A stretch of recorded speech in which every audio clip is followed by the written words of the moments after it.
A fifth of young people in Nepal are unemployed. Isn't that is that the country that's doing the wellness temple, the wellness city? Oh my God, the plane.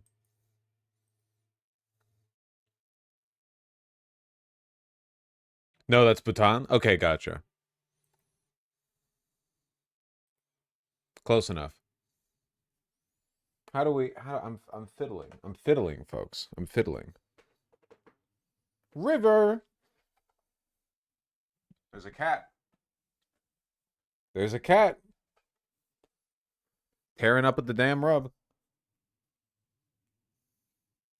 Mm-hmm.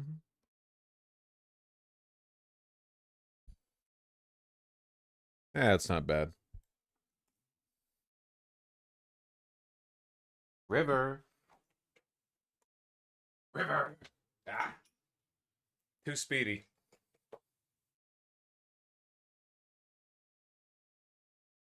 Too speedy for a fella such as myself. Why aren't you petting the cat? Well, as I said, too speedy.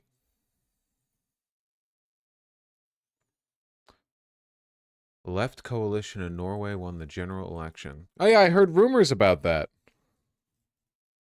I heard that. Norway's Labour Party claims victory. Yeah, give her.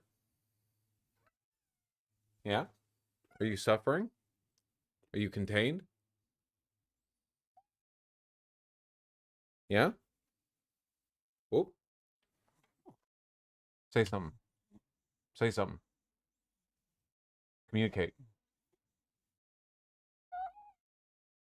Mwah.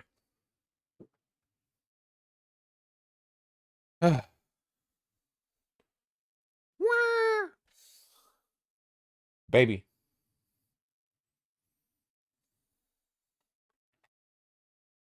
She must be very smart. Yeah, I guess she speaks American. All right. Something good happened somewhere. Was this, what was this? Was this like a diarrhea or free puppies for everyone kind of deal? Or is this more of a, you know, diarrhea or like mild tummy ache for everyone kind of deal?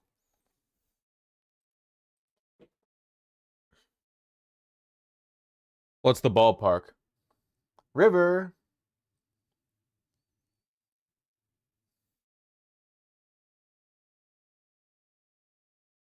Well, the far-right Progress Party finished second. How can they be far-right if they're called the Progress Party? Fascist Party became the second largest party. Better than the United States, where the Fascist Party controls all three branches of federal government and a majority of state governments.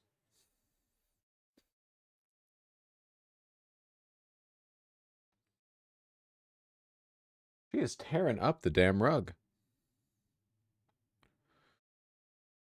Rapturous cheering erupted in Oslo on Monday night as Labour supporters gathered to celebrate a closely fought campaign. Wasn't it actually kind of a blowout? Like, it was a pretty solid victory, wasn't it?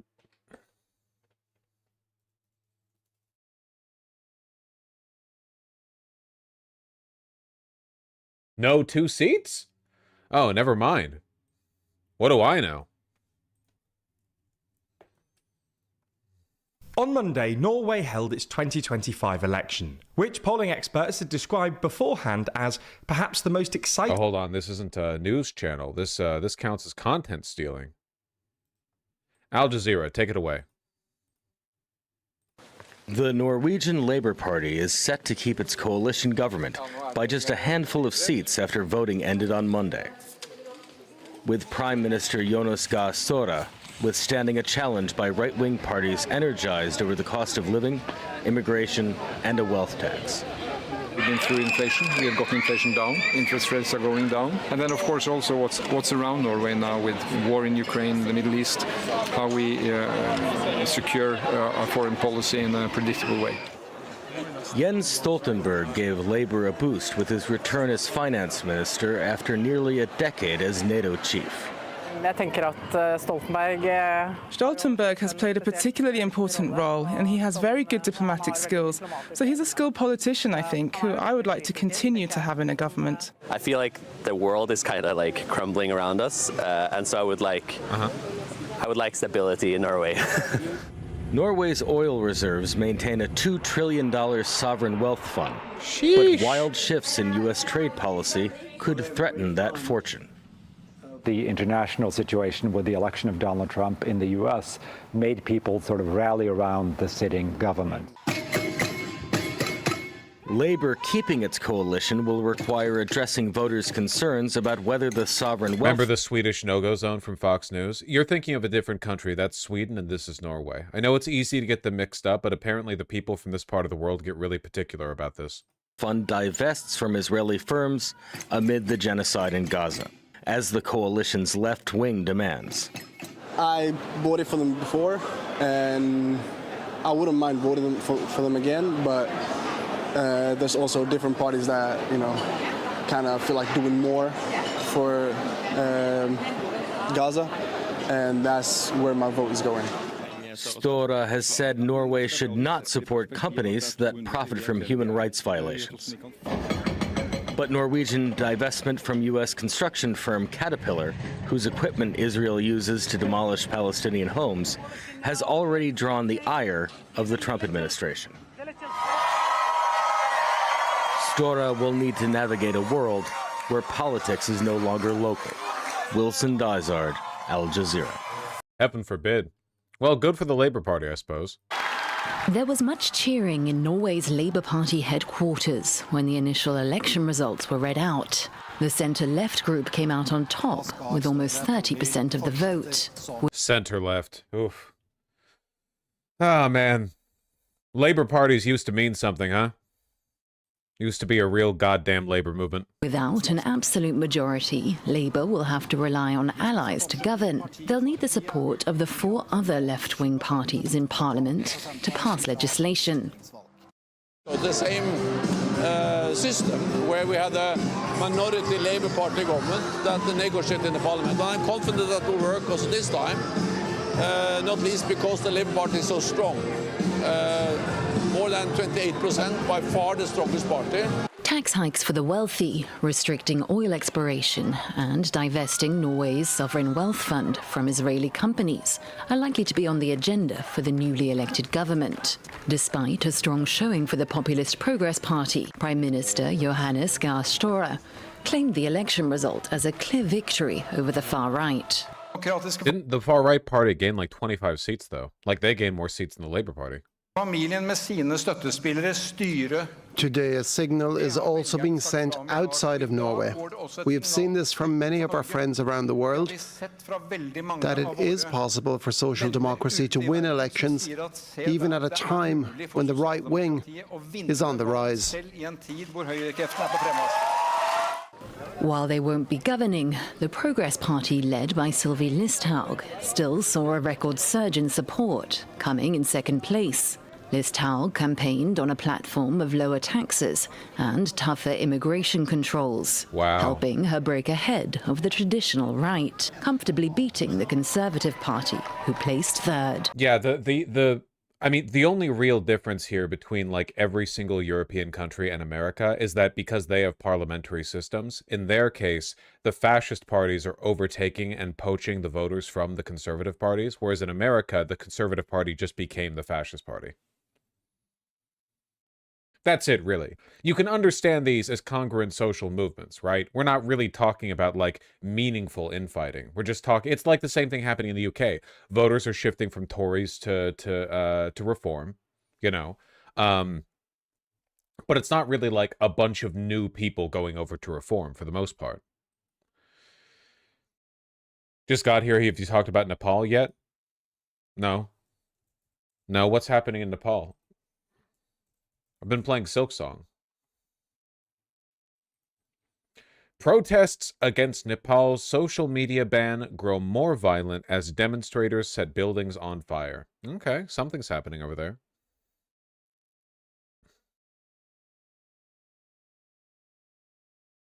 Huh. Ex-Prime Minister got beaten by youth protesters? Okay. All right. Fascinating. They dragged a minister out physically. Okay, wait, I want to see video of that. 17 people were killed and dozens injured in Nepal after protests erupted over a social media ban. Protesters stormed the parliament complex in the country's capital after lawmakers issued bans on platforms that had failed to register and allow for government oversight. CBS News correspondent Chanel Call is following the story for us from the CBS News Broadcast Center. And Chanel, what is the latest on all of this? Yeah, I mean, there's a lot of tension and anger around that social media ban, Mugo. A really fluid situation in Nepal's capital city, Kathmandu, today. I want to show you some video. Why are they doing this? Presumably for fun. It's the only thing that makes sense. Yeah, I mean, it seems like everyone's kind of trending in the direction of a social media ban right now. Obviously, that's more like the spark that lights the powder keg. I know that there have been anti-corruption protests for a while there.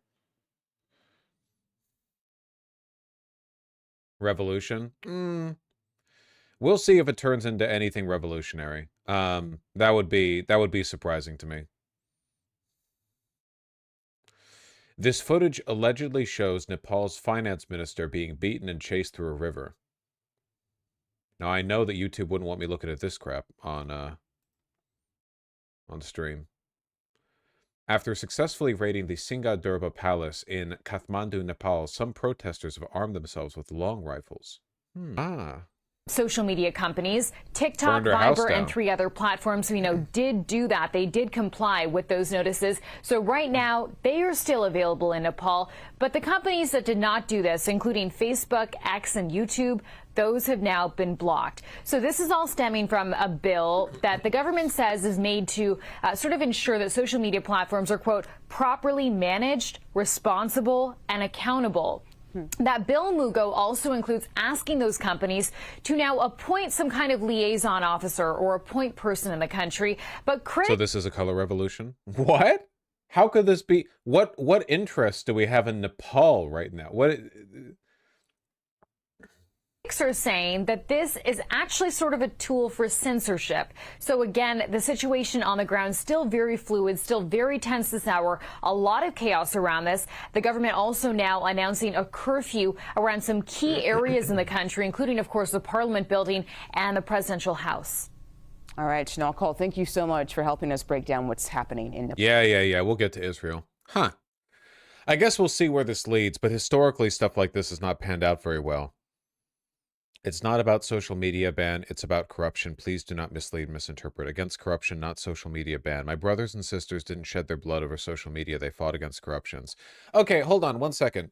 Just to be clear, it is not frivolous for young people to burn down the Capitol building over social media bans. Government censorship is and always will be a big deal. Like, I know it's easy to downplay that by going, oh, the young people, they love their TikToks. Ooh, they love their YouTube. But, like, it's literally the connective tissue of the modern world.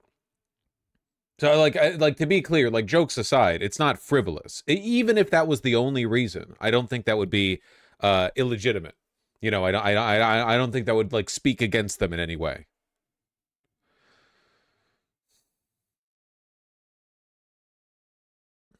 Please note, the primary reason behind Nepal's current Gen Z movement is to stand against corruption, failure of political leadership.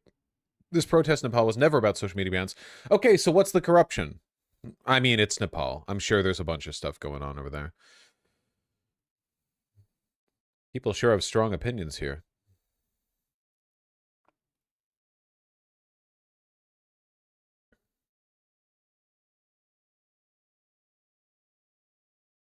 It's the whole goddamn internet. Okay, what about this one?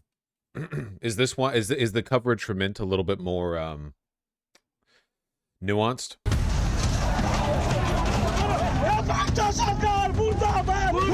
Oh boy.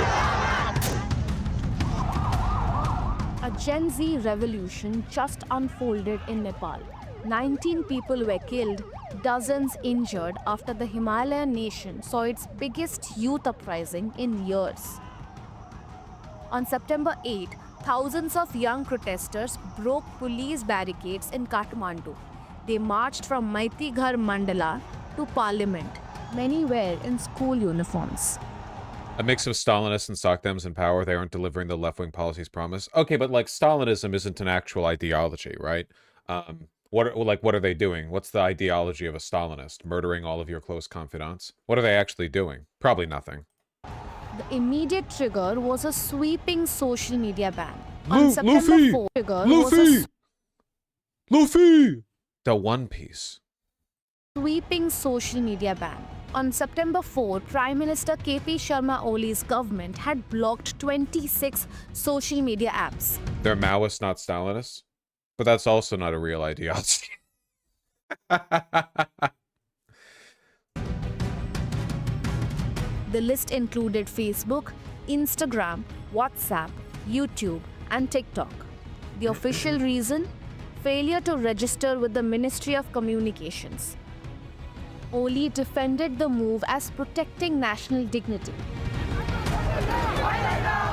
The editing on this doesn't, makes me feel like I want more information. Yeah, let me just go with Al Jazeera. Good old reliable. I've seen this footage. Armed police struggle to hold them back. Thousands of protesters marched towards Nepal's parliament in the capital, Kathmandu, angry over what they say is government corruption and its decision to ban social media platforms, including Facebook, X, and YouTube. Police fired tear gas and rubber-coated bullets. There were deaths and injuries. A while ago, the police fired bullets which missed me but hit a friend who was standing behind me. He was hit in the hand. The firing continues till now from inside. We can still hear the sounds of the firing. My friend who was standing on the road was shot at the head. The police have been firing indiscriminately, targeting above the knee. Are they permitted to do so? The government says social media users with fake identities have been spreading hate speech, fake news, and committing online fraud. We're having this issue too. The protesters described themselves as a new generation of Nepalis demanding wholesale political change. Some carried placards reading, "Shut down corruption, not social media." This is a protest by the new generation in Nepal. A new slavery system has been introduced in the nation. Nepali youth are being sold. High-ranking officials are involved in abuse of power. I wonder why it's being framed so much as a generational thing. Like, are all the old people in Nepal conservative? Are they all, like, okay with corruption? What's the framing here, I guess, you know? Like, we know, for example, that there's a heavy youth polarization over support for Palestinians in America. Like, young people are way more likely to be pro-Palestinian, but you still see lots of, old people at pro-Palestinian rallies. And also, you wouldn't really call being pro-Palestinian or anti-Israel a Gen Z movement or millennial movement in America. If anything, it'd be kind of reductive to frame it that way. So I wonder because it is like all young people out here, you know? Ordered the blocking of more than 20 social media platforms last week, accusing them of missing a deadline to register with the Ministry of Information. The government says it's trying to bring social media in line with Nepali law. The protesters say it's an attempt to stifle freedom of speech and accountability. In the past few years, the youth of Nepal, they have shown great interest in Nepali politics, which is a new thing in Nepal. And one of the main reasons for this positive change is the amount of conversation that happens on social media regarding the everyday politics of Nepal, and then comes in the growing frustration of the people. So it has been built over the years, and as I see it, and as I sense the pulse of the people, it is censorship and freedom of speech being at cost. A curfew has been imposed around the Parliament building and some areas in Kathmandu. Charles Stratford, Al Jazeera. I feel like I'm being given very little information about like the underlying ideology here, apart from very general social media and anti-corruption stuff. I wish I'd be given more details.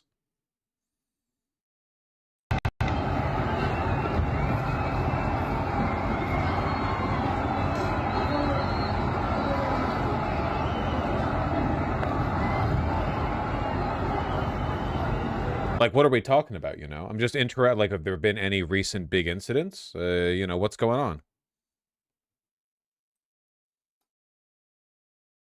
In Nepal, citizens storm Communist Party headquarters and tear down hammer and sickle flag. Go, white boy, go, white boy, go.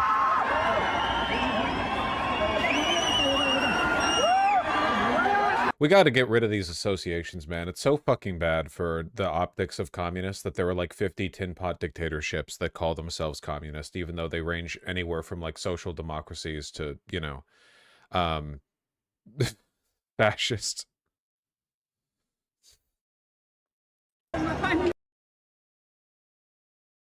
Do you want the New York Times live feed on Nepal? I don't really think that would give us any new information, right? That would just show us a bunch of people in a crowd and some buildings on fire. I want to know why.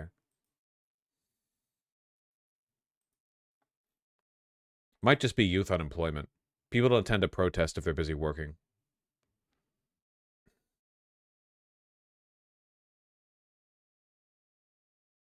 Channel 4 has some interviews with some Chatham House reps. In English, I assume. Look carefully at the guy in the green. Paul, with hundreds more injured. Corruption! We are fighting against corruption! This is the motto of our protest! Fighting against corruption! High-velocity water cannon and tear gas were the weapons of... So how did this all start? Young people have been taking to the streets to rally against a government social media ban that saw the likes of Insta, X and TikTok taken away. This came after a Nepo Kid campaign put the spotlight on the lavish lifestyles of the children of politicians. But the problems run deeper. Youth unemployment is high across Nepal. That's why they want to ban social media. They don't want all the poor Nepalese to take a look at the Instagram profiles of the children of the political elite. According to the Nepal Living Standards Survey published by the National Statistics Office in 2024, the unemployment rate was 12.6%. Those figures tend to understate the severity of the problem.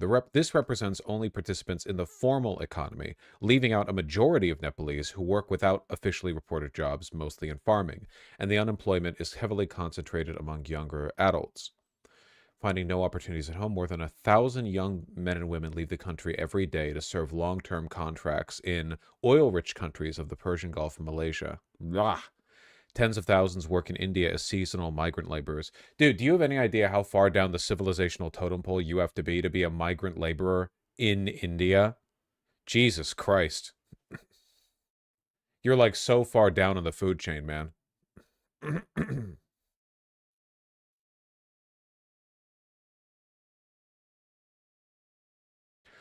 The rest of Nepal relies heavily on the remittances those workers abroad send home. In 2024, the $11 billion they sent accounted for more than 26% of the country's economy.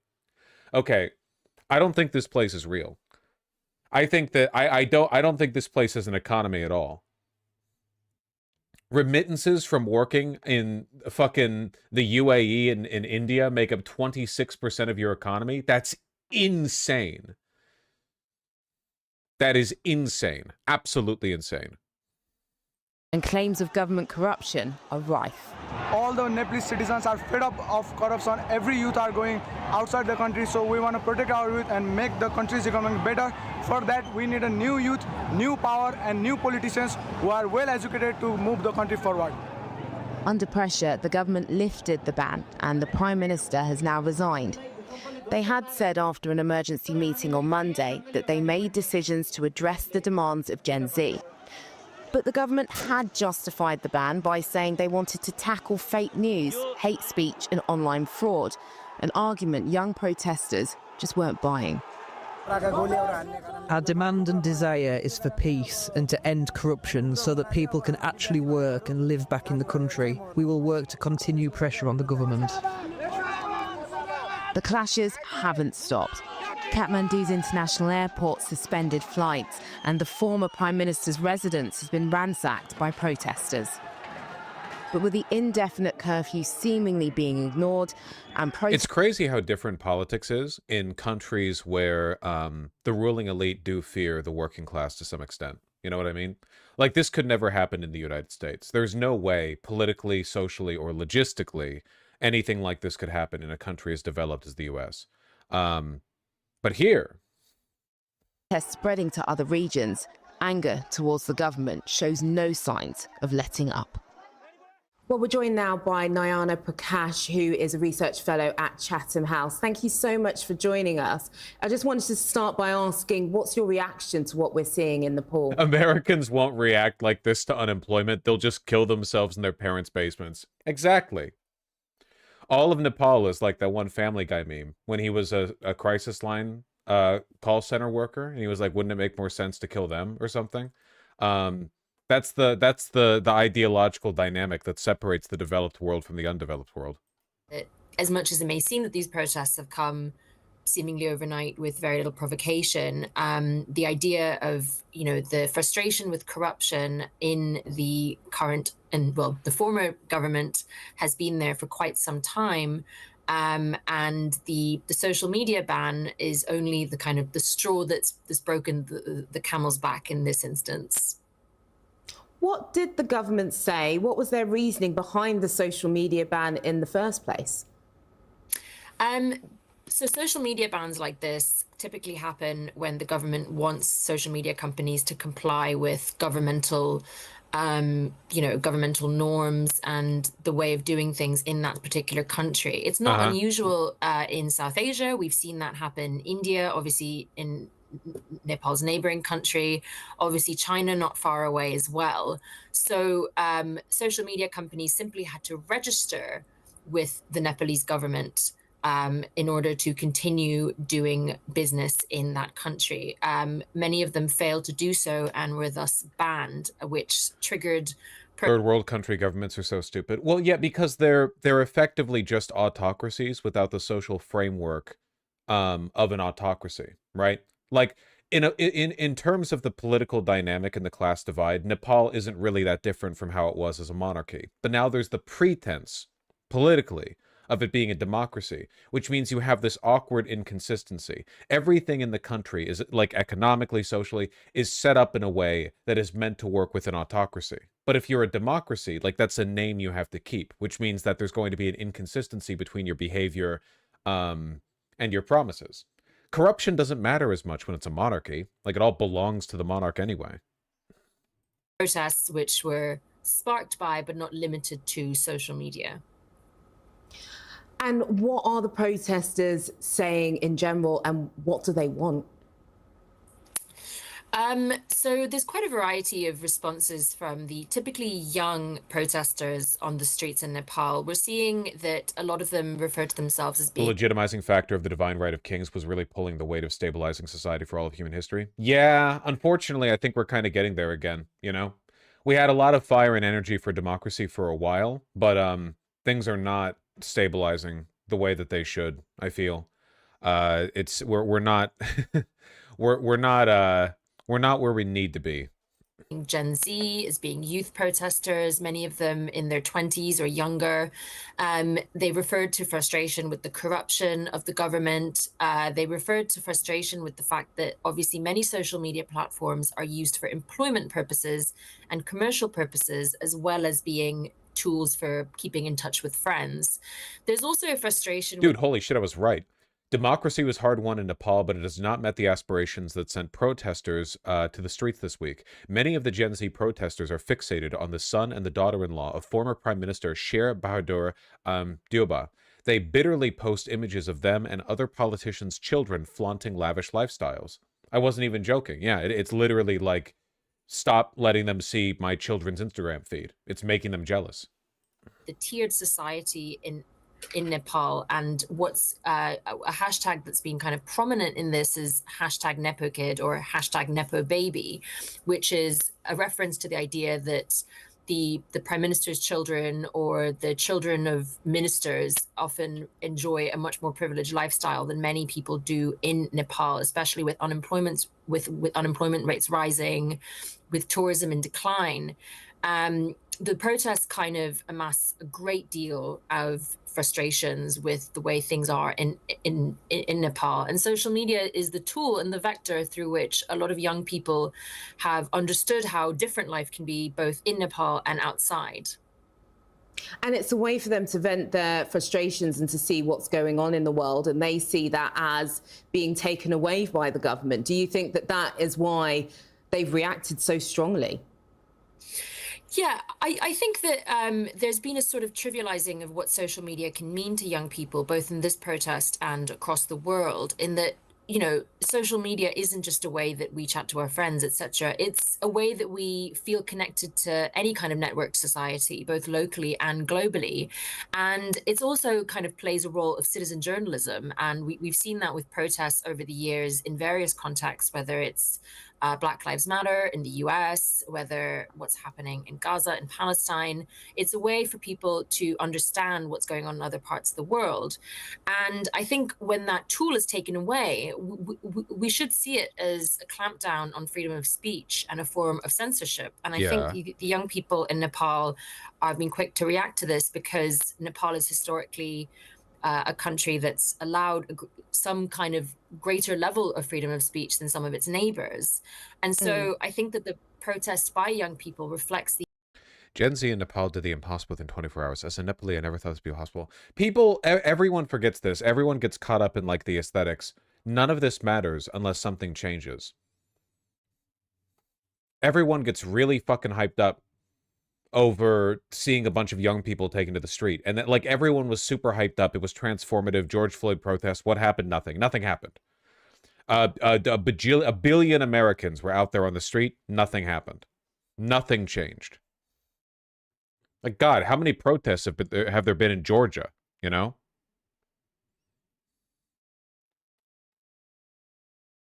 the importance of social media and the role it stands in our society, not just in Nepal, but across the world. For those who might not know, what is media regulation generally like in Nepal? Is it because there's actually been quite a broad acceptance of different voices, or is it quite narrow and clamped down? I just wonder why young people have reacted in this way. Yeah, it's historically a more democratic country than, as I say, some of its neighbors. There's not been a massive clampdown on social media platforms before. You know, arguably freedom of speech is more highly tolerated in Nepal than in India or in Pakistan or in Bangladesh, which are some of the countries that it's close to and often compared to. And yet at the same time, it is necessarily influenced by its proximity to these neighbors. And certainly India's relationship with social media companies and the clampdown that it's put social media companies under is a really important comparison, and may indeed have been some of the points of comparison that the Nepalese government drew from when they, you know, created this new method of registering social media companies. What we're seeing today.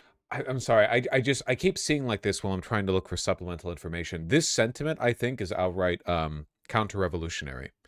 The idea, it's an obsession with the aesthetics and with the narrative, and not with the outcome. You know, here's a picture of a burning building. In less than 48 hours, Gen Z protest Nepal did the following: burnt down multiple politicians' home, increased the protests even during curfew, made the prime minister resign, entered parliament, burnt it. This is the generation that doesn't forgive and doesn't forget. Very millennial, very cringe, very V for Vendetta. Thank you. But it's an obsession with like aesthetic signifiers that have nothing to do with the actual long-term outcome, right? Tech curious, AI hungry. Yeah. Not the most credible individual. But a lot of people have this sentiment, you know? They're like, oh, finally, the generation that fights back. What are you talking about? Like, genuinely, what are you talking about? What do you mean? What are we getting from this? What's the outcome? Is this going to make anything better for the people of Nepal? Like, what's the plan here? Who's replacing? So the prime minister has resigned. Are we doing like an actual coup? What is the what's the framework here? You know, who's replacing this guy?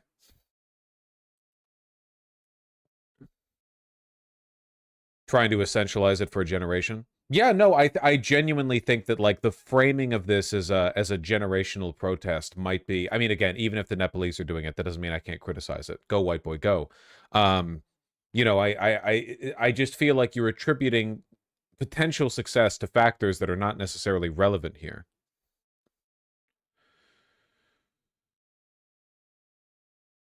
Generation rhetoric was a mistake. We do talk about it way the fuck too much.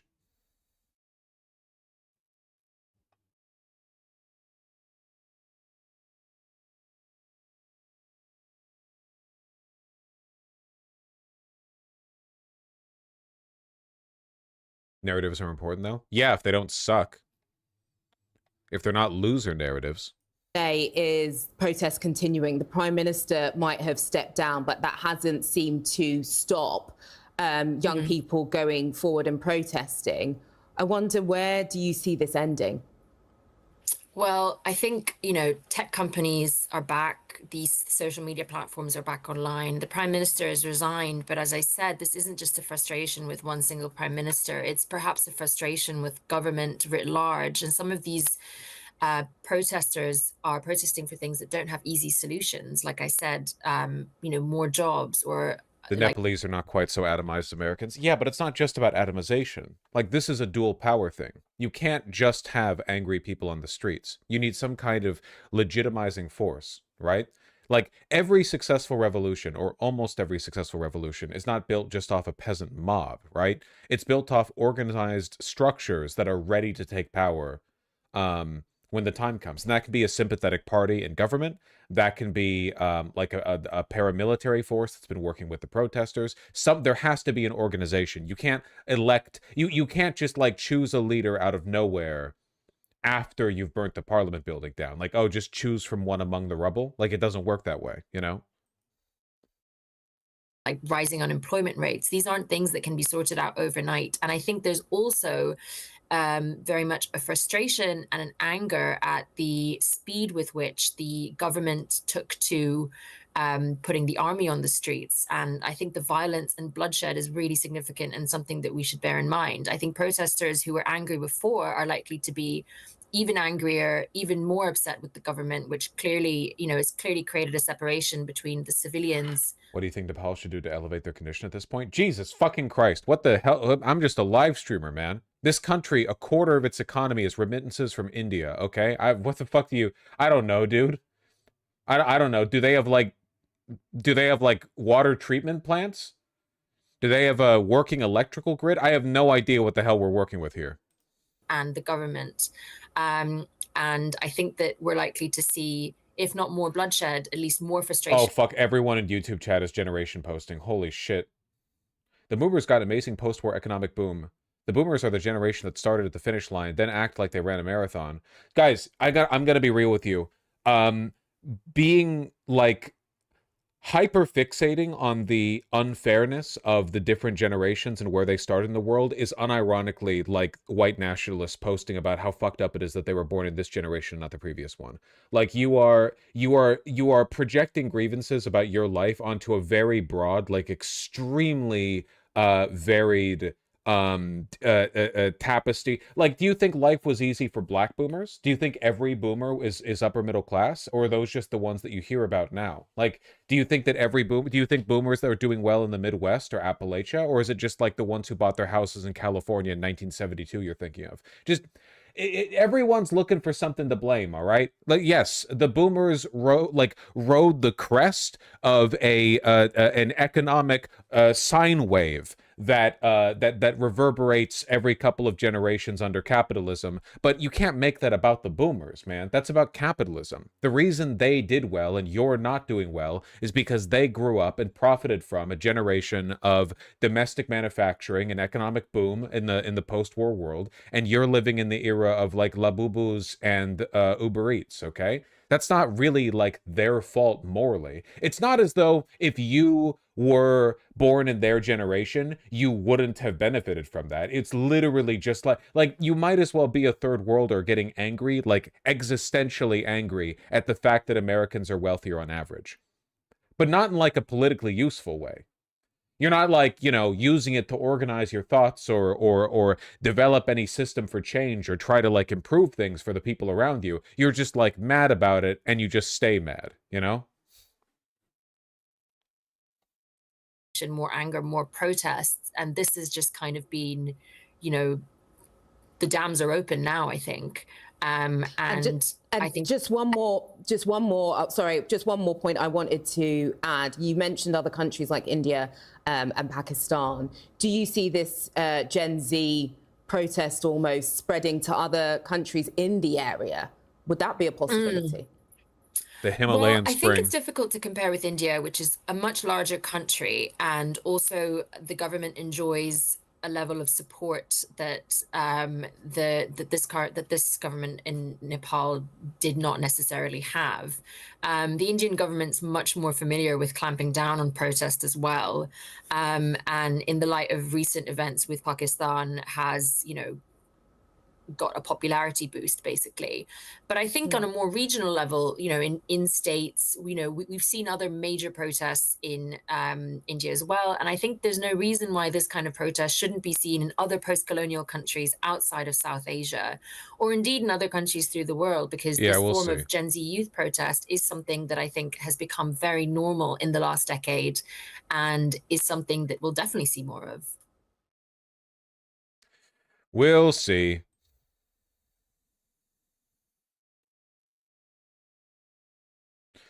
They voted for Reagan instead of continuing the New Deal. Buddy, lots of people voted for Reagan, not just boomers.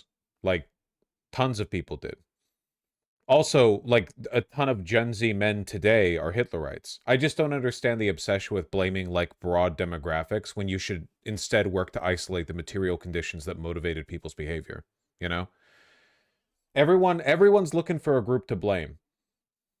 Like, but basically what you're telling me is that you find it curious that according to official FBI data, 50% of Reagan votes are committed by 13% of the population, and it's all boomers. And I'm telling you, man, I think you should really be focusing on the socioeconomics that led to that disparity. And you're like, no, no, no, no, no. That 13% is really cruising for a bruising. That's what you're talking about right now. You're crazy. You need to dial it back.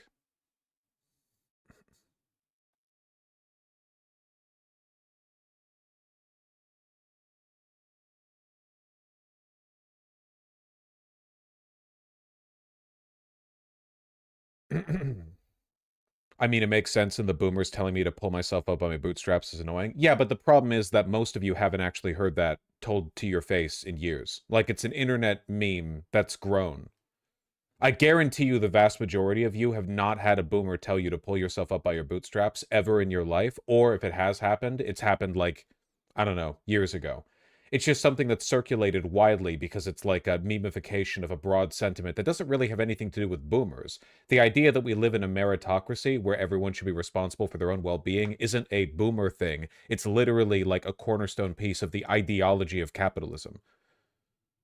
Like, it's Joe Rogan shit. It's hustle culture shit. Like, what, but everyone, we memify these issues and these talking points, and we compact them down into like a very digestible, like, oh no, the problem with this country is the boomer generation, which tells us to pull ourselves up by our bootstraps, which tells us to not eat the avocado toast, and they don't know how hard the job market is or how expensive houses are, and they think that everyone should afford a starter home, and that they squandered the wealth of their past. And it's like, okay, maybe like all of those things are true in parts to different people, but I think you're kind of like making an aggregate. You're basically building like a straw man to burn a little bit. You're building an effigy.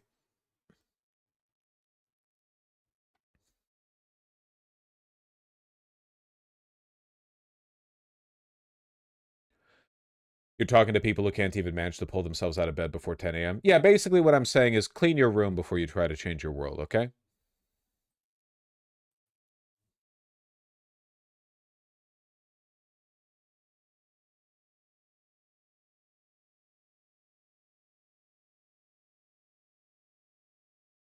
Can somebody explain to me why I haven't been recording stream this entire time? How does that even happen? Recording begins when I go live. The two buttons happen at the same time. I must have hit the button accidentally at some point. Editors hate him. Oh, they hate my ass. They're gonna have to fucking screen record over the VOD. I guess I'll hit the button again.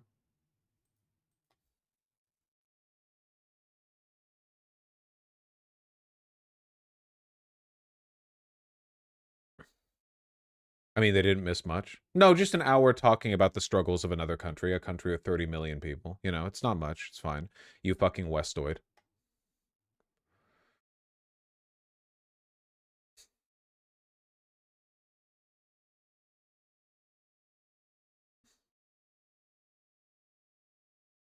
Did some phone banking for Seattle mayor and cleaned the dust off my desk.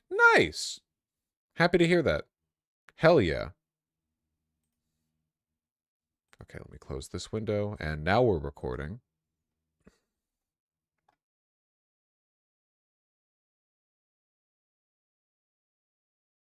Okay, wait, where was the next thing I was going to look at? At least we're recording for this now, man. Guys, you know how I put a segment out the other day about how the economy is dying? Did you know the economy is actually more dead than you thought it was? The job growth has been revised down again. 911,000. This world. We are getting those payrolls revisions. Let's go to Steve Leisman, who's been looking into that. Steve, what do you see? Yeah, new numbers coming in. It turns out that our economy is actually 5 people. There are 5 people in San Francisco who are all shuffling offices working on startups. And that's actually our entire economy. Everyone else is unemployed. The biggest revision we've had, I go back 25 years here. This may be the biggest revision ever, Sarah. We minus 911,000 payroll growth from April of 2024 through March of 2025 is 911,000 less than previously reported. What has happened now to the month over month, or the stock market doesn't care, because again, the stock market is all fairy tale numbers. The stock market is all magical. It has nothing to do with anything. Monthly growth rate has gone from what we thought was 140. Scott Besson interview after jobs report. No. You don't understand. This was the Scott Besson interview where he was downplaying how bad the jobs report is. This is the payroll revision. This is from 2 days ago. The payroll revision is from 5 hours ago. Okay? This is a lot worse. This is significantly worse. This is a new bad bit of data. 7,000 a month to now just 70,000 a month. So 1.7 million jobs is now 847,000 jobs created over that period. So over that time period, let me hear that again. To now just 70,000 a month. So 1.7 million jobs is now 847,000 jobs created. 1.7 million jobs gained, all the way down to 800,000. Over that period. So over that time period, payrolls were quite a bit weaker. Remember, this is the period ending 5 months ago. This is the annual benchmark revisions that's done every year. This is a preliminary number. Over time, it tends to actually be revised a little bit higher. The revision to the revision ends up being a little bit higher, but right now it's suggesting much weaker payroll growth. I will point out that this is definitely toward the high side of what I've seen from Wall Street analysts. And now you have to plug in you have to start thinking about. Levitt spoke on it earlier, blaming the Biden economy. That it is possible. This revision does go back to what, April of last year. So this does also include like a portion of Biden's presidency. I think it's probably reasonable to assume that it's mostly Trump, but you could probably assume that this is a downward revision encompassing a portion of Biden's presidency as well. What does this say about today? In other words, this data is 5 months old. We won't know until the final revisions in February which month each of the weakness belongs to, but we do know a bit about which industries it belongs to. And we have a chart here, 880,000 from the private sector. The biggest revision came from trade, transportation, and utilities of 226,000, 126,000 off in retail, leisure and hospitality down 176,000, professional business services down 158,000. So widespread in the, I don't see it here. Not a lot in private education and health services, which was a big, you can see the recent revisions there. The second biggest revision that I have, Sarah, in my records is 2009 in the wake of the great financial crisis. And what had happened in that situation was some of the modeling. Guys, I got some bad news for you. Now is not the time to quit that shit-ass job with the manager who keeps making passes at you, okay? I've got really bad news, and I'm really sorry to tell you this, but now is not the time to quit that job. Was wrong. Some of the birth, death of businesses was wrong. This may be the case right now. We might have come into this year with much more weakness than we thought we had in the job market. It was okay. It seemed to be like the unemployment rate. Yeah, it's even larger than the negative revision after 2009, or over 2009. That is crazy. It remained relatively stable. So whatever we were doing was okay to keep the unemployment rate, a separate survey, relatively low, but we were not creating as many jobs as we thought.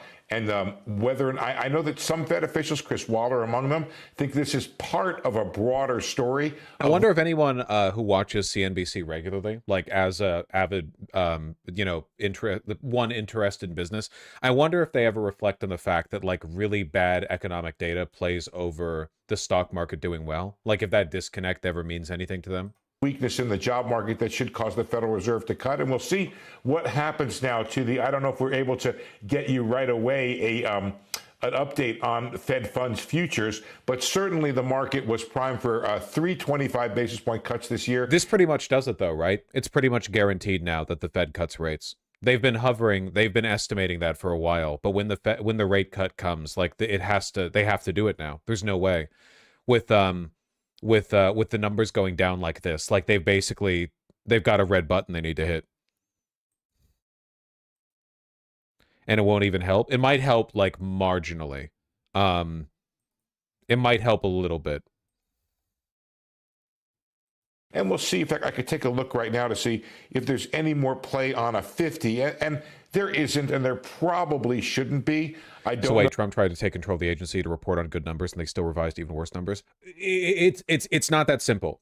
This isn't the jobs data that Trump was previously commenting on. This is the payroll revision, where they use more precise information to do final revisions. Keep in mind, like there's no perfect way of tracking who has a job in this economy, right? Like there's no way the government can like get a perfect, accurate one-by-one count. They have a wide variety of methods that they use to do estimates, and these payroll revisions, which of course like people file their W-2s or whatever, the government gets that information, it gets pulled from the IRS, and they use that as a general estimate to revise how many people must have actually had jobs. They have like a bunch of ways of doing this. But this data has been cooking for a while. So this isn't like something that Trump could have reasonably affected, unless what they did was they just blocked this data from coming out. And I have to tell you, if Trump put a new guy at the head of the BLS and then they blocked payroll revision data, there would probably be like bombs going off on Wall Street. If they blocked the release of that data, people would be like the hedge fund managers would be like boarding up their office doors and pulling the guns out of their desk cabinets. You know, it would that would be that would be historic. That this will motivate Fed officials to do more, but it will motivate them to do something. Right. And yes, the market would still go up.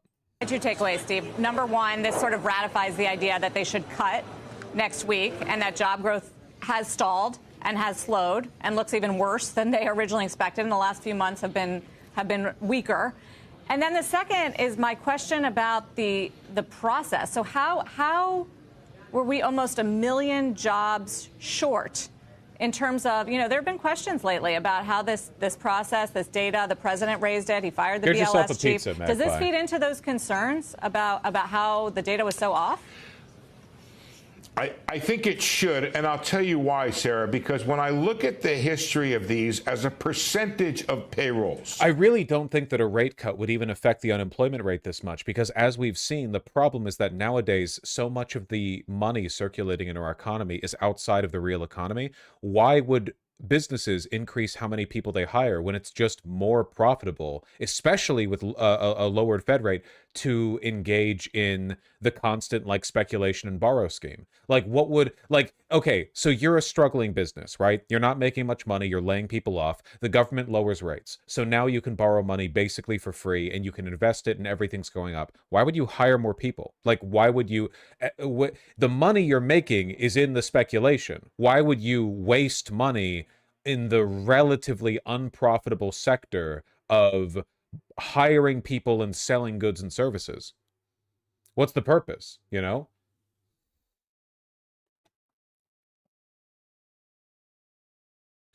It's the tariffs. If we got rid of those, we'd have growth again. To an extent, but there is a broader issue here, right? Like we're still in a bubble that's being caused by the accumulation of wealth in this speculative economy. Like even if we got rid of the tariffs, it doesn't change the fact that more and more people are underemployed, that more and more people are being shifted from full-time work to part-time work, that more and more people are, like they're not, even if the jobs are out there, it's like gig economy bullshit, right? We're still dealing with the problem, like fundamentally, that it is getting less and less profitable to just run a business. The business part of the business isn't even what's making money anymore. Actually, they do a pretty good job when you look at the revisions as a percent, 0.1, 0.2. They need to bite the bullet and raise rates, don't they? Ooh. If they did, there would be like a wave of suicides in Wall Street. If they did a rate raise, okay, in the long run, I think that would actually help, because the goal would be, hey, listen, you fucks, make your money off of the business. Make your money by selling goods and services, which leads to money actually circulating in the civilian economy, right? Like, if you're a business, you should be making your money doing the business, not off of speculation. So in the long run, maybe that would be better. But in the short run, it would be spicy.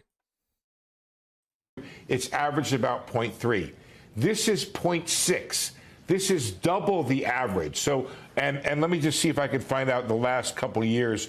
Yes, and it was 0.4 in 2024. So the last couple of years have been quite a bit above average in terms of the amount of revision.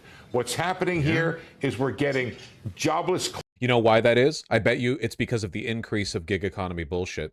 As more people do part-time work, as more people switch between jobs rapidly, as more people do like contractor work, I bet you like it's more and more difficult to accurately estimate how many people have a job. Way easier when the average person with a job is like a factory worker in Michigan who's going to be in that job for 25 years, right? Claim insurance data from the states. I don't know if the problem is at the state level or if it's at the federal level. Whatever it is, there's something not going quite as well as it used to go in terms of the ability of the BLS to gather monthly data. Here's the process, Sarah, which I'm sure you know, but maybe not every viewer knows, which is that we get it at the next month, the 15th of the month or the 12th of the month, we get it once. Then we revise it again. Then we revise it a third time. You have an unrealistic view of how many businesses make money speculating. It's true. I am kind of flattening the whole curve here. Keep in mind that, like, right now, an unprecedented amount of our economy is being propped up by a collection of tech businesses where the money is almost entirely speculative, right? The money that's flowing into NVIDIA right now is from investors. The parts of the economy that are growing are those speculative parts. There are literally hundreds of thousands of companies operating in America that have no money in speculation, either because they're not public or because they're public, but they have a modest offering. Like they just exist on the stock market. Nothing really special is happening there, you know? But overwhelmingly, a huge percentage of the economic growth that we've seen has been in those big eight, the magnificent eight, you know, those big tech companies, Apple and Tesla and NVIDIA and so on. And the speculative drive into those is what's propping up economic growth. If you took out those companies, if you ignored their gains, we would be in a recession right now. Like, we have the data. We've looked at it on stream. We'd be in a recession. This would be in a recessionary economy if it wasn't for the economic growth of those companies. And that's crazy. They sell tons of chips, though? Yeah, but that's not, like, where the money is. Like, Tesla is by far the most highly valued car company. They do not sell enough cars to justify that kind of evaluation. Like, there is not a proportional relationship between how many cars they sell and how much they're worth on the stock market. Totally different. Their worth as a speculative vessel is not the same as their worth as a company that sells goods and services. And that's exactly what I'm talking about. Over time, more and more and more and more of the money that circulates in the economy has been tied to speculation. Less and less of it is down here in the real world, where people get it in wages and use it at the grocery store, and then the guy who owns the grocery store takes the money and uses it to like fix up the window which got broken because of the cheeky kid with the baseball, and then the contractor who fixes the window has the money and they buy groceries, so the money all circulates around and everyone's happy, you know? The more money gets pulled out of that world and into the world of speculation, of hedge funds, of bank accounts and stock assets that just sit there and accumulate value over time. Like, keep in mind, the whole point of owning a share when you speculate is to hold it until it stops growing in value, right? Like, if you buy a stock, you buy a share of a stock, you know, you want to hold on to that until you get like the maximal value out of it. If you buy into Tesla, this money is not circulating in the economy. You hold it because you're looking for the biggest possible payout. The lack of circulation, the lack of velocity of this money is exactly why we're in this problem. If all of the money in our economy had high velocity and circulated freely, we would be, without question, the wealthiest country in the history of the world. If America had the kind of money velocity right now that it did back in the 1950s, we would be like unironically living like the Jetsons. We would be living a futuristic dream world, the likes of which you could not possibly imagine. The wealth that would be available for public goods and services, for free shit, for your roads, for your trains, for everything, for free healthcare would be nothing. Free healthcare would be nothing. It would be, free healthcare would be effortless. That would be like free healthcare would be up there with fluoridization of the water. It's just like an easy, oh yeah, no. Well, of course you take care of that. What are you going to make people pay for that? Come on. I might be overstating the case a little bit, but only a little bit. The point is that we have a lot of money. We have a high level of productive capacity, right? Our society is more productive than ever before. We make lots of things, and we can buy lots of things other people make. But a lot of the wealth here, it's all up there. And that's the issue we're dealing with. The money is still there. Until the annual benchmarks come along, we revise it on a preliminary basis. It's about having good money management. That's the difference between us and China. Yeah, there's a reason why China, despite being much poorer on average than America, even if you factor in the lower cost of wages for construction workers, can build so much more. China, just because they're better at managing their national wealth, can build highways and high-speed rail and cities out of nowhere. In 20 years, they can build a new skyline that reaches across the horizon. How? It's not just because their labor is cheaper. It's not just because their concrete is cheaper. Even after you factor in those reduced costs, they're just using their money. They're not letting it sit in a fucking dragon's hoard on Wall Street.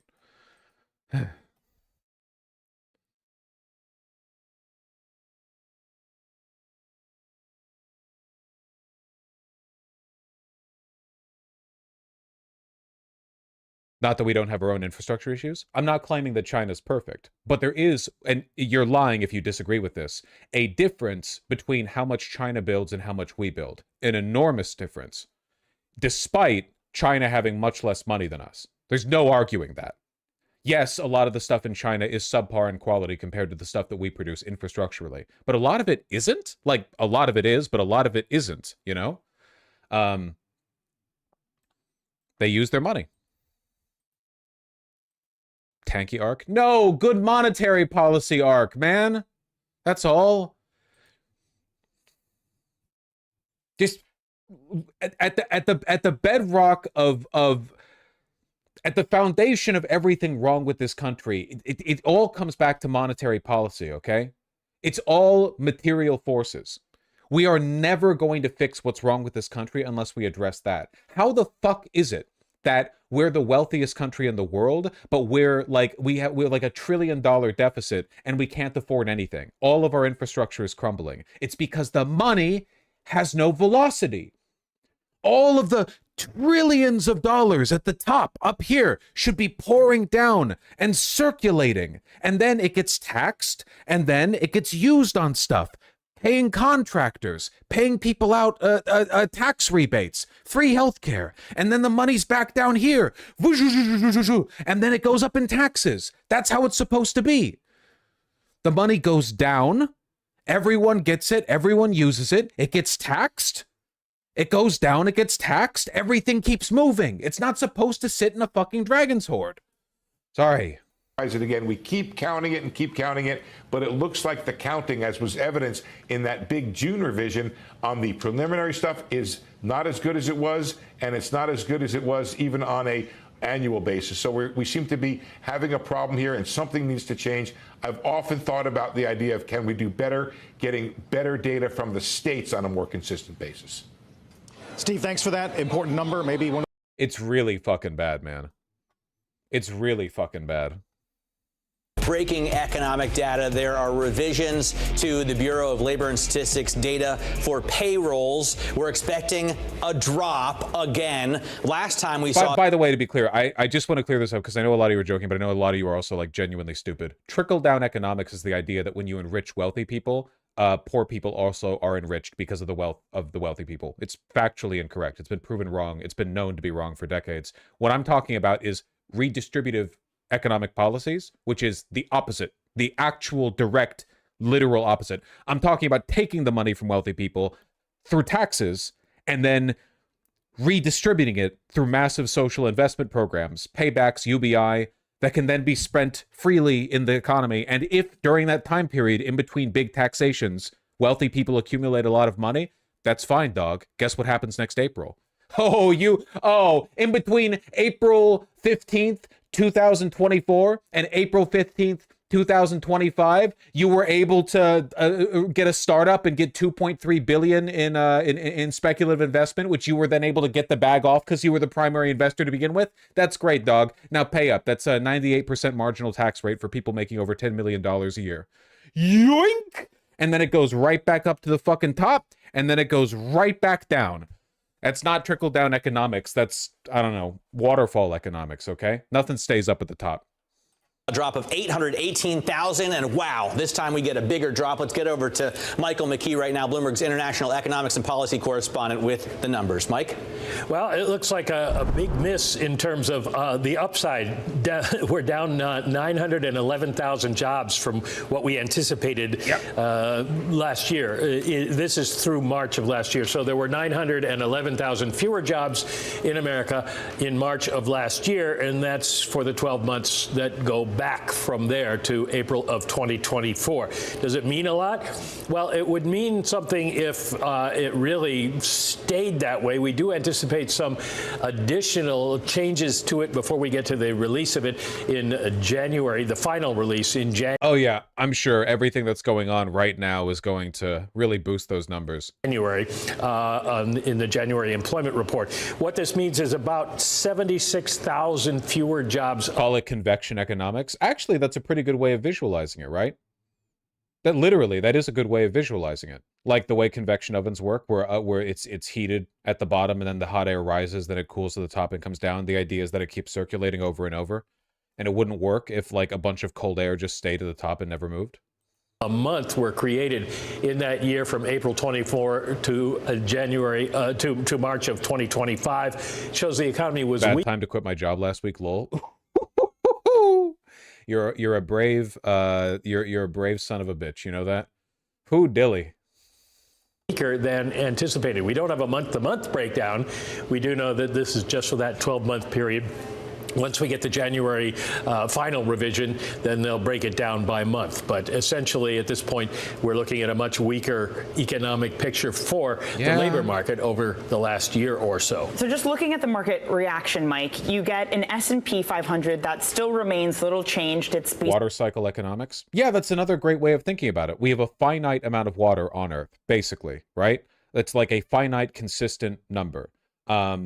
But like our entire fucking global, not just civilization, but like all life on Earth relies on the ability for that water to move around and flow freely. If something took like 90% of the fresh water on Earth away and only 10% of it was allowed to participate in the water cycle, that would probably be like bad for life on Earth, I imagine, I figure.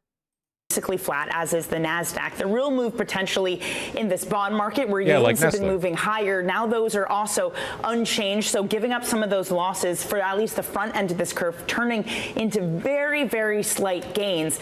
Mike, if this means that the job creation, the job growth starting last year was a lot slower, again, this is backward looking. Through March, does it change anything for the Fed here today for the decision coming in September? No, it doesn't, because the Fed knew that we were going to have a revision, and they knew it would be large. They didn't have the exact number. The Fed didn't know it was going to be this large. This might affect the Fed's decision making. They have to cut the rates now. The pressure is going to be too high. But I don't think cutting the rates, I don't think it's gonna lead to much job growth. It might lead to a marginal amount. Unemployment right now is 4.3%. What's underemployment? Underemployment might be quite a bit worse. We'll have to see. But they knew that the labor market was weak. And remember, last summer, in the months leading up to the September 50 basis point rate cut, the Fed saw and said the economy, the labor market was weakening, which is why they went 50. Stock buybacks are at a record high. Yeah, because the money's in the speculation.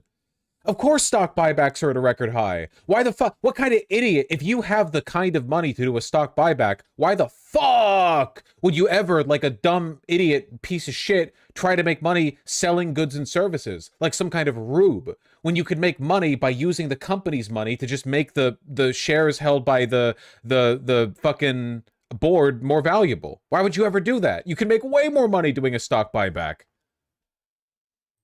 So we don't, as I mentioned earlier, have the monthly breakdown, but it does suggest that the Fed was correct in its diagnosis of the economy at the time. Now we have to figure out what does it mean going forward in this September, but we don't have any data between that would contradict. If the Fed lowers rates, that'll just cause inflation, right? Like factoring in job loss is important, but isn't no inflation better overall? Well, you want ideally around like 1 to 2% inflation. 2% is usually the target. Right now, we're dealing with some pretty heavy inflationary forces anyway because of the tariffs, and it's going to get worse if the rates are cut. Yeah, because it makes borrowing money like really easy. It makes money less valuable overall. The cost of borrowing money goes down. Yeah, it's pretty bad.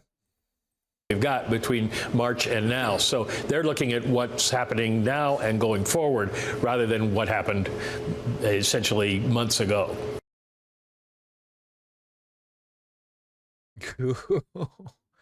Oh, it's not good. The Bureau of Labor Statistics released new data to show job growth was revised down for the year prior to March 2025. The revisions show a drop of 911,000 jobs from initial estimates. Let's bring in CBS News Money Watch correspondent Kelly O'Grady. Kelly, thank you for joining us today. What does this data tell us about the labor market, and does it signal anything to the Fed at this point? So a couple of things. One, that 911,000 number, these job revisions are not out of the ordinary, but it is quite significant. And hold on. The revisions themselves aren't out of the ordinary. The size of the revision is historic. I want to emphasize that this period where those revisions are said to have taken place, it's April 2024 through March of 2025. So roughly 10 months under the previous administration and the rest under the current administration. And what this tells us businesses, the Fed, is that that weakening in the labor market that we have been talking about a lot of late, especially after that jobs report on Friday that came out, is that this weakening has been happening for longer than we realized. And if you break down the 12 months and you look at these revisions, it actually tells you the U.S. economy added on average just about 76,000 jobs a month. That is much lower than was originally expected. Some of those months when we reported on them going back to almost a year ago, you were looking at over 100,000 jobs added. Yeah. So two things I want to underscore. One, this does tell the Fed, okay, interest rate cut, yes, let's do that. Yeah. We do have a lot of investors saying more honest here than the last one we looked at. That this would argue you need a 0.5 point rate cut. Oh, here we go. Blame Biden arc. Buddy, this economic leviathan that we're dealing with is 100% just on Biden as well. Like, it's not just on Trump. It's 100% all of them. Like, Obama is hugely responsible. The whole quantitative easing bullshit, the fact that he didn't punish Wall Street, like, this is not a Trump-specific thing. The Trump-specific thing is the tariffs. Everything, like, all of the inflationary pressure being brought about by the tariffs, that is a Trump special. But yeah, the fact that the entire economy is stonks now and not actually, like, money moving around freely, that is a broader problem. Not just a quarter point. But to sort of temper some of those expectations, I want to highlight that this has already happened. This is a backward-looking report. So yes, the economy added less jobs than we originally thought, to the tune of almost 1 million jobs. However, that's already baked in. We didn't. Yeah, but, like, that's really bad. That's really bad. 1 million fewer people are employed than we thought. That's a lot of people. There are plenty of states that have less than 1 million people in population. Imagine if you just found out one day that the entirety of South Dakota was actually unemployed when you previously thought everyone there was employed. Go into a recession. So I think when we see this big number, I just want people to realize this is something we've already been living through. This is the current economy, and this is a backward-looking report that just provides some context. Yeah, and very important context to provide there. Yeah, it's basically like a, like a 0.5, 0.6% increase to inflation, because you don't count under 18s or the retired. So I want to ask you now about tariffs, because Treasury Secretary Scott Bessent, he basically says the U.S. would have to issue refunds if the Supreme Court rules against Trump's imposed. That's another topic. And it's in like every sector too. Hospitality, wholesale trade, retail, manufacturing, information, other services. Sheesh. Mining and logging only went down by a little bit, but there were only so many people there. It looks like by percentage, the biggest hit was information. Information and wholesale trade.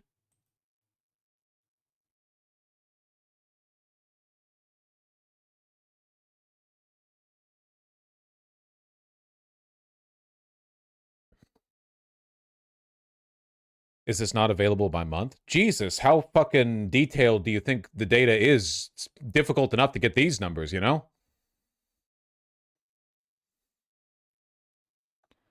Well, anyway, yeah, I don't know. The economy is even more dead than we thought.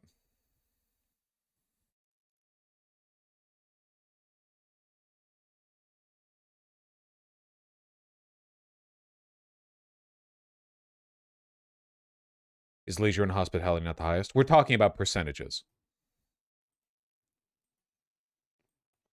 Do you think this will affect the gig economy? In the sense that, like, more people will rely on it? Maybe.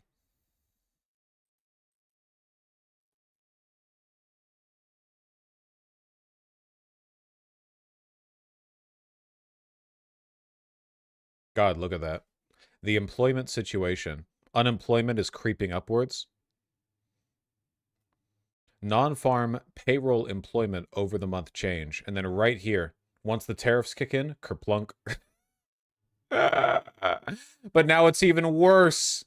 Now it's even worse.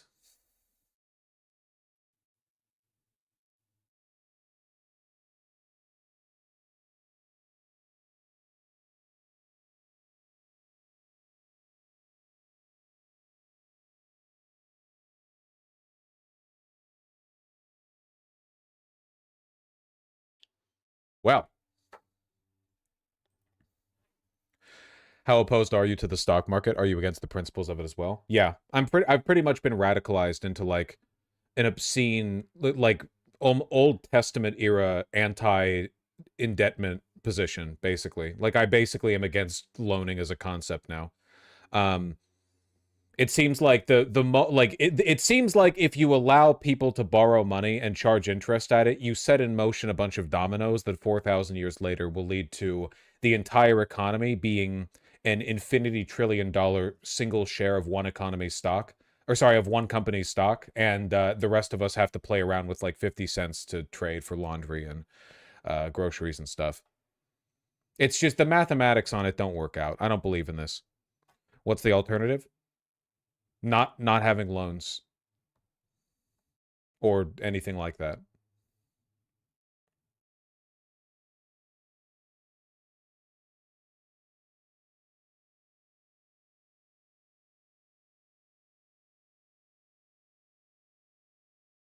Yay, let's abolish usury. No, you're misunderstanding. I didn't say no usury. I didn't say no interest. I said no loans, motherfucker.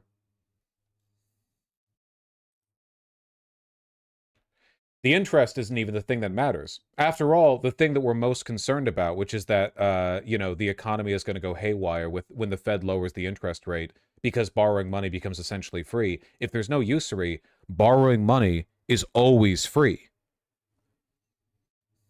Like, what getting rid of interest then would only unlock the final form of this economic accumulation where everyone can just loan out money for fares, free money all the time. Like, that wouldn't fix anything. But would we have grants? Grants aren't loans.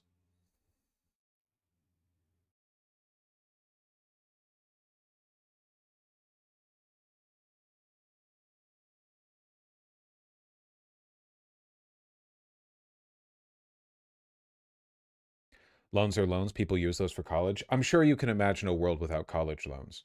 Like, obviously, I want college to be free. Like, you're asking, like, if I'm saying something like there should be no loans, obviously, we're talking about a world that is different enough where you would also not have paid college. Or, Jesus, a grant?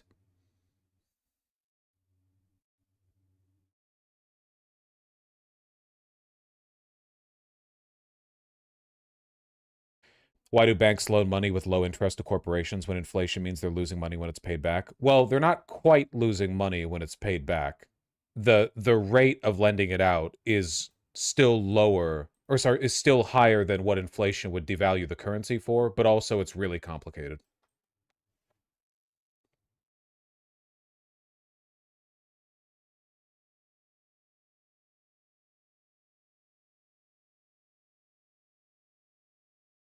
They can lose money on it, but they usually don't.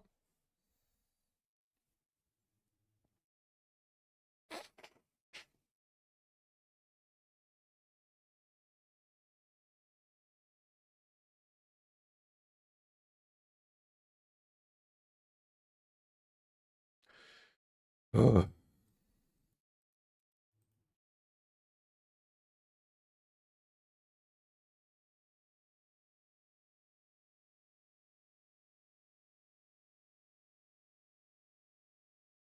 What are we talking about? The job market is fucked where people applying for jobs are all being rejected because of AI. Yeah, I've seen this. It's pretty grim. Young people are using ChatGPT to write their applications. HR is using AI to read them. Nobody is getting hired. Love the modern economy. Also, 90% of job postings are fake. I don't know if it's 90%, but a lot of companies will post fake job listings because having a bunch of job listings open make it look like the company's growing, which is good for speculation. They want to look like they're growing.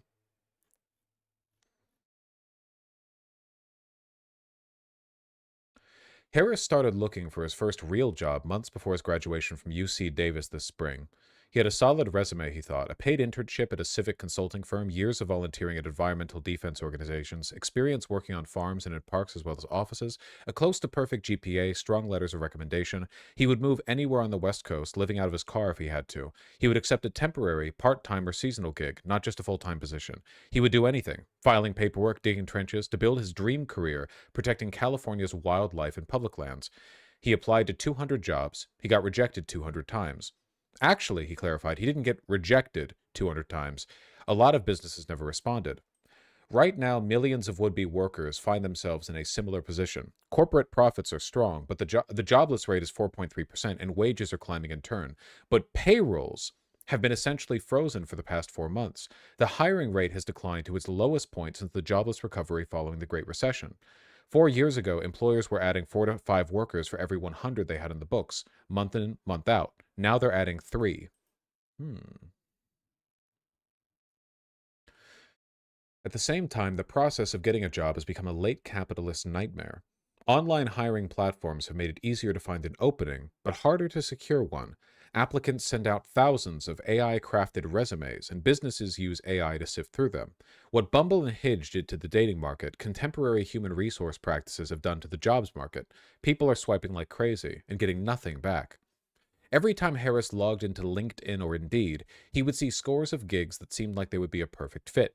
He would read a posting carefully, scrub his resume, tailor an introductory note, answer the company's screening questions, hit send, hope for the best, and hear nothing in response. Again and again and again. Ooh. Other job seekers described similar experiences. In suburban Virginia, a paralegal named Martine got laid off by a government contractor in April. Like Harris, she did not want to dim her employment prospects by providing her full name. She saw plenty of jobs being advertised at nonprofits, law firms, consultancies, and universities. She sent out dozens of applications. She even got to the second round a few times, but she never came close to being hired. I have 10 years of experience, she told me. I'd be happy if a person just told me no at this point. For employers, the job market is working differently too. Businesses receive countless ill-fitting applications, along with a few good ones for each open position. Rather than poring over the submissions by hand, they use machines. In a recent survey, chief HR officers told the Boston Consulting Group they are using AI to write job descriptions, assess candidates, schedule introductory meetings, and evaluate applications. You know what this reminds me a little bit of? That Slavoj Žižek bit, where his ideal date would be one where he brings a prosthetic penis and the woman brings a prosthetic vagina so they can insert them into each other and leave it in the corner while he and the woman talk about, their interests and their lives and stuff, like over by the, and the couch, so they can like let the machines do that work and they can focus on what they want to. I feel that reminds me of that. Like, if people are flooding all job applications with AI crafted resumes, it makes sense that HR companies or HR departments and companies would use AI to curate through them, right? Because no company is going to want one of their HR reps spending 24 hours a day, 7 days a week, fishing through trash, basically. These fucking planes, man. Yeah, it's an arms race. It goes back to like the square tax, right? It's kind of like, man, it seems like the only way of doing this properly, the only way of fixing this problem is you just have to come in person, right? Like if you're applying for a job, you should just show up in person. And they should just interview you in person. And that would like immediately fix it. It's the same as like Tinder, right? You can spend 1,000,000 hours swiping people on Tinder or Hinge, or you could like meet a person in real life. The difference being with a job application, at the very least, you know for a fact that both people are interested going in the same thing, hiring and being hired. But the problem is they'll still tell you to apply online. Yeah, because that's where their system is built out. I'm aware of that. I'm saying like that is the system that should be used. It seems like everyone wants that system, but nobody's willing to shift to it. In some cases, firms are using chatbots to interview candidates too. Prospective hires log into a Zoom-like system and field questions from an avatar. Their performance is taped, and an algorithm searches for keywords and evaluates their tone. Priya Rathod, a career trends expert in Indeed, told me she understands why job seekers feel as though their resumes are going into a void, but she argued that the online platforms make it easier for people to find open positions, and that AI can, quote, get them to the next stage of the interview quicker if the applications fit an employer's needs. Still, a lot of job applicants never end up in a human-to-human process. The impossibility of getting to the interview stage spurs jobless workers to submit more applications, which pushes them to rely on ChatGPT to build their resumes and respond to screening prompts. Harris told me he does this. He used ChatGPT pretty much every day in college. He finds its writing to be more professional than his own. Ugh. And so the cycle continues. The surge in same AI-authored applications prompts employers to use robot filters to manage the flow. Everyone ends up in a Tinderized job search hell. So improve your own. Guys, why would he improve his own professional writing skills if it would just be pitched into an AI void? What's the point? Again, it's material incentives. From both sides, as long as this is the arms race, both sides are like incentivized into the lowest effort. Yeah, it's like a power creep of disinvestment, you know?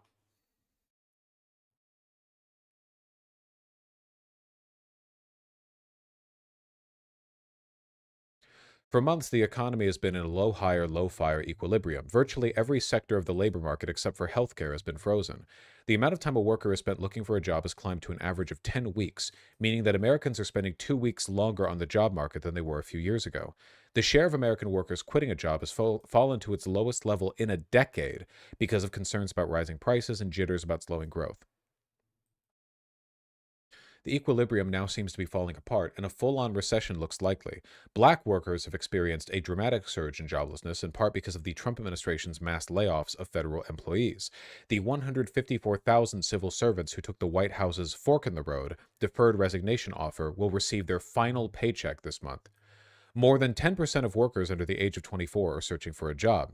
Performance-based and strategic layoffs are increasing. Lydia Bossor of the consultancy A Parthenon wrote in a note to clients last week, cracks are increasingly showing. What is a worker supposed to do? Martine and Harris and millions like them are still trying to figure that out. She keeps on applying, whereas he's doing landscaping and volunteering. Rathod said she recommends old-fashioned networking. So damn noisy out today. Asking recruiters out for coffee, going to in-person job events, and surveying friends and former employers for leads. Such strategies might work if employees begin hiring again. But if not, millions more people might be left pitching their CVs into the void. What was that op-ed written recently on the Financial Times of a woman who said, I don't have my job because of my skills or my output. I have my job because of the friends that I have. Which was like an extremely, straightforward acknowledgement of the way the economy works for these people. Ah, here it is. Why AI won't take my job. I owe my position to status and connections, not the output of my work. Yerp. That's how it should work for everyone, by the way. Like in the good economy, you would keep your job at the coffee shop, not because you have hyper-optimized your coffee output, but because you know the manager and you know the people who work there, and they like having you work there, and it feels personal.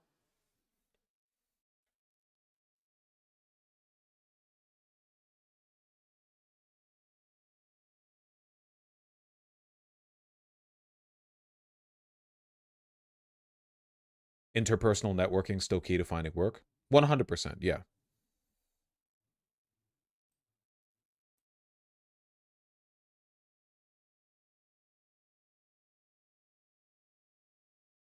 Oh, is this fake? Oh. I only saw the screenshot and never looked into it. Oh, okay. Well, this fake screenshot then still proves an important point about networking.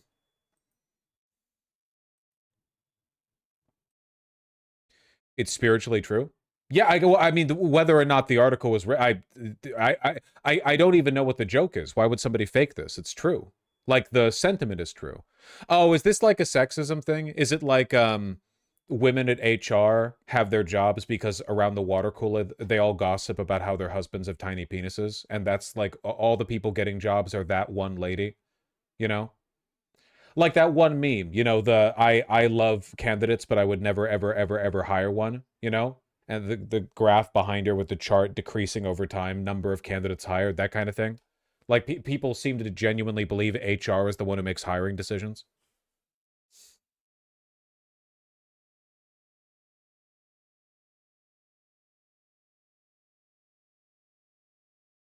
I got a job once because I was wearing my college t-shirt and the VP went to that college and asked if I wanted a job in a hotel lobby. My brother is an extremely talented chef, and he literally got into the restaurateur industry because of an errant conversation that my parents had at a bar. Like, it literally, the ground floor is often just like random human connections. The reason for that, of course, is because in 99% of industries, what most people fear most in an employee is not a lack of skill. It's a lack of like proper social cohesion, Vast majority of times people fear an employee who's a weirdo freak, who's irrational, who's difficult to talk to, who has like personal issues or whatever. And as people are getting more alienated and antisocial, that problem is getting worse. It seems like overwhelmingly what people want is a vibe check. Like you just want to meet a person in person and just go like, oh, this person's normal. If this person makes a mistake, I can tell them that and they won't flip out or get a complex. If this person doesn't know something, they can learn. None of this is taught or learned through resumes.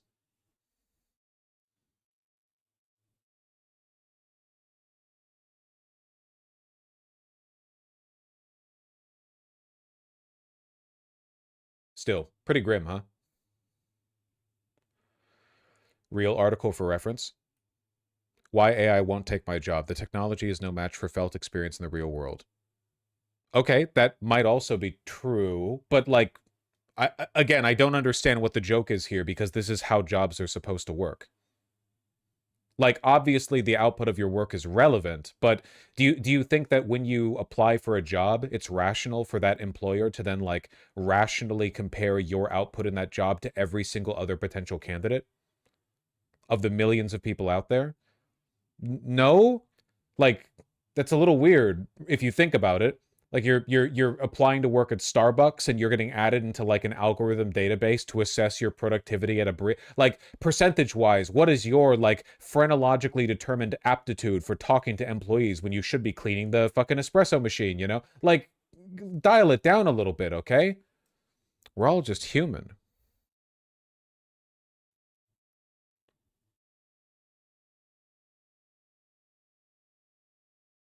As always, social skills are the most important skills you can learn, bar none.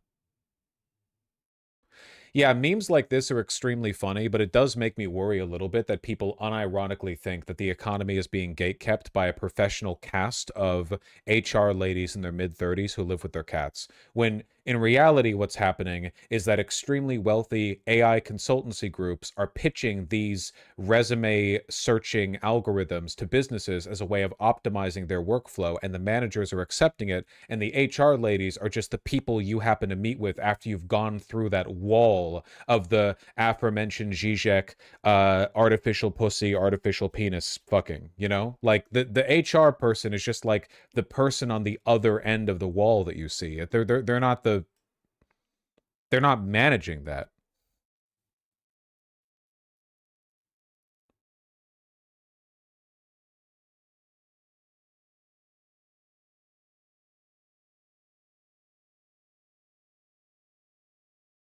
When did anyone say that, Nuts? Don't test me.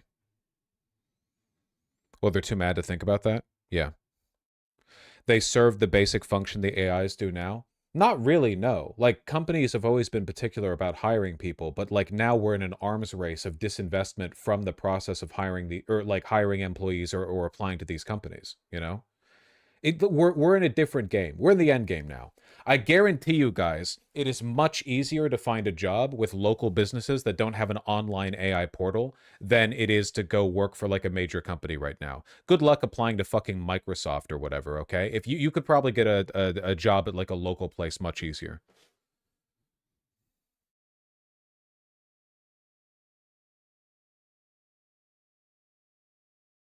Just saying, know who to blame here, okay? There are material incentives that go beyond women being annoying, which they have been known to be. What do neurodivergent / autistic people do to get hired based on skills? You don't get hired based on skills. Haven't you been listening? You get hired based on your social acumen and your ability to like read the room. So you have to get good at those things.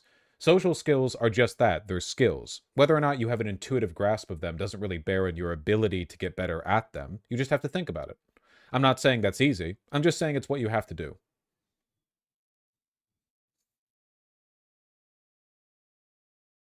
What if you're terrible at those things? Then get better. I don't know what you want. Like, I don't know. Like, this is the world we live in now, okay? It's like, imagine if it was the 1400s France, and you're like, listen, I understand 99% of the economy is farming, but like, I'm bad at farming. What do I do? Well, your ass is gonna die if the Lord catches you sitting on a rock when you're supposed to be fucking producing the grain that's gonna go to the Lord come midday, come summer's eve. Your grain pile is like 2 feet tall. Buddy, he wants a fucking carriage full.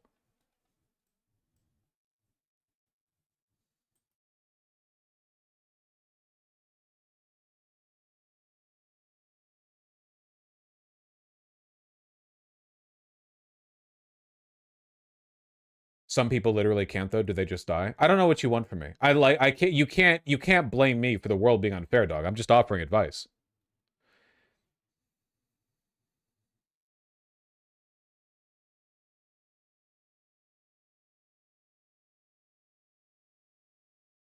Also, I think that like saying that you can't succeed in the modern economy because you lack social skills is kind of a self-fulfilling prophecy. Like, yeah, no one who ever told themselves they suck at being social is ever going to rizz up a HR broad, you know? Like, fucking have a bit of a backbone. Get some practice in. How can you even know whether or not you're good at socializing? You never fucking try. When was the last time you left the house and went to like an organic social event where you didn't know anyone there? When was the last time you went to a outdoor music show or a block party or even a bar and talked with some of the people? Yeah, that's what I fucking thought. When was the last time you even exercised social skills with strangers that weren't online or the person selling you the groceries, okay? I'm not telling you it's fair. I'm telling you that it's your life and you have to make a decision. But you know what? Fuck it, okay? The more you guys suck at socializing in the greater Seattle-Tacoma area, the more my immediate friends are going to have luck with their employment prospects. You know, one less person to compete with. I'm just saying, listen, it's a dog-eat-dog world out there, and you're sitting in the corner chewing on your tail. Fine, I've got my own dogs in the race.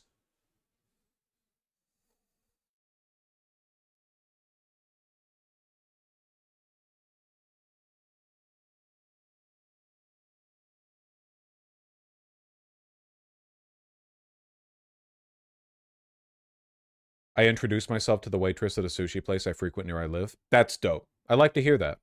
Why the fuck would I do that if I don't enjoy it? You should enjoy that.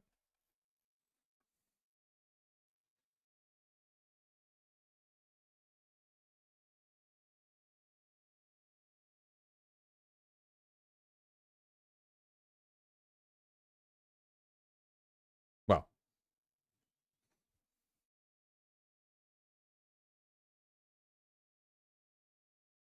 AI hiring nightmare article. That sums that up pretty well, I feel.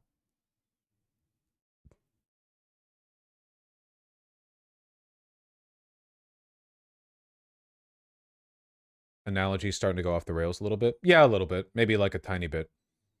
I just think it's important for you to understand that, like, you wouldn't have had the option to be this much of a shut-in if you were born 1,000 years ago. You would have had like a village, and you're at 14, you would have been tilling the field, and your parents would have been like, you need to go take this like bushel of grains down to trade for them at the market. It's a 2-day trip. Here's a dirk to defend yourself with. You would have had the opportunity. I'd be dead. You don't know that. You don't know that.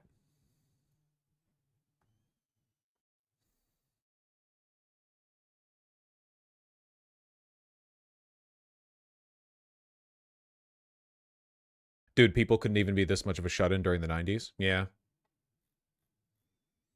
People think the boomers are mocking them with their, like, abundant job availability and low, and like, low housing costs. In reality, the boomers are mocking you guys because they grew up in an era where everyone kind of, like, knew their neighbors.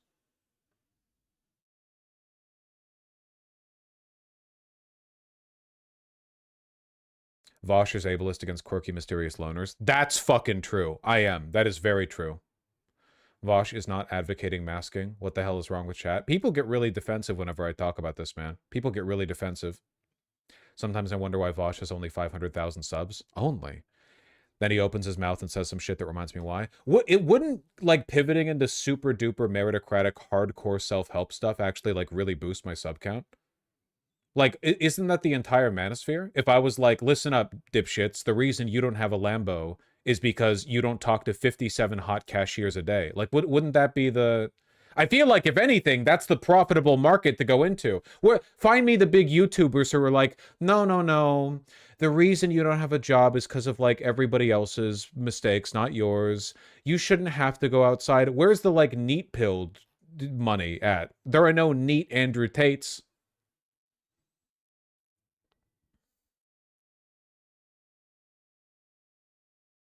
I wish Vosh would go off his pissy gay arc, drags the whole stream down. You can't take the pissy gay out of the Vosh. What the hell are you talking about, man? You think it's a performance? You goddamn homophobe. How should I, as a trans woman, get a job without being discriminated against then? You can't. That's not... What do you mean? If I was offering advice to, like, black youth for getting a job, and they were like, well, how do I avoid racism? My answer would probably be like, that shit sucks, my man, but you have to, you still need a job. Like you can mitigate it, but I think that, you know, these are like a part of a tapestry of factors that you have to keep in consideration. Vosh not realizing he's just defending capitalism. It is rough out here. You know how I say live streaming is the hardest job? I'm looking at YouTube chat. YouTube chat doesn't like it when I suggest YouTube chat has a lower quality on average than VGG, but every once in a while you have to go back and read the chats that I see there, especially when topics like this come up. Buddy, okay? It's all fair and good to criticize capitalism from a systemic perspective, but from an individual perspective, your ass needs to eat. It's that simple. It has nothing to do with broader systemic critique. You really think capitalism is getting defeated if I tell you, like, no, everything's unfair, you should just bed rot? Like, you think that's responsible rhetoric from somebody with a public platform? Like, I'm supposed to sit here and be like, no. You don't need to work on yourself. You shouldn't try to optimize your chances of survival in this unfair system. What do you think advocates for socialism must have been like in the early 19th century? Were they like, no, you should just die because working would be exploitative? You're being silly. And this is part of the reason why we can't organize, and this is part of the reason why you're not going to make it, okay? Accusing me of being ableist for saying that you should work on your social skills if your social skills are preventing you from getting a job? Sheesh! Like, little bit, you know, revealing, in my opinion.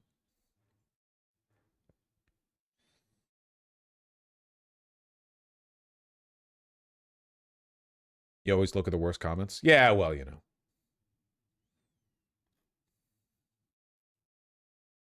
Vosh is right on this. I got much more social once I started working a customer service job. It's a muscle like anything else, right? It's like saying, well, I got a lot more strong after I started working in a warehouse, as long as you take care of your back. Yeah, you're doing a lot more lifting. How am I supposed to go down the hall to the bathroom when the stairs are ableist? That's fucking true. That's fucking true.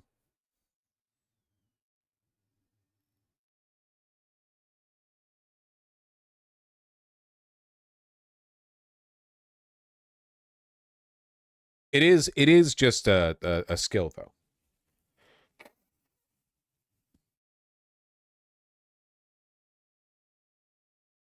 Vosh doesn't do any of the shit he prescribes, though. Arguments from hypocrisy are the refuge of the people who have already lost the argument. After all, even if I did none of the things that I suggest you do, would that make my advice invalid? And if you think the advice is invalid, why not critique the advice on its own principles, rather than arguing that I don't participate in it? Also, I do. But it doesn't matter.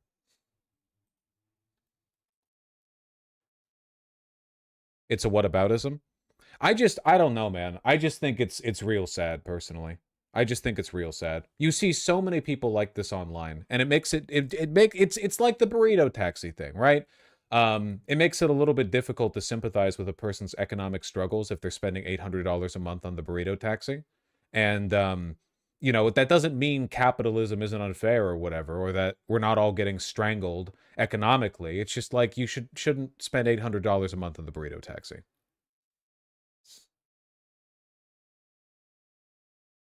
I'm not saying you're a bad person if you do. I'm just saying, you know.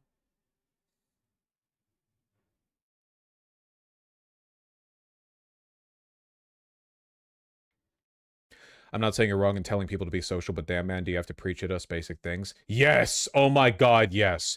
Genuinely, I really do feel the average person, Gen Z and younger, is lacking in, like, the most basic, social skills. It's not a my community thing. I think it's, like, across the board. I truly believe we're at a crisis point with this. It is really fucking bad.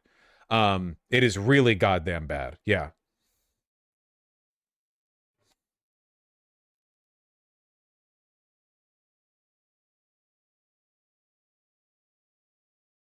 Wear deodorant type shit? Yeah, but then you go to a Magic the Gathering tournament and people are stinky.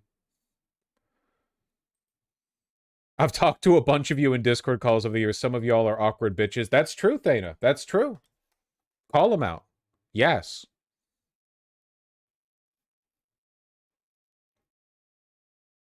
The Gen Z stare gives me lead poisoning vibes. It's a real thing, man. It's fucked up. You walk around outside and you see like a person who looks like they're 20, and the only people from that age cohort who are openly social are when you see a bunch of broccoli-haired young men with big pants walking around laughing, you know, at some joke you didn't, you know, you just get the impression of like a friend group. But a lot of other like non-paired off Gen Z people or whatever, you know, you walk past them and they're just like, they got the stare.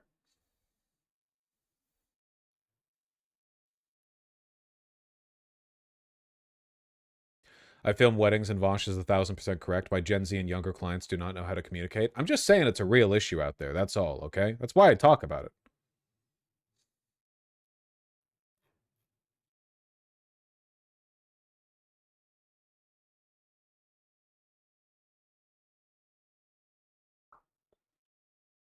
What stare? They're looking at their phones. I really do think I'm so sorry for the boomer take. This is the reason why I'm anti-phones in school. I really do think that if you guys once a week would take an hour-long walk and not bring your phone, that would be like a transformational experience. And I'm not kidding. I'm not saying transformational in like a euphemistic way. I mean like the memories of that walk would stick out stronger in your mind than the memories of anything else that happened in that week, you know?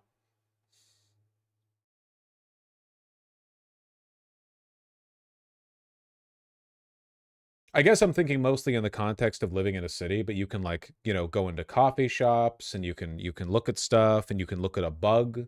There might be like a cool bug on the ground that you can look at.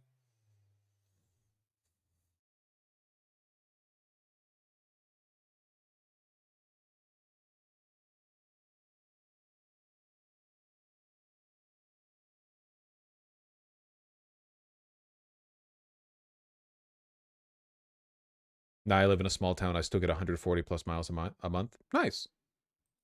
Get that walk in. Helps you live long.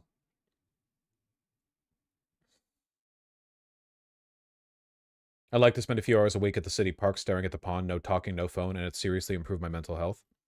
Just trying to offer help to people. That's all. No Vosh streams while walking? Yes, no Vosh streams while walking. I didn't know the Gen Z stare thing was more than a meme. It's kind of difficult to like fully appreciate these sorts of long-term social changes when you're in the midst of them. You know, the classic, a fish doesn't know what water is kind of deal, you know? A monkey doesn't know what air is, right? It's difficult to appreciate it, but like there is such a big difference in the general social demeanor of older people versus younger people. I feel like any group of people, any generation that has grown up with internet devices in their pocket, like very big difference on average in how they act and carry themselves in public.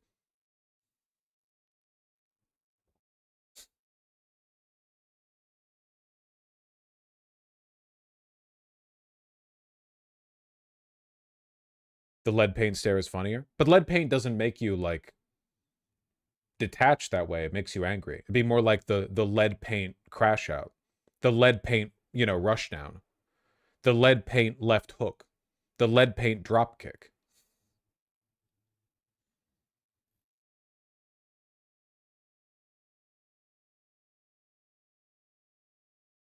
No. Been talking about this for a while. Still, I'm happy we read that article. Yep.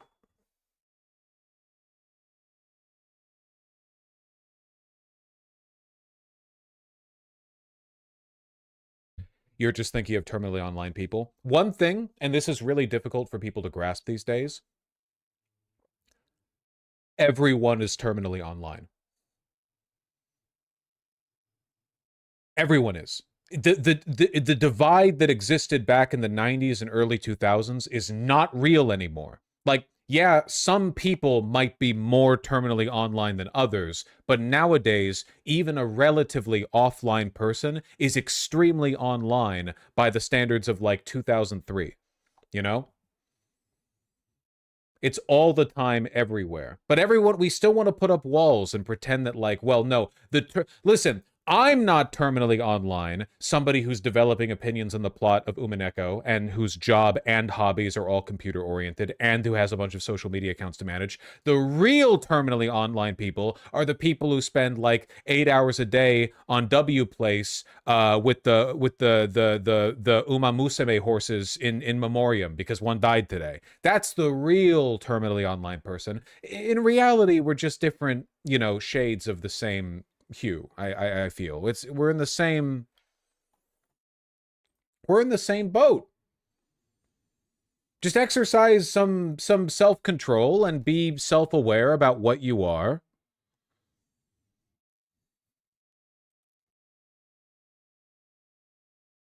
Oh, really, Thana? I'll take a look sometime.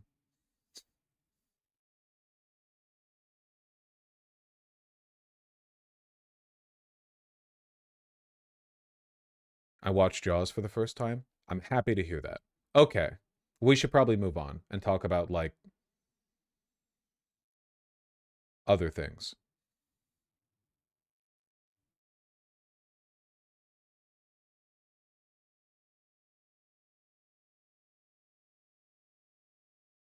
Don't you talk about Haru Urara like that? I don't think I said anything disrespectful, in my humble opinion.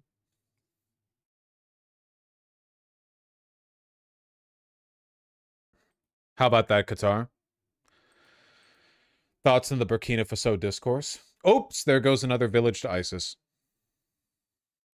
Paula, what is Qatar saying about this? Well, we have a strong statement from Qatar, as you might imagine. They have issued a statement through their foreign ministry spokesperson saying that this attack is a, quote, criminal assault, also saying that it is cowardly and that it is a blatant violation of international laws. Yeah, that's true. Basically, Israel, my understanding is that Israel postured about wanting some kind of negotiations with Hamas negotiators in Qatar, and then rather than participate in the negotiations, we just, well, I guess the US-Israeli, you know, union, bombed the residential buildings that the negotiators were in. And norms. Now, Doha would be furious with what has happened. It's worth pointing out, as Jeremy mentioned there, that the Hamas main negotiator, Khalil al-Hayya, is stationed in Doha. He also met with the Qatari Prime Minister, who's also the Foreign Minister, just on Monday, we understand. And the Prime Minister was trying to push him and urge him to accept this US proposal for the ceasefire hostage deal. Apparently, the White House has, like, somewhat condemned the Israeli strike targeting Hamas leaders in Qatar, quote, does not advance Israel or America's goals, White House says. That's funny. Too bloodthirsty for the White House. Incredible. On Tuesday, Israel carried an attack targeting senior Hamas leadership in Doha, the Qatari capital, at the heart of talks to mediate a deal to end the Gaza war. Explosions Tuesday morning tore through what Qatar's Interior Ministry said was a Hamas residential headquarters in Qatar. The attack failed to take out Hamas leaders, including Khalil al-Hayya, a central figure in the group, but killed his son and a top aide, Hamas said in a statement. Wonderful. I'm sure this will only further entrench good norms between Israel and their Arab neighbors.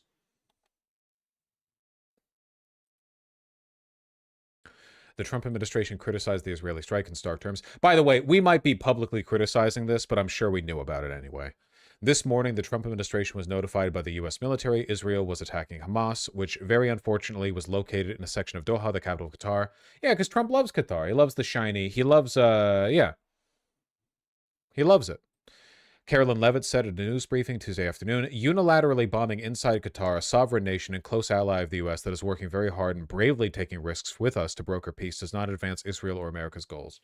Trump is really only okay with warmongering if it serves his interest in being like a big boy. If it doesn't make Trump look like a big boy, like the Iran bombing did, or he thinks it did, right, then he doesn't really want, you know.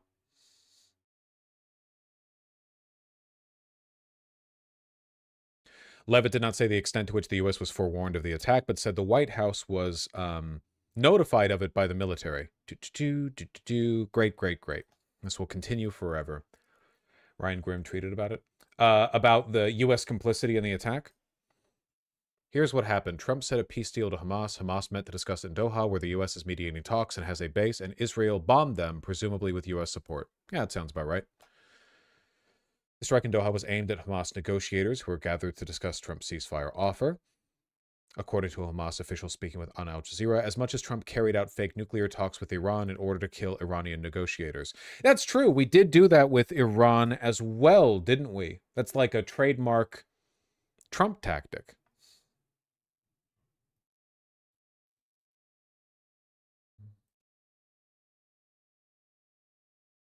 It's basically the most bitch-made thing you can do, right? Like faking a negotiation so you can strike the negotiators.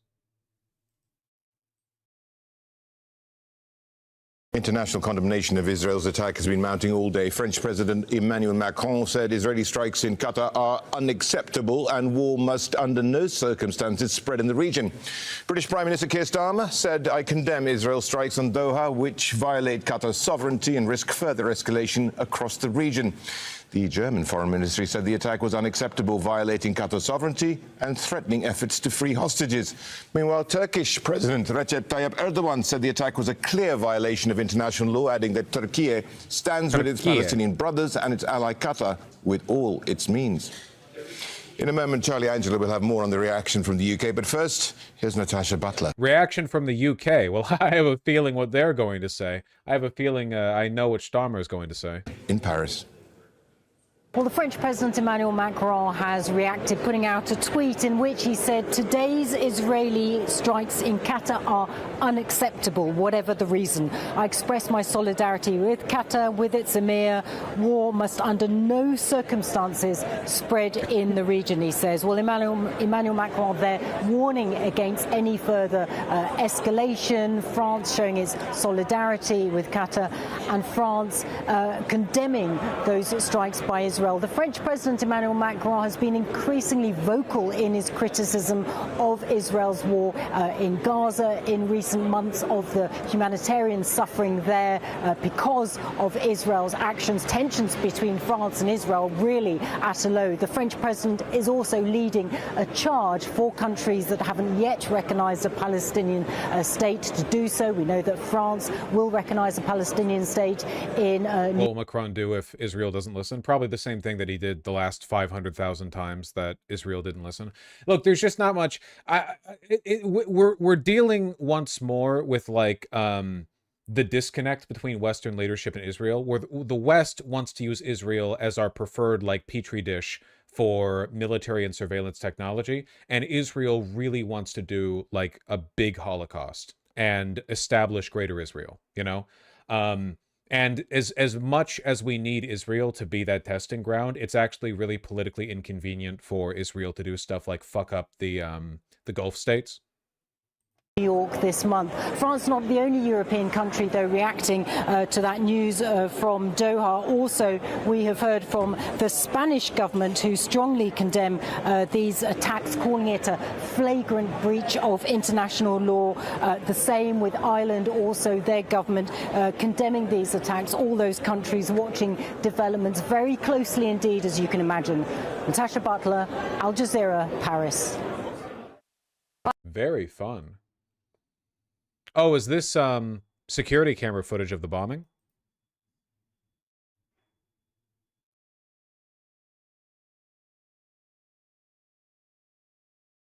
That did look like a bombing.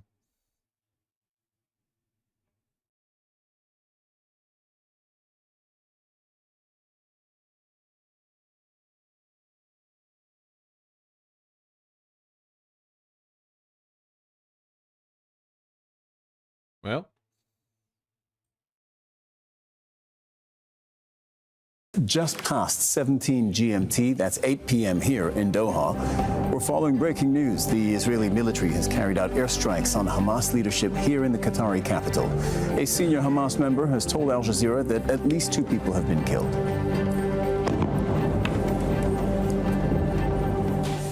And he confirmed that the son of Hamas's chief negotiator, as well as his office manager, were among those killed. But he said senior members of the Hamas delegation survived the attack. Qatar's Interior Ministry has now said that a member of the security forces here has also been killed. They had gathered at this location at the time of the attack to discuss the latest ceasefire proposal from the United States. An American official has told Al Jazeera that Israel had alerted Washington before the attack. Let's look at the map. Let's see where this happened. The attack happened in the Leg Taifia neighborhood. That's north of Doha's West Bay commercial district. The area hosts a number of foreign missions, including the embassies of Brunei, the Philippines, and Iraq. Leg Taifia is a phenomenal triangulation here. Jesus Christ. So many diplomatic buildings here. A largely residential community, and it hosts several local and international schools. Qatar's Interior Ministry has confirmed a member of the security forces was killed in that Israeli attack. The attack resulted in the martyrdom of Corporal Badr Assad. It's going to remain a problem for literally like the rest of our entire lives. Israel has gone from being a pariah state in the Middle East to bombing like every fucking neighboring country every day. How many fucking countries have they bombed, man? Like borderline, like I'm sure at some point they'll find an excuse to bomb Saudi Arabia or whatever. They'll you know, might as well go for the hat trick and get all of them. There is no, like, Israel will not be able to exist in the Middle East. Its existence will genuinely be propped up on the threat of nuclear retaliation and American support, and that alone. Mohammed al-Humaydi al-Dosari, a member of the Internal Security Force. While performing his duties at the targeted sites, a number of security personnel were also injured. The competent authorities continue to survey and secure the targeted area using the explosives unit of the Internal Security Force. Al Jazeera's Charles Stratford is live from the Corniche in Doha for us. Charles, so in addition to a violation of Qatar's sovereignty, we now have confirmation that this Israeli attack has killed a member of Qatar's law enforcement. Yeah. But it didn't kill the leader they were looking for, so in that respect, it's kind of a failure on their end. Oy, oy.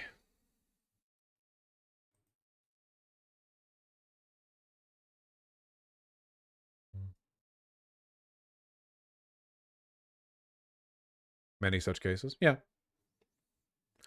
I still don't get it. The West was much harsher on South Africa. Yeah, because we weren't using South Africa as a petri dish for the aforementioned surveillance and military tech. Do you have any idea how many ties there are between, like, Palantir and... Like, Palantir's CEO is a massive Zionist. Very outspoken about it. Not like a quiet, oh, follow the money kind of way. If you want, like, aggressive on-the-ground testing for militarized surveillance, you want to do it in around the perimeter of what is essentially a concentration camp, you know? I need to piss super quick. After that, we'll talk about the fuck-ass Epstein birthday letters. And then I think we're going to play some goddamn Silk Song. Hold on.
All right.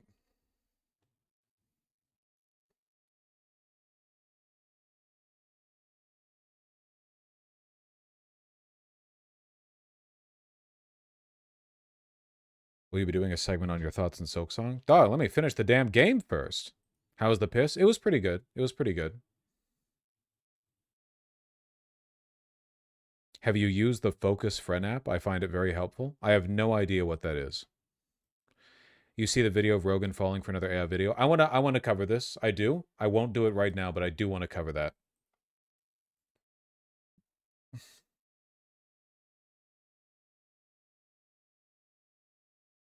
Okay. I didn't want to cover this initially because, to be honest, I'm getting to be a little bit more nothing ever happens pilled on the whole, like, Trump is the world's biggest pedophile, biggest living pedophile because Epstein's dead, thing. You know, it seems like without any kind of like mounted Democrat pressure, it's difficult for this stuff to really take off. There has been a lot of like really funny discourse though, since the oversight Dems forced the release of... So in Epstein's estate, right, like the stuff that was managed when he died, you know, stuff gets like distributed, the state has is aware of it, right? There was a big collection of birthday letters to him, one of which was a letter that was previously only described, and the description of the letter included the text in it, and then the fact that Trump drew the silhouette of a naked lady around the text. And the text is, as you might recall, it meant to... Thank you. Very helpful for my diet. No, I'll have it. My partner just gave me stroopwafel. From Europe. Coffee and stroopwafel. I swear to God, you were about to pull a printed version from off camera. Yeah, here I have Epstein's actual birthday letter. Thank you. No, anyway, you might remember this, but like, one thing I don't think people anticipated was that the drawing of a naked person that Trump would do over the text would look like a prepubescent child. It's funny that Trump drew that. Yeah, keep in mind, this letter was in Epstein's estate. It can't be faked now. It was part of the logged estate. There are records of that. It's from 30 years ago. Also the pubes of the signature. Yeah, but that's the funny part. Where's that comparison? Hold on, because people were making comparisons, right? So so this was the text that was released before from the... Was it the Washington Post? Who was it who released that? Who was it who released that? When the original drop was. Wall Street Journal. Thank you, Wall Street Journal. I remembered the W. Those are not pubes. Listen, it's iconographic. Don't get it mixed up, okay? But anyway, right, so the text is voiceover. There must be more to life than having everything. Donald. Yes, there is, but I won't tell you what it is. Jeffrey. Nor will I, since I also know what it is. Donald. We have certain things in common, Jeffrey. Jeffrey. Yes, we do. Come to think of it. Donald. Enigmas never age. Have you noticed that? Jeffrey. As a matter of fact, it was clear to me the last time I saw you. Donald. A pal is a wonderful thing. Happy birthday, and may every day be another wonderful secret. So, like, yeah, you don't need to be a brain genius to read the subtext on this one. And then, because it was described from the Wall Street Journal, it was described that it was drawn with like the silhouette of a naked woman around it. I think a lot of this was the mock-up that people did right here, because it was described that Donald's signature was the pubes and that it was drawn over the torso, but the actual drawing is so much fucking creepier because, and I understand this is like a little bit grotesque, but who would draw the breast there if it wasn't meant to be a kid? Like, we're talking about a cartoonish drawing of a woman's silhouette. Okay? We all know how we would draw a woman's silhouette, like a naked... Like, if we were drawing, like, a raunchy birthday card, we all know exactly how we would draw a woman's silhouette, right? Like, let's... Like, we know... Like, iconographically, it has nothing to do with what women... It's just, like, how do you draw that? And then you got it, you know? The fact that the breast lines are placed there, man, Jesus Christ. I don't think anyone I don't think anyone would have guessed it being that fucking creepy. I'm serious. Doesn't it like it? I think that's meaningful. I think it's insane. I've drawn. I can't imagine looking at like assembling this text and then going, how do I draw the silhouette of a woman around this, and then drawing this? That's fucking crazy. That's insane. And yeah, how tiny the neck is. But you get it. You understand. A bunch of other stuff from the estate was released, all in Epstein's birthday, like, compilation of letters. How do you have any like cool reads on this one? The President of the United States contributed to this portfolio of birthday cards to Epstein. Jesus Christ.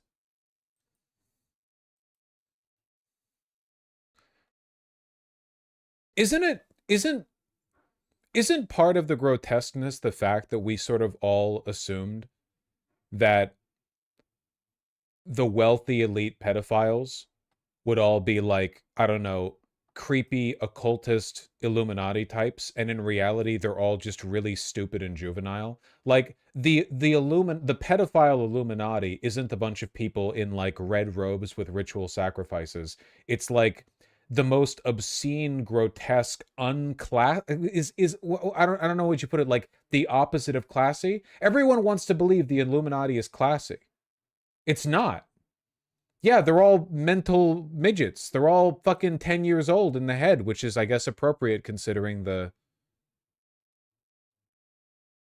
You understand what I'm talking about, right? Like, the fact that it's classless almost makes it worse. Again, I'm reminded of Zizek. He did a lecture recently. Was it at Oxford, I think, the Oxford Union, where he talked about how he and the other Marxists made a mistake in assuming that the elite must be refined. In reality, the elite are more profane than we could ever imagine. Like, poor people and middle-class people obsess over the virtue of a clean mind and clean mouth, you know? I have to watch my diet. I have to read the right things. I have to moderate my intake. The wealthy are extremely stupid and grotesque and awful and classless. They're all yucking their way across Little St. James. I can't believe someone drew this. This is a crayon drawing, I assume. This is real. This was given to Epstein for his birthday.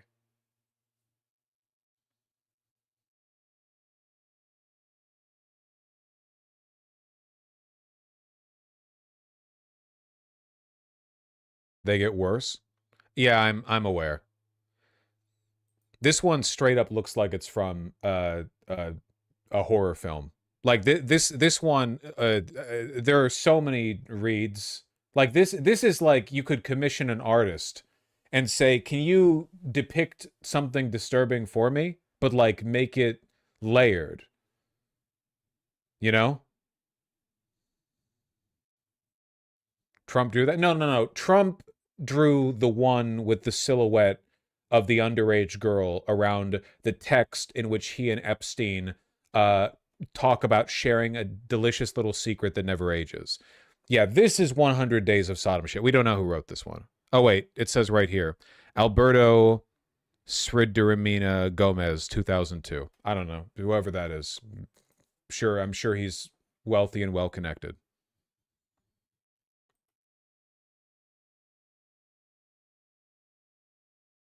Was this one made by one of the trafficked children? This one also directly implicates Trump. Oh, I haven't seen this one. From the Wall Street Journal article, there's a photo of Jeffrey Epstein with a giant novelty check implying Trump sold him a woman for $22,500. The Epstein estate also turned over another letter from the book that references Trump. It came from businessman and longtime Mar-a-Lago member Joel Pashkow, who made a crude joke about a woman that Trump and Epstein socialized with in the 1990s, according to people familiar with the matter. The Pashkow letter included a photo of a poster board-sized check for $22,500, which had been mocked up to appear that it was sent from Trump to Epstein. Beneath it, a handwritten caption said, "Jeffrey showing early talents with money plus women sells fully depreciated redacted to Donald Trump for $22,500, and the redacted is a woman's name. Pashkow and his attorney didn't respond to requests for comment. A lawyer for the woman said she doesn't know Pashkow and has no knowledge of the letter naming her, which the lawyer called a disgusting and deeply disturbing hoax. Trump was listed under the Friends section in the book's table of contents, along with Clinton and about 20 other associates, the Journal reported. Trump and Epstein socialized in the 90s, blah-de-blah-de-blah.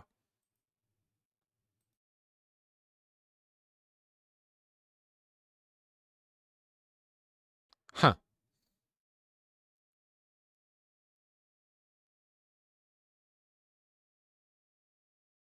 This is the world elite. Yeah, doesn't it feel worse knowing that they're all like...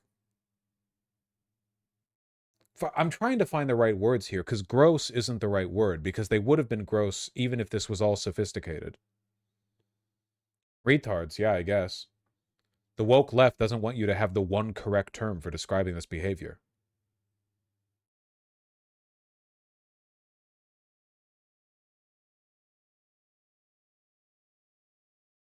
Weren't some victims organizing to present files on their own? Yeah, there was a meeting outside the Capitol building a couple of days ago, 3, 4, in which some of the victims of Epstein were talking about releasing their own files.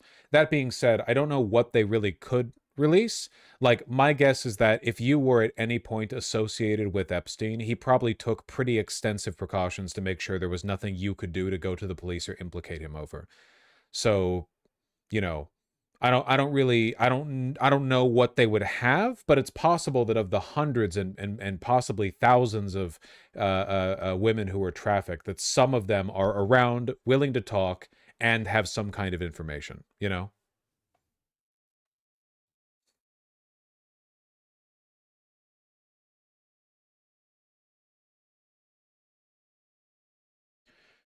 Thomas Massey said he would read their list out because he has immunity inside the House chamber. Yeah, it's been nice to see him take this position, I suppose. I don't know how much it's going to go for in the long run. At the very least, like, there are fake Trump haters like Rand Paul, and then there are real Trump haters like Thomas Massey. I will acknowledge that distinction. Massey genuinely does not like Trump. He himself is still a piece of shit, but he doesn't like Trump.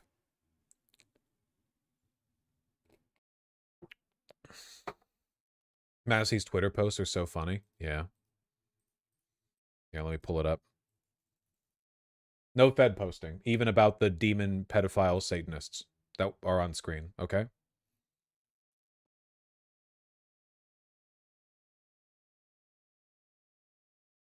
No Fed posting, even about the most evil human beings in existence. Thank you.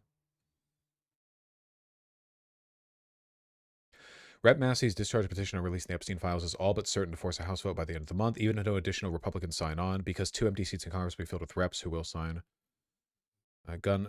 Safe Students Act repeals Gun-Free School Zones Act. See, because in between him talking about Epstein, here he's like, thank you so much for the legislation that allows schools to determine whether or not they want firearms on campus. Fucking libertarians, man. Oh yeah, did you guys see this one where, like, randomly for some reason Mike Johnson claimed that Trump's appearance on the Epstein files was because he was an FBI informant, and then he backed off that? Like, it just, I don't even think he was instructed to say that. I think that might have just slipped out of his mouth.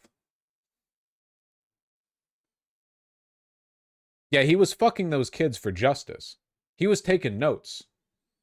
Every day he would call his FBI his informant contact, and he'd be like, no, trust me, just 10, 15 more years here on Little St. James, and then I'll have the info that you need to bust Epstein.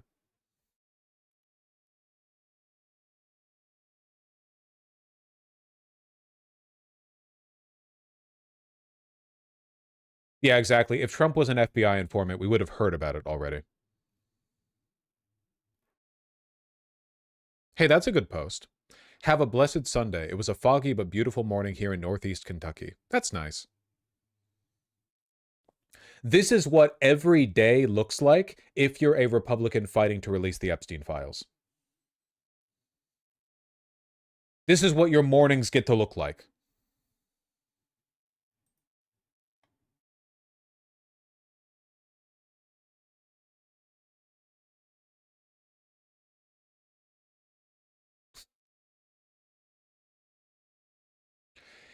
Majority Report brought up this point. How does one usually become an FBI informant? Yeah, I like the presumed implication of what Mike Johnson said, is that the argument he was making was that Trump wasn't doing anything pedophilic at all, and then the FBI contacted Trump and was like, you need to now befriend Epstein, go to the island 50,000 times, and fuck children to implicate Epstein, as opposed to the real way people become FBI informants, by being informed that they're committing a crime and that their only chance at not going to prison for the rest of their life is by ratting on other people.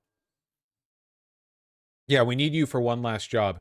Trump only got into real estate because of the FBI informant scheme. He got into everything, all of it, from the beginning.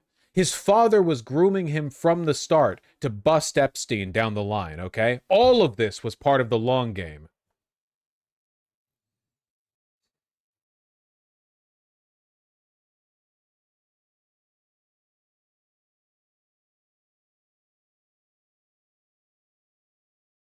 He was sent to the island as a child. Yeah, you guys don't even know. How bad would you feel if the secret Trump is keeping was not all the kids he fucked in Little St. James, but rather the fact that this is all like a revenge scheme that he's been cooking up for a long time to get back at the guy who trafficked him like 80 years ago? You don't even know.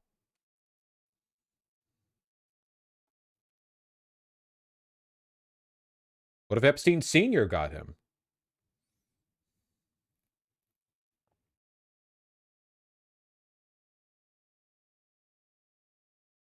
Epstein was an ancient evil. Like a Dracula situation. This is like a generational fight. Epstein was like the kind of vampire who keeps faking their own death and transferring their estate to their son who looks exactly like them, who nobody's seen in years. This would be a good bit. I can see it. All right. Really though, it's difficult to like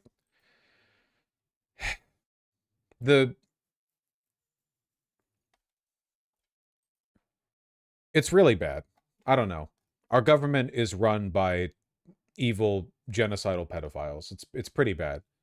Jesus. As bad as Biden was, at least he was only abetting a genocide and not also a pedophile to our knowledge. He did the creepy grandpa thing, and I acknowledge that was fucked up, but it's not quite Epstein's Island level. He was not on the in the black book, to our knowledge. How funny would it be if the Epstein list dropped and Biden was on there? I would be quite surprised. That'd be quite a turnabout. It would definitely give MAGA like some soothing copium to heal the wound, I suppose.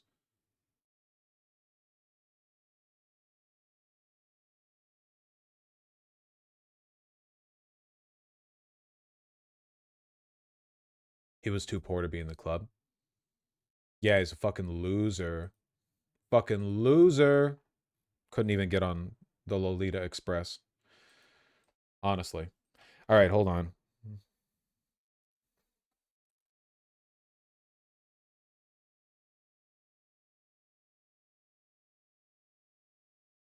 Let me... Oh, first of all, if you've enjoyed the stream and my encouragement for you to go outside and touch grass, please like. It does make a big difference. And remember that YouTube has implemented an AI algorithm that is censoring huge portions of YouTube's content. It's possible you have it activated, though if you can see the stream, maybe that's not the case. Just in case, though, you should check to make sure that restricted mode is turned off on your channel. You don't want that. You don't want the censorship, folks. Certainly not if you're here. And I'm going to read donations, and then after that, I'm going to play Silksong. Now, some people leave the stream when it's time to play video games, but in my opinion, those people are losers. In my opinion.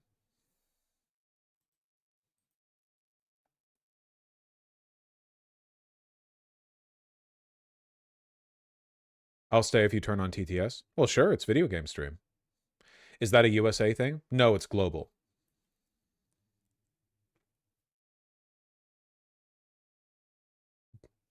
Little stroopwafel.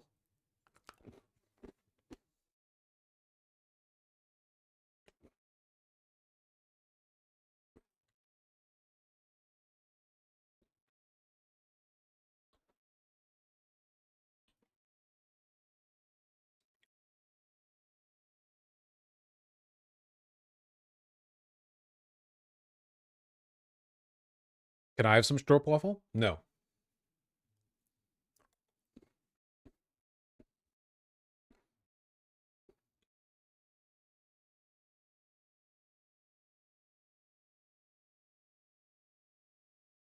That was the last one.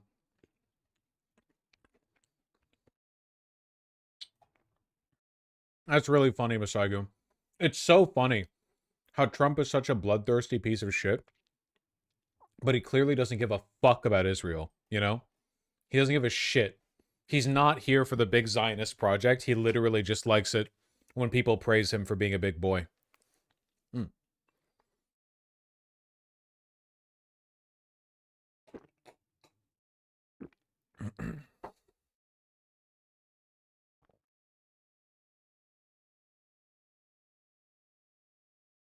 Okay. Shikano Yume, thank you for the $5. Even with a credit card on file, which should confirm to YouTube I'm an adult, restricted mode still turned itself on and didn't notify me of the stream today. Yep, it's seriously, like, I understand that I'm self-interested when I say this, but YouTube is, like, really pushing this.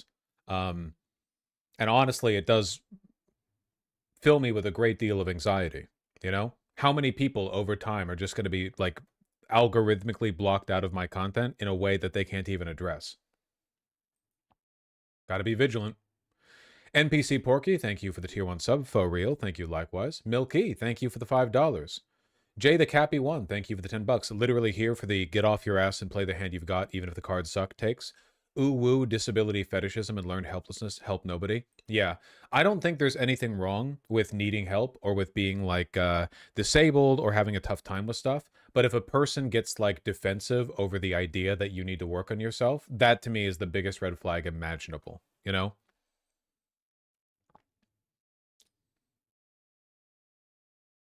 That one's rough. I love duckies. Happy to hear that you enjoyed the walk. One time I went on a walk and 2 pigeons walked with me. It was awesome. That fucking rules. Object in Space, thank you for the incredibly kind $20. I've seen job listings in tech that are only listed to protect the company's H-1B workers so they can say they looked but no one met the requirements. Yeah, that makes sense. I've heard of that happening as well. Thank you. Snyderling, thank you for the $5. No, I don't want to look at a game trailer right now, but I will post it in chat in case somebody is curious what you're talking about. Battletech story trailer. I hate stories in video games. Hate that shit. I want gameplay. Gameplay. Let me read the super chats. Yum, yum, yum, yum, yum.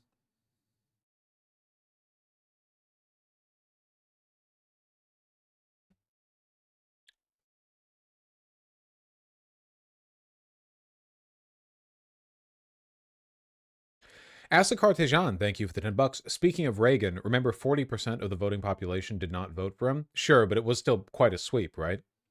Tajirai, thank you for the $10. New BLS report is like if Trump got handed back his test and he yelled at the teacher because they gave him a D-. So they're like, you know what? And knocked off the extra credit, he got an F.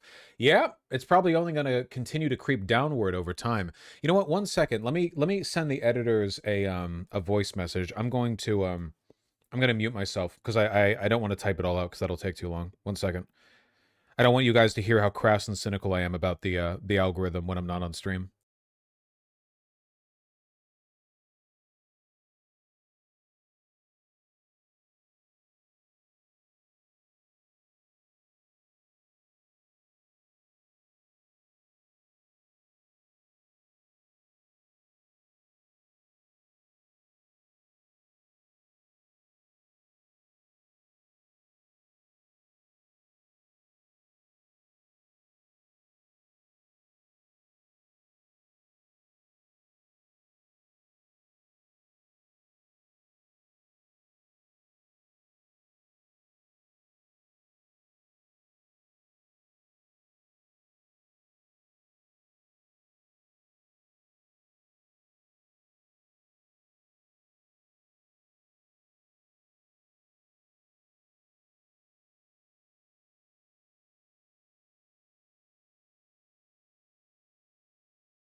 YOLO. Oh, that was a slur, all right. Fuck you. Pale Magpie, thank you for the £5. Still alive, and Diego B, thank you for the $5 both. Really appreciate that. I've actually been getting a lot of calls for job offers lately. Am I one of the 5 people keeping the economy alive? Not till you get one of those jobs, Diego B. What I usually do is apply online, then physically go to the place maybe once a week to inquire about it until they give you an interview or say no. I feel like there are some places where that would work, but probably a lot where it wouldn't. Definitely industry dependent, you know? Memory Suit, thank you for the $2. Pale Magpie, thank you for the £5. Really appreciate it. Devourer of 6 Bagels, thank you for the €10. I spent $800 a month in the savings account. Nice. Gotta save up. Should be saving up as soon as you're able to.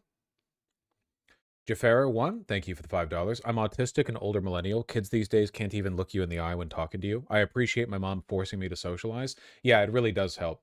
You know, everyone bemoans the difficulties of having to, like, you know, do extracurriculars or go to school or whatever when they're young, but holy shit does it pay off well later in life, you know? Jesus. Rescriptor, Halen Nicole, and Still Alive. Thank you for the $5 all. Really appreciate that. This might be projection, but Gen X raised Gen Z to be afraid of socializing and then berated them for not socializing. I think there's some truth to that a little bit, like an overreaction to the 80s and 90s crime wave, people not letting their kids play out in the street or whatever. There's some element of truth to that. Mortal Wombat, thank you for the $10. Genuinely, people need to stop doing the I'm too mentally ill to work thing. It makes your struggles completely unsympathetic. It is true, like, I don't think a lot of people who say that understand how wretched it looks from an outside perspective when a person offering tepid, banal self-improvement advice is met with a bunch of people going like, this is ableist, you're defending capitalism, you know? Like, that looks really bad from the outside. Really, really, really bad. SamFan155, thank you for the incredibly kind €50 donation.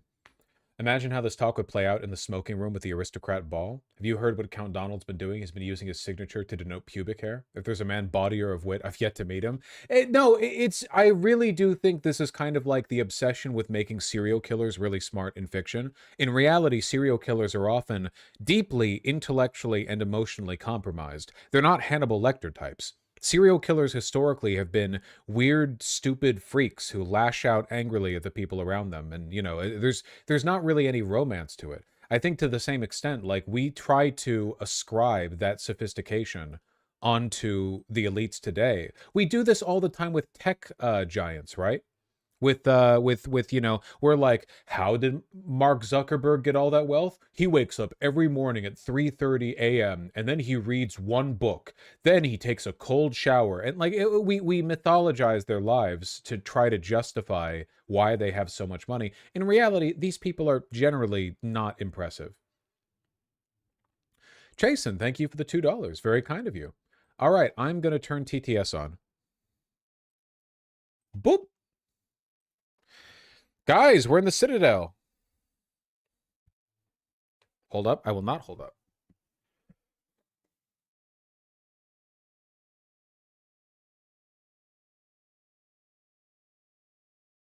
Hold up. You want to see this? Well, then fucking post it, love. Coming over? Oh, it's not. Vosh, unrelated, but I just beat Hornet Sentinel in HK after trying for like a week, and I need to share this. I don't know what Hornet Sentinel is. Now I know there's something called Hornet Sentinel. Hush. Hey, the package came. Oh wait, hold on one second. I've been waiting for an Imogene and I've been waiting for an Imogene Willy package. Hold on. Get out of here. Wait, I want to try it on.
There.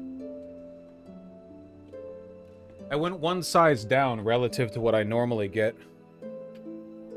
And, I wanted to see if it would make me feel fat. Hornet Sentinel is the second Hornet fight in the Snowy River. Oh! HK means Hollow Knight and not a Silk Song. Oh. My bad. Well done. Yeah, but look, I went one size down. I think this is a 41 in chest. Like, it shows I'm still chubby. You can see my love handles, but it fits properly.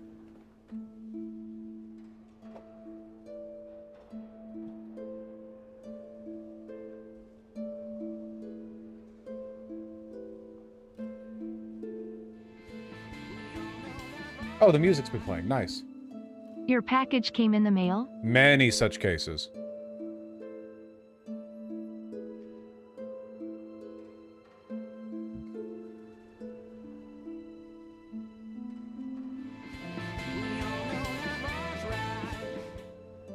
Vosh, once I finish my silent manga audition entry, would you be willing to critique it? Probably not, no, because that's also like a huge slippery slope. People sometimes email me asking for my opinions on stuff they've written or produced, and it's like, damn, that's a huge emotional and time investment, you know? Because I want to take critique seriously. I don't want to like, oh, it's good or whatever. Now I feel like I'm responsible. You wouldn't come to me for a half-assed opinion. You know what I'm talking about? Oh, fuck, that's right. There's like a fucking billion things to do. Oh, shit. Okay, fuck. Okay, guys, I'm going to ask an actual spoiler question because it's going to influence how I play the game from this point forward. I want an actual answer, but it's a yes or no question, okay? Of course not, my love. It's a yes or no question. Do I receive any more transformational movement upgrades in this game? Stuff that allows me to access new areas by virtue of moving around. Yes. Okay. Thank you. How did Vosh get so smart? He wakes up every morning and reads One Piece. I do like One Piece a lot. I really do. It's very, very good. Just yes or no, that's it? Just yes or no. And I got the yes. And that makes me want to start pursuing these guys, you know?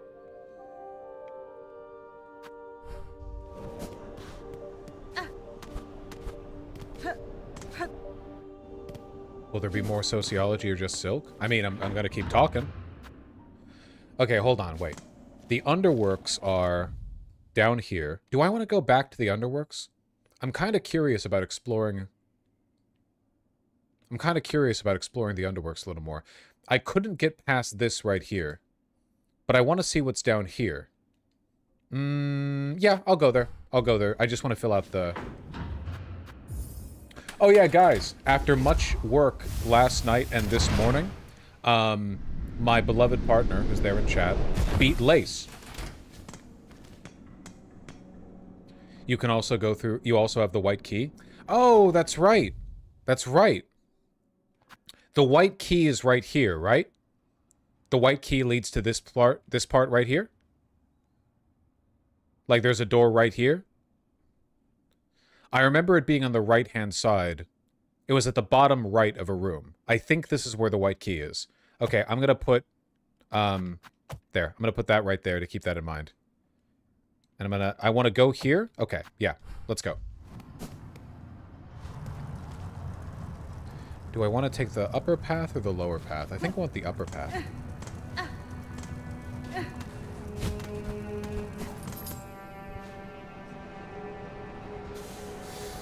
I need to readjust my desk setup so that I am not so close to my monitors. Because by default, I'm only like 2 feet away, and the monitors are pretty big. Whoa! Whoa! Buddy! Buddy! Did you look anything up while playing Hollow Knight? No, I did not. But I played it for quite a bit.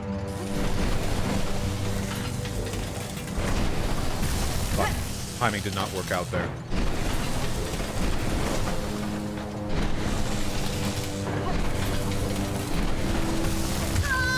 Well, that didn't work very well either.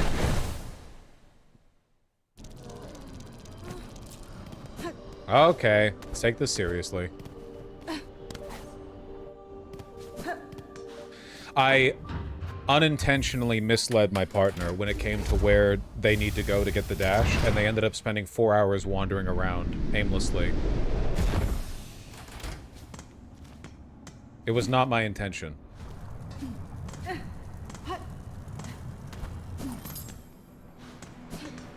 As long as we're sharing each other's faults, I'm willing to give you the dirty deets on them. Because they were gamer raging.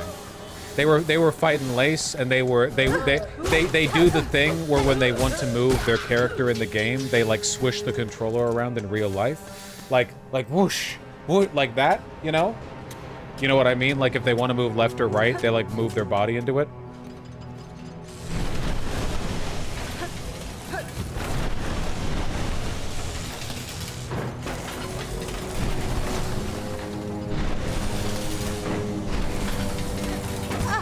Ooh, that one's tough. Okay, let's stop here. Is this a real bench? Yo! I started a neighborhood monthly pizza party with my wood-fired oven. It has become so successful that I've been alternating it with build your own taco. Really? Genuinely, that's super, super cool. For all the guff I give you, I'm really happy to hear that. Oh, fuck.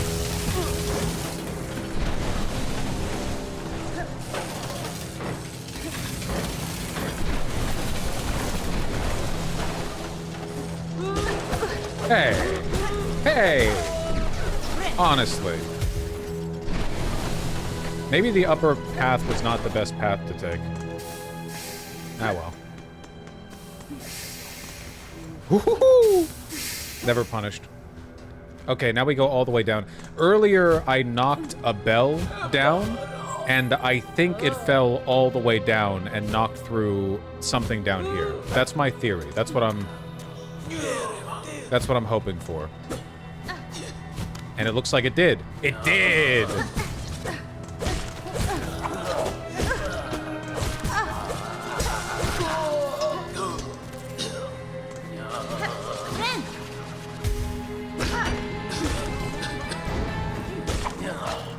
I am trying to finish Hollow Knight before I dive deeper into Silk Song, and I've been stuck on the Dream Boss in Deep Nest all day. It's driving me insane. Dream Boss? Dream Boss in Deep Nest? Dream Boss in Deep Nest? I think I actually heard of the build your own taco date night concept from this very stream, but it works great as a community event. People, listen, white people love building tacos. White people love building tacos. Fuck. Wait, what dream bosses are there in the Deep Nest?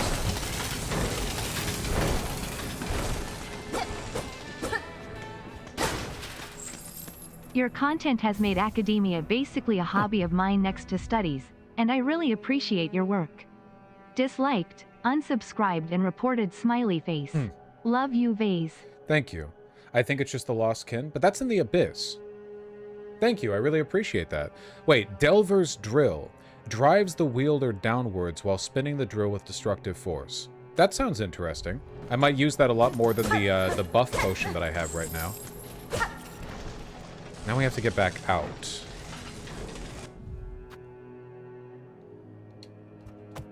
Okay. And the best way to get back out would be, we gotta go all the way back up. At least we can just go up, straight up into here, because we've already opened up that pathway.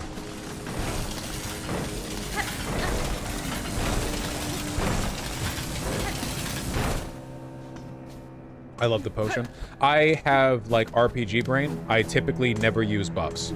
I have the, like, kind of RPG brain where I'm like, I never want to use anything that makes my stats better temporarily, because then I'll get used to the stats being at that level, and then when it stops being at that level, I'll be annoyed, or I'll use a finite resource, or that'll feel like the standard to me, and I'll feel like I always have to use it, otherwise I'm not playing optimally. You know the kind of mental illness I'm talking about. You all understand. Dude, this shirt feels pretty comfortable. I'm so happy. I've been having like an existential crisis about t-shirt fit, dude. I have been so insecure about t-shirts revealing the fact I'm fat, because I am. But as a consequence of that, I've been buying my t-shirts too large, and it's had this like folding near the chest that I don't like, and I'm trying to fix that. Galleon was the boss I was talking about, by the way. The one that bounces the saws around. Oh, that kind of dream boss. That kind of dream boss. Okay. Yeah, I know what you're talking about. Yeah, that guy can be a little bit of a bitch, for sure. Gotcha. Sorry, I wasn't trying to prompt you to donate again, just to be clear. That wasn't duplicity on my part.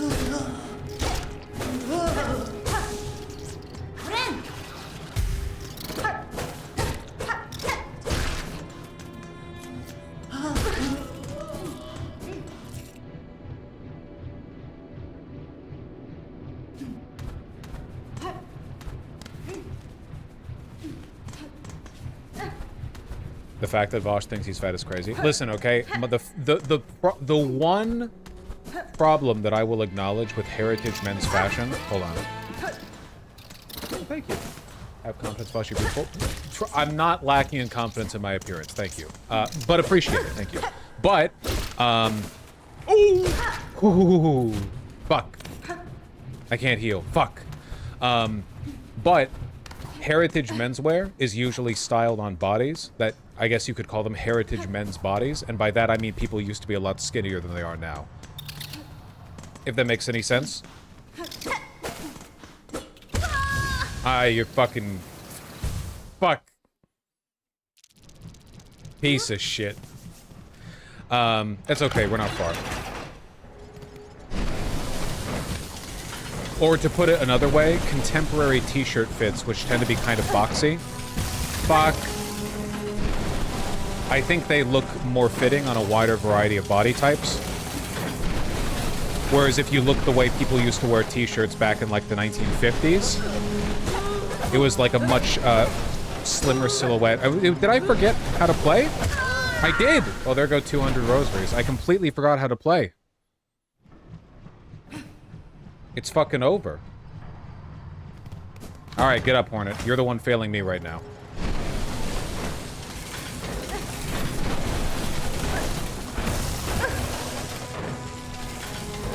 Or is it the game that's difficult? Fuck!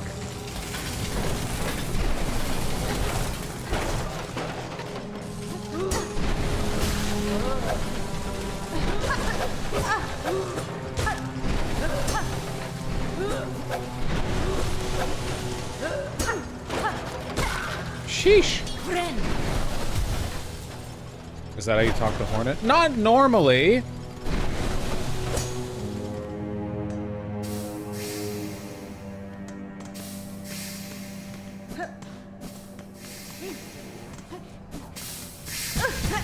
Ow.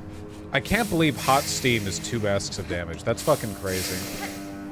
Okay, let's play a little bit more sensibly and not die to a fucking moth thing. Mite or whatever.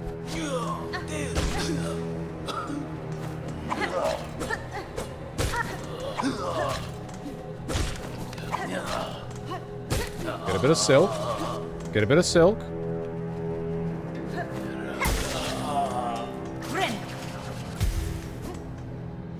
Bosch doesn't deserve you. That's fucking true.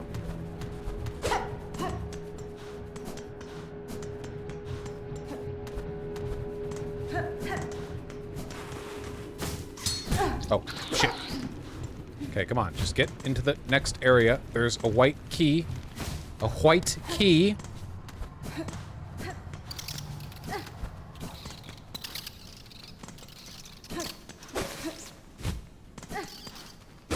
How do I get up there again? Do I have to bounce off you? No, there was a way to get up here. How do I...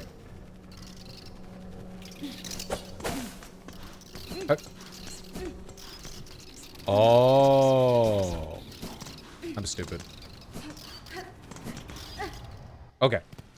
Okay. Bench. Check. So, hold on. Let's check here and then down to the left. Down to the left. What's going on down here? Hey, there are guys here. Remember before these halls were empty and I said they're going to fill with enemies at some point?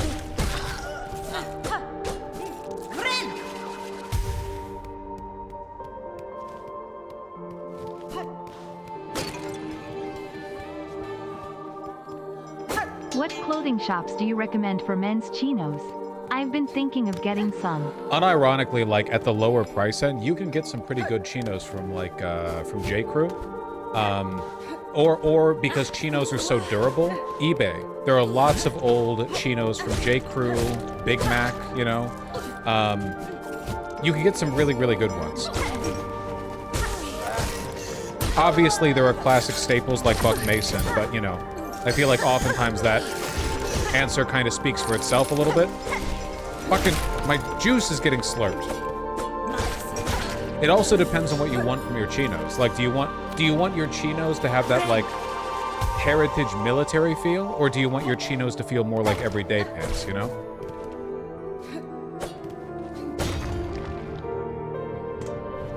Sweet.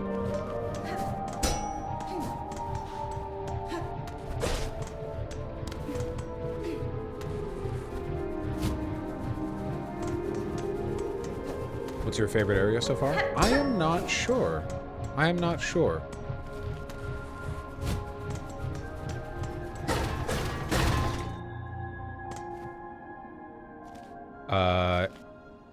If I go down, will I be able to get back up?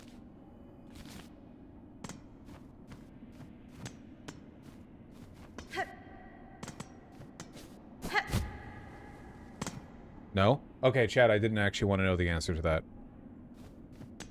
Chat. Chat.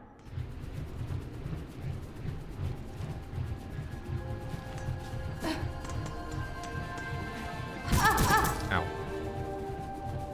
Sprung on an 80% off deal on an athletics fashion brand from a YouTube sponsor and bought $460 of high-quality boxers, t-shirts, and a jacket for less than $75. Nice! Good haul. Yeah, has anyone else been an avid user of the Sale app? Because honestly, that thing fucking rules. Maybe there's some creepy back-end shit or whatever, or like they're all secretly pedophiles, but you can subscribe to a bunch of shops that you like, and it'll tell you like anytime something's discounted or anytime they add new stuff onto the site. It's probably bad for the business in some way, which is unfortunate, but it's so useful. The shop app? Yeah, it's called,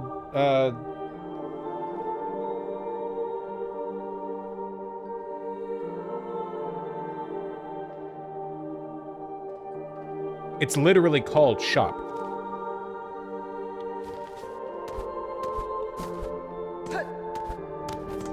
Reminds me of Honey? No. The thing, it's not just offering discount codes or whatever. The thing that Honey did was like lie about discount codes. What Shop does is it just consolidates your like your payment information and your shipping address. Reject human supremacy. Animal liberation is human liberation. True, probably. Thank you. It's basically an online storefront where you get to choose what you follow. Okay, I can't go over this way to the elevator. So this is like a one-way passage. Okay.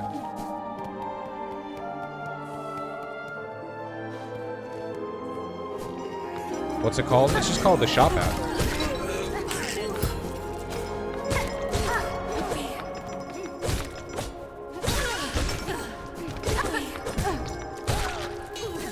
Oh. Yeah, it's like social media, except instead of following influencers, you follow the stores that you like. I don't know, isn't that kind of cool? Like, for instance, if I go on the Shop app right now, here's what I see. Okay, I'm opening it up. I'm not showing you because that would be information that I don't want you to see.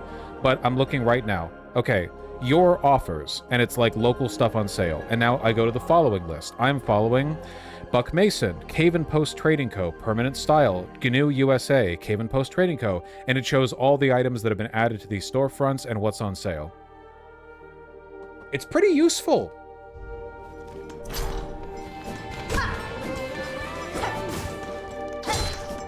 On that social grind set, do pretty well with 1 to 3 people, but struggle interacting confidently with larger groups. Any advice to steal one's resolve in situations with 4+ people? I think it's fine to be a little bit of a wallflower in large groups, to be honest. I think that's kind of a personal preference thing, you know? Like, everyone should be somewhat competent at basic interpersonal interactions. But there's something else in here. I can hear noises. But, like, if it's a big group of people socializing and you just want to be quiet and listen, I think that's fine. Whoa! Whoa, whoa, whoa! Friend! Friend! Friend! Friend! Friend! Ah, I'm getting my ass kicked. Ow! I don't even know what hit me all those times. Hey! Sorry, kind of chaotic there. Ho, sister! A grand victory achieved again! The haunted might of this place cannot stand against our pure hearts! Yeah, well, fuck yeah, dude. That's cool. Whatever. Kind of opened, like, right into that, you know? He's fucking... What if we played well instead of playing poorly? Like, hypothetically, what if we chose to go in that direction? Okay, is this the door? I think it is. Is this the door that I couldn't open before? Yes, it is. I have the key now. Yeah.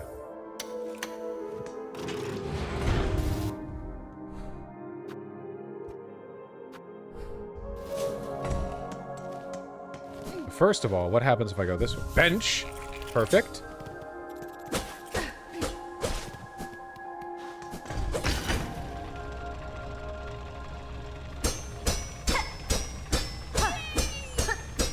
After 4, you basically have to act like it's a political rally and start proclaiming your positions for how to improve the group.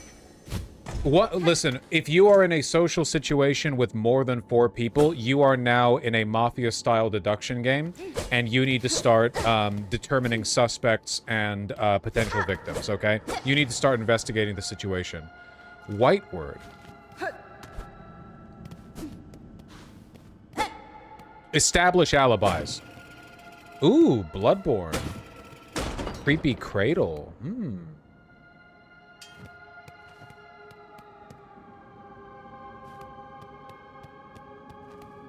Okay, I think this is a nursery. Or maybe a hospital? I mean, they called it like a white surgical-looking key.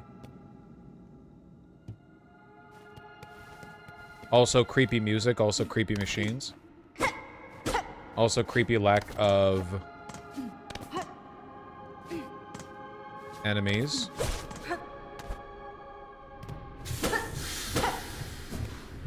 Also creepy lack of light.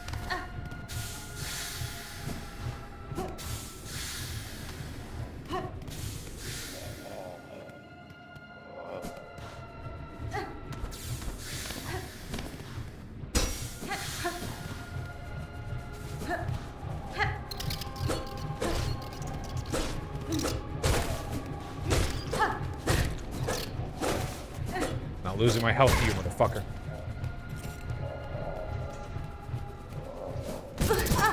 Ow.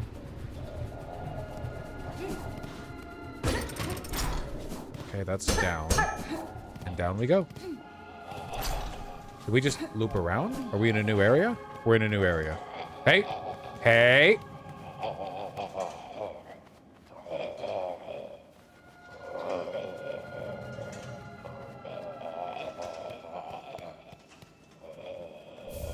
Choral commandment. Well, that's just money. Whoa! It is Bloodborne! You're experimenting with old god blood!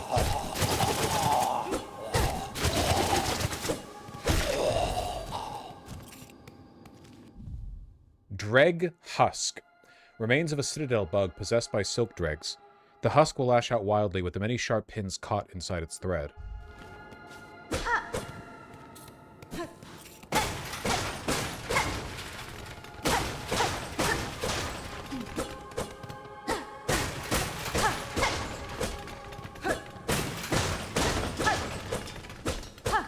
It looks like this used to be one of the silk nests. Like this used to be a weaver's den.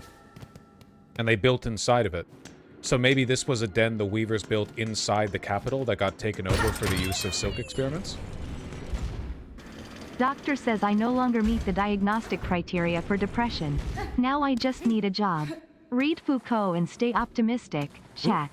Well, that's Papanada. wonderful. I mean, as long as you agree with the doctor's assessment and you don't feel like you're getting lowballed a little bit, I think that's wonderful.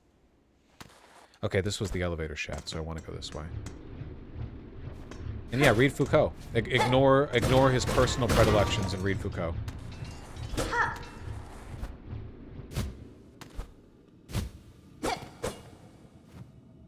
A machine displaying a model of the Citadel. Yes, give me the map.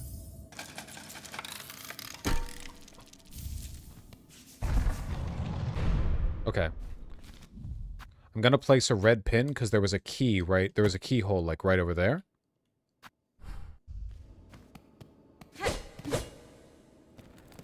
Ooh. Weird vibes. Hello. Are you a boss? Oh.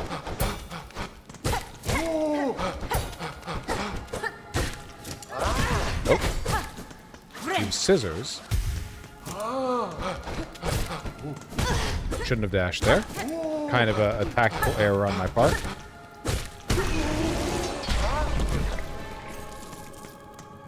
This is what your lust for fashion does to those around you. The fibers are intoxicating until you become the drag husk. I've really been cutting down on my consumption lately. I understand that that's kind of like a relative thing, because also when I do buy, it's usually from brands that make in America, so their costs are quite high, but I really am trying to... I'm trying to live by the mantra that, like, a good wardrobe makes for good outfits, you know? It's hard to make good outfits if your wardrobe is full of, like, every piece of crap you've ever bought. You want to have a tight core wardrobe. Where's your white t-shirt? Where's your, like, favorite pair of jeans? Where's your favorite pair of chinos?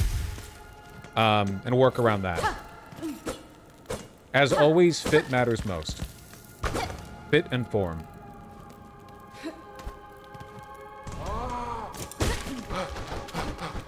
Oh.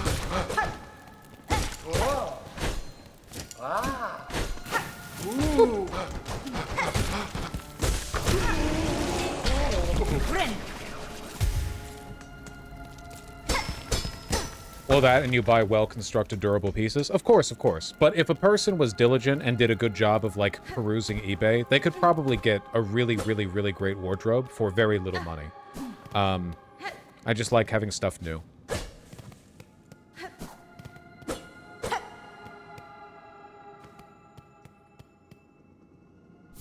Injector band. Dude, there are so many tools. Increases the speed of binding? That feels huge. I'm definitely going to equip that. I'll always take quick focus, baby. 100%. Yeah. I've gonna need it if I'm gonna be playing like that.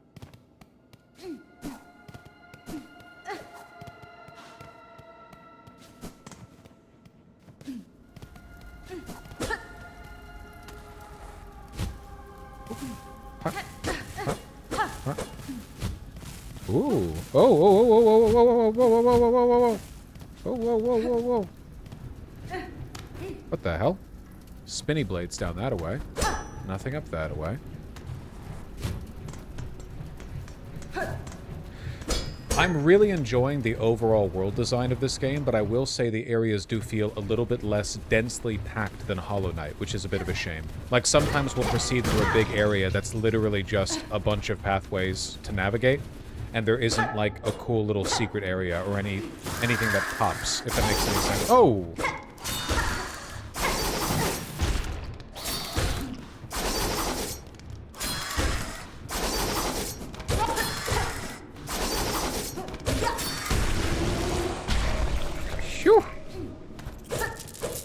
Oh, look, gold rosary beads. Oh no, never mind. Those are just the ends of the ropes.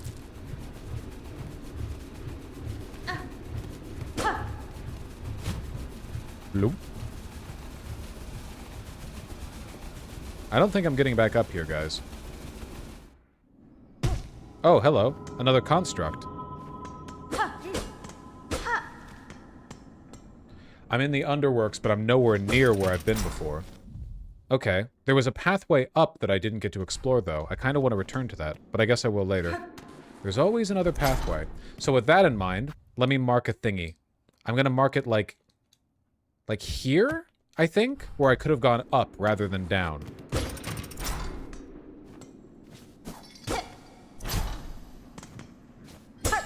Can I... Can't go up now. I feel opposite. I like the errant, useless rooms because it makes the world feel more lived in and real. Oh boy. Just like, this room was for chillin' and nothing else. I don't think that's invalid. I think that's a valid perspective. Oh.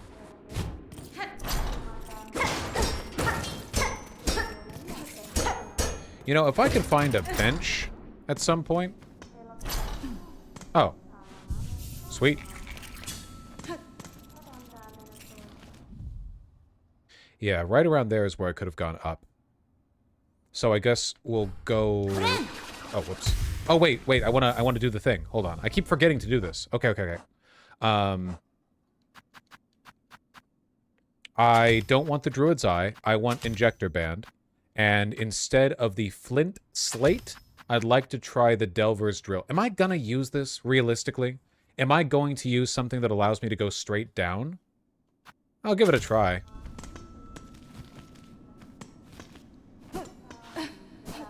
There's something up in this room, but I can't go there.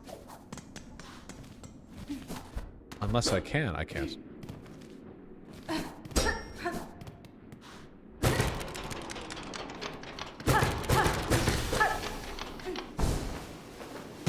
Oh, okay.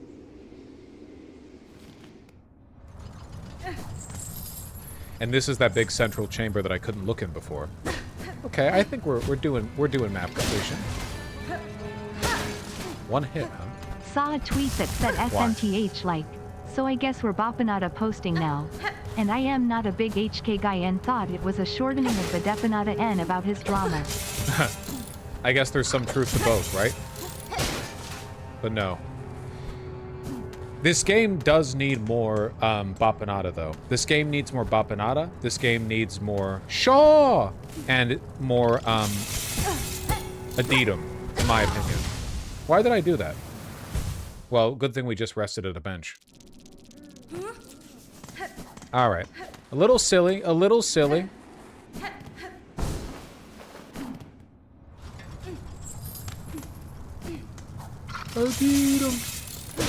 Wonder why these guys die in one hit. I swear I remember them not doing that before. Whoa!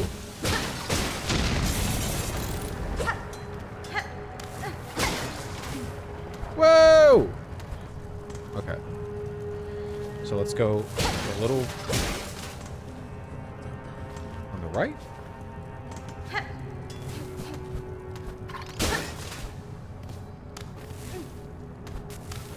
That room on the right is closed off. Okay. So we can't go that way. We need to go down to go that way. Ow. Are they robots? Yeah, they're automatons. Unlike that fucking guy.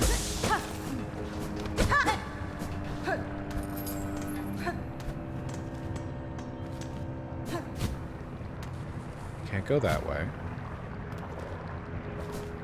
Okay, we can go left. Fuck.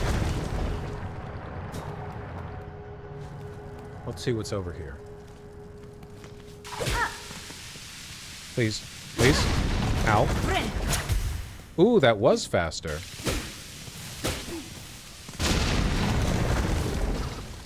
Hey, notice how when these... Oh, what the fuck? Notice how when these automatons die, a little, like, white moth goes away from them? See? Fluttering away. It's the same thing that's inside their light fixtures. So I guess they're not entirely automatons. Oh, hello. They're not entirely automatons then. There is something biological inside of them. That little... Oh my god. Oh my god. Ah! That little moth thingy is the same thing that gave us the ability to break out of the cage that we were held in the first place. I forgot that that was lava and not coals.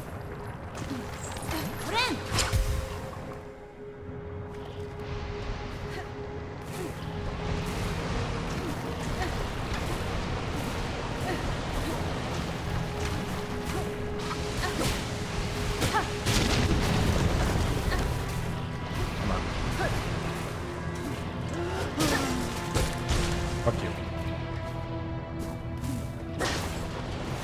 Okay. Okay. Okay. Ay. Fuck!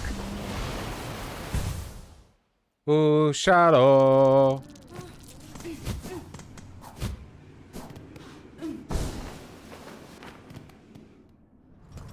Disco Elysium replay when? I never played Disco Elysium on stream, silly.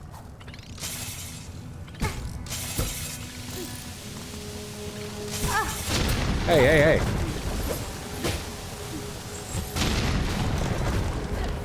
Ooh. Oh.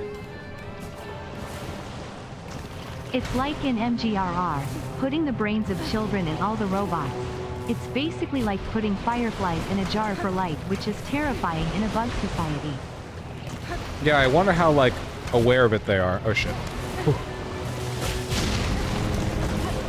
Boosh, have you watched Pantheon on Netflix? Chat, watch Pantheon. Good sci-fi is good. I have not watched Pantheon. I'm afraid I don't know what that is.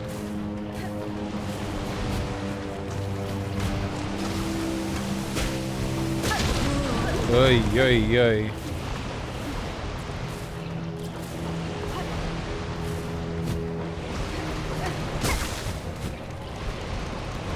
Whew, okay.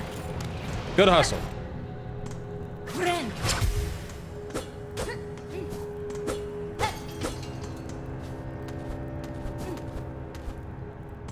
Where the fuck am I?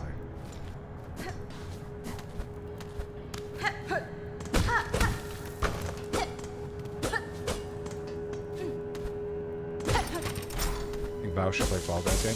Fall Guys was fun.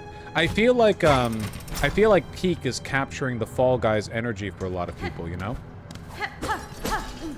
Like, people want to be silly little blob guys who kind of like fall and stumble around obstacles. People love that shit.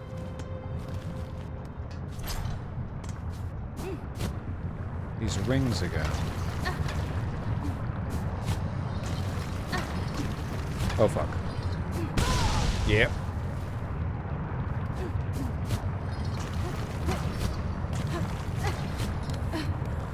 That's an arena if ever I saw one. Oh shit! Daughter of a distant lang who we remain long. I didn't think that I was looking around for fucking real upgrades here. Oh my god.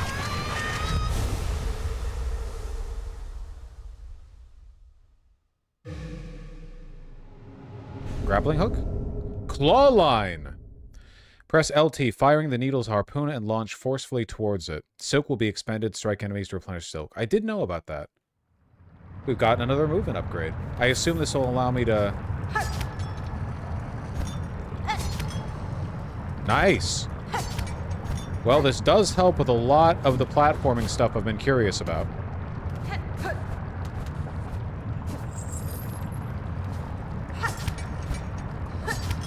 I wonder... Oh, dear. Oh! You still grab even if you don't hit anything. Okay. Yeah. You can still grab.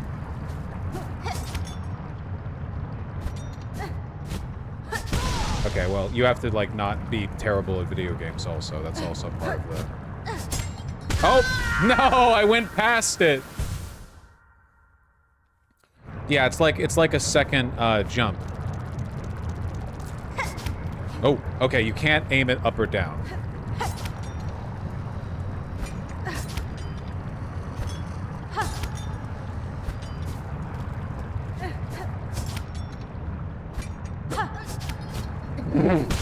Motherfucker.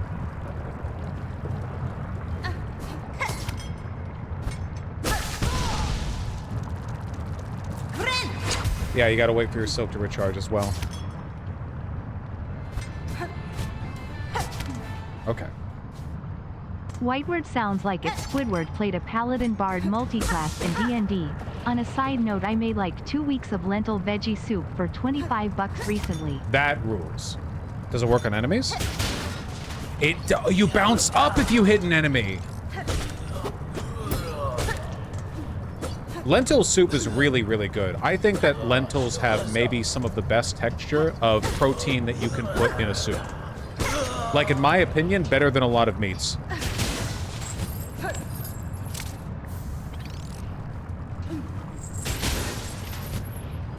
This is huge.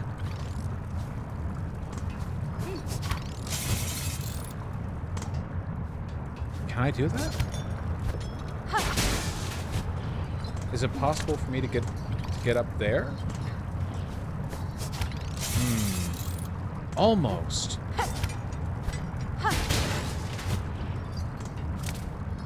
I feel like I almost...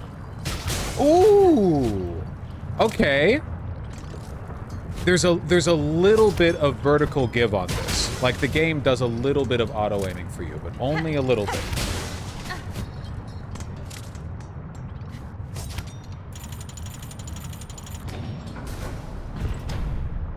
Hello.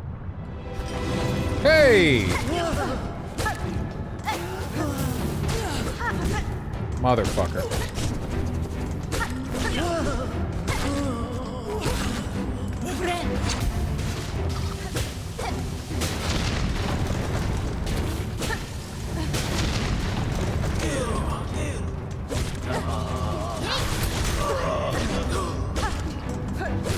Oh, okay. We're moving. Oh, we get silk from hitting those guys. Ow.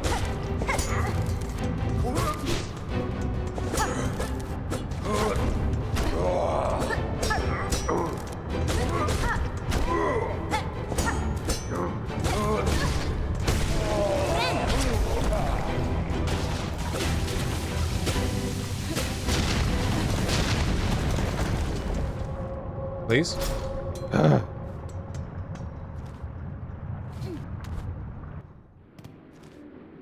Okay, there was way more down there than I expected. I'm glad I went down there. I thought I was just doing some completionist shit in the background. Music above. Okay. So what here have I not connected to? A lot of stuff. What's here? No, wait, never mind. Okay. There's above me, there's to my right, there's down and to my left. There's down this way.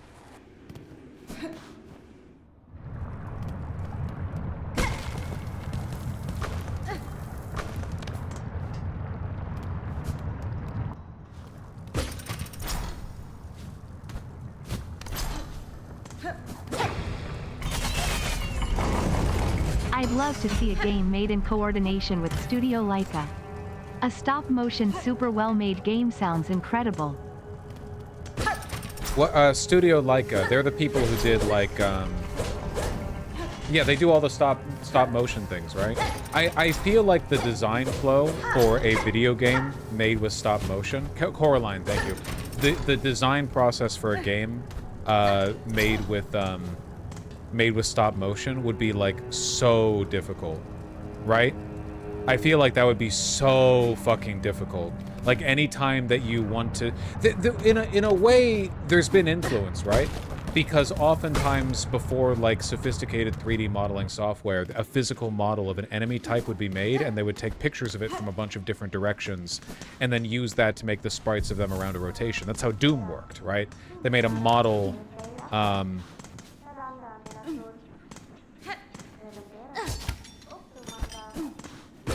they made a model of the enemies, then took pictures of them around. Oh, hello. Master, you seem the lone maker left in the citadel. Are you my enemy? The other constructs of this place object aggressively to my presence. Bugred, I am a maker. Yes, enemy, no. I am an architect. Only an architect. To build automate is not choice. It is our nature directive cage. You are weave type. Yes, a first child. Rare, extinct? Or not, it does seem so. That's fine. You see it true, Master. I bear the lineage of weavers, along with other strands, equally strange. Then on your request, Bugred, as directive demands, for Farloom's first children and our kingdom eternal, I shall serve, I shall craft. Oh, neat, we got another shop. Cogwork, okay, more weapon types? What the hell? This game is fucking huge. Well, I need the craft metal. I need the craft metal to get all these.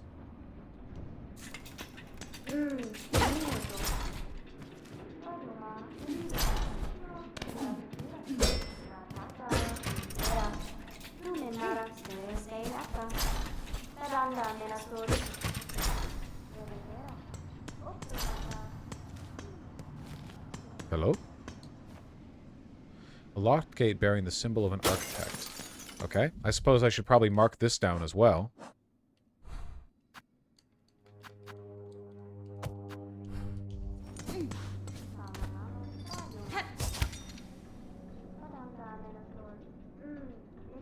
No? Nothing I'm not pulling down not pulling down anything? Maybe in the future. The architect does sell a key, that is true.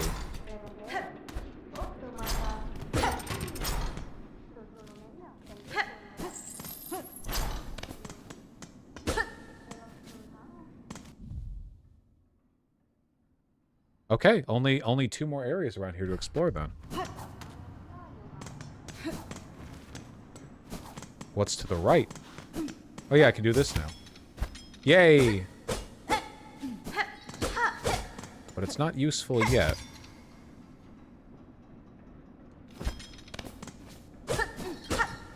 Not yet. Can you open the map again? Whoa. Big ass map.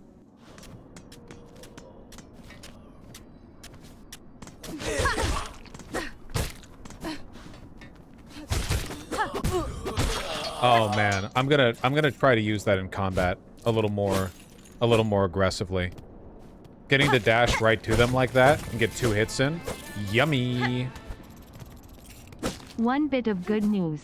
Yesterday Italy defeated Israel in a World Cup qualifying match, making it basically impossible for them to be in the World Cup now. I did see people posting about that. Every petty victory you can get, right? Over Hitler.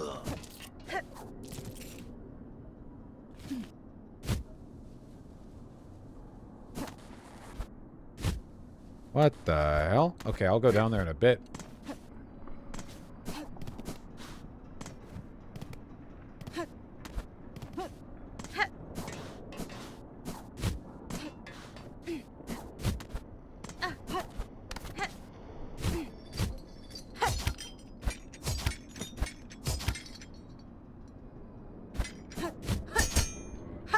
Hoo-hoo-hoo. Okay. Well, I didn't get very much of that.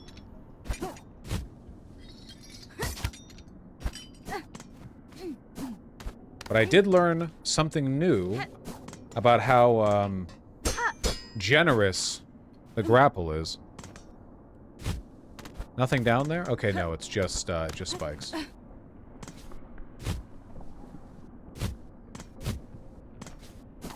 What is this area? I guess what I'm looking for is down here. It's like the trash pit. It's weird. Weird vibes.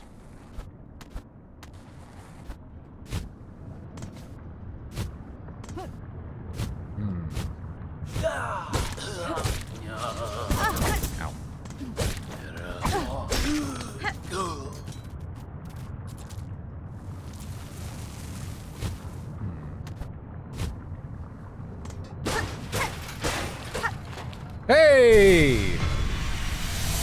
Give me that shit.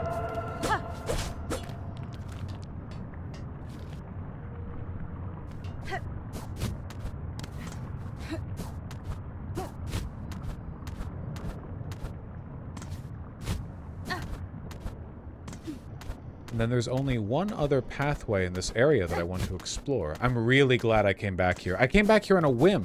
I did not think there was going to be a movement upgrade in this area. Because this is just kind of the lead up to the Citadel, you know? It's literally the sewers. I didn't expect to have anything that useful in it. How do I go down again? How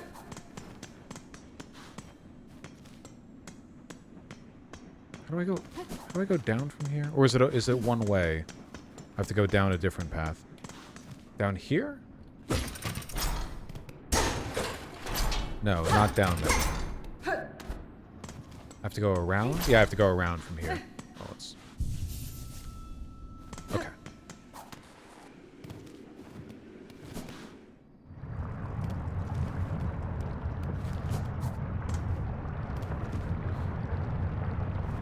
Is it possible...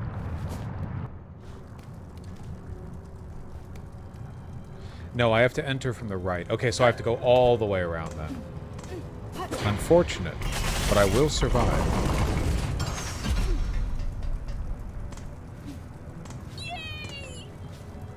After experiencing the horror that was the ChatGPT trailer for the movie they want to make and how lazy the backgrounds are made me appreciate life all the more. I don't know what you're referring to. Is there a ChatGPT movie coming out? That sounds fun. Hold on a second. I can't actually go this way. I have to go up and around. Labyrinthine, man. Labyrinthine. Well, if they're making a ChatGPT movie, it's gonna come out, and it's gonna suck, and it's just gonna be another, like, hype wave. You're gonna see a bunch of annoying people who talk like they're making a LinkedIn post on Twitter, talk about how it's the future of movie development or whatever.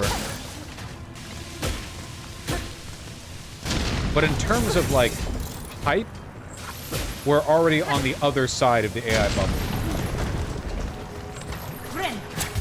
A lot of people use ChatGPT or whatever, but the idea of, like, a bunch of people getting super, super amped up about, I don't know, fucking everything being an AI movie or video game, I think we're on the other side of that.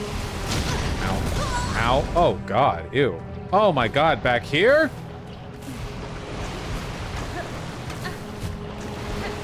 Oh, fuck. God damn it.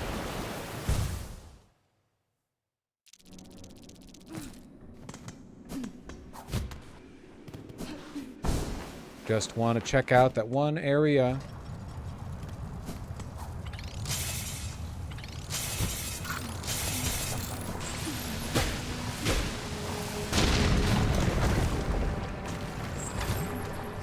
I appreciate the advice, my love.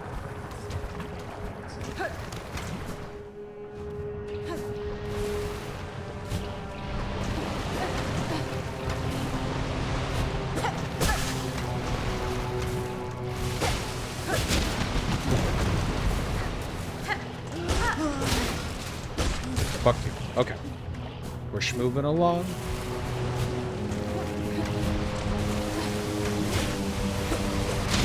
Nice, did get hit. Okay, we made it around. Paul. Dude, speaking of, when I told my 90-year-old great-grandpa about my issues, he told me that I needed to learn how to get ChatGPT to teach me. It's so over, bros. Dude, that hell yeah, man. That guy's plugged in. That guy's in with the zeitgeist.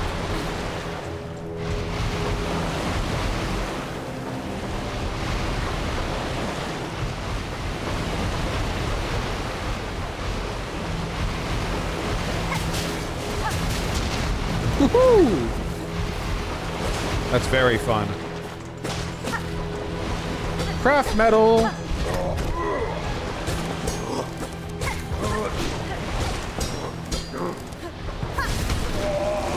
Okay, that was the drill attack. That does a lot of damage.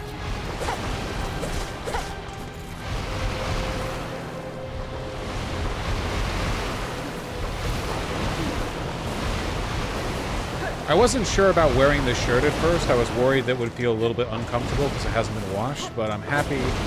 Dude, Imogene and Willie make such great shirts. Imogene and Willie and Buck Mason are by far my recommended shirt brands. I have begun to really regret purchasing the double RL shirts that I did.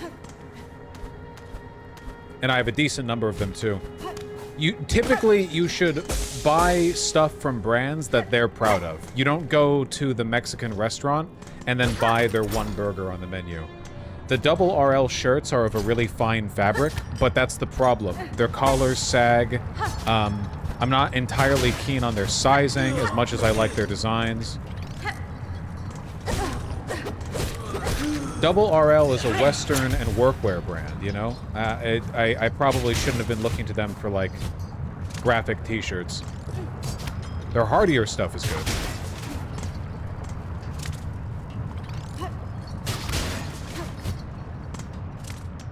Going to the sushi place and ordering chicken fingers and fries. Yeah, literally. Yeah. I just don't think that stuff fits me all that well. So, yeah, I kind of regret that. I'm happy with the Buck Mason purchases, though. Okay. And apparently there's a door up and to the right in this area that led down to the masterpiece. Let me see what's up with that, because I didn't see that when I was running around. Guys, look at how much of the fucking map we filled out here. I'm sure we've missed some secrets and collectibles and so on here, but we've gotten every fucking, like, pathway in it.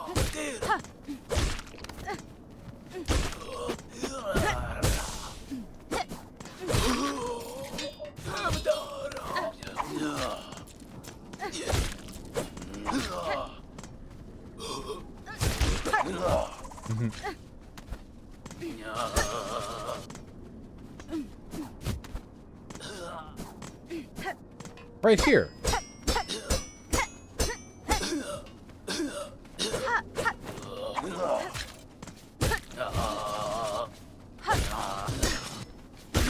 Yeah, I have no idea. Keep hitting it? You're right. I guess something else must connect to that from the other side. Something from this section of the Citadel? Well, in the meantime, there goes another red thingamajig. I don't know how to get down here either. Yeah, there's some stuff in the deep docks that I haven't accessed yet. Okay, guys, I'm going to ask another yes or no question that I want answered sincerely. Is there more movement upgrades? One or more movement upgrades in the future that I could access? Or have I gotten all of the movement/access upgrades? Yes, there are more. There are more. Okay, gotcha. All right, just making sure. I'm not going to go back and do any, like, super fiddly crawl over the map with a fine-tooth comb business until I've gotten all the movement upgrades. Yes, you asked that? Yeah, but since then, I've gotten another movement upgrade.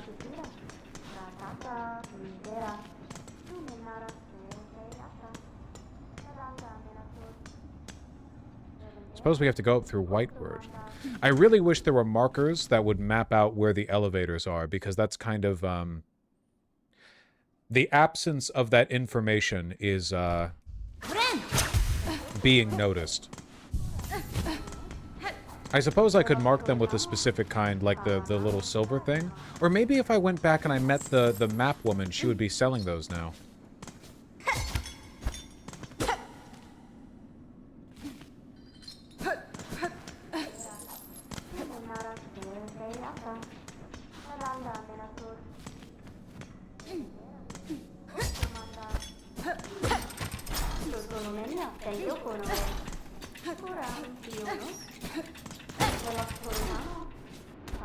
Let me up.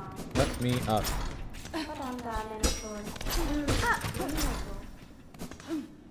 But I can't go up, can I? I can't go back to Whiteward.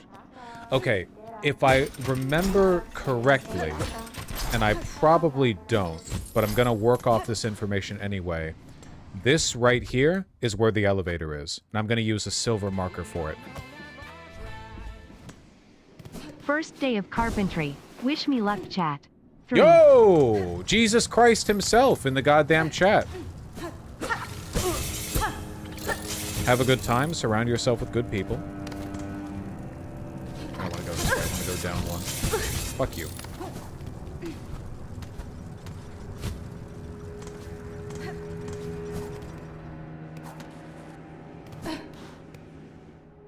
Yeah, don't hit your thumb. Very important.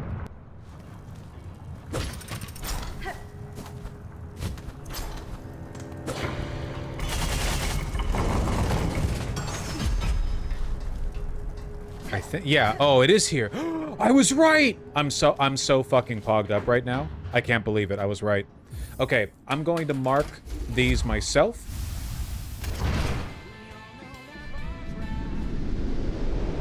My sociology class counts as a general ed credit, and seeing how 90% the general public is totally incapable of systemic analysis is blackpilling me.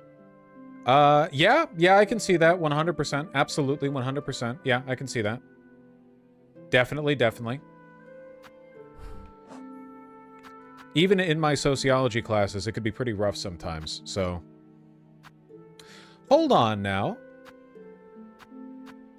This right here kind of implies that I have all of the movement upgrades. See? There are 4 right here, and each of them is on a 4-point cardinal spoke. If I got another movement upgrade... See, it's the Needle-In, the Swift Step, the Claw Line, the Cling Grip.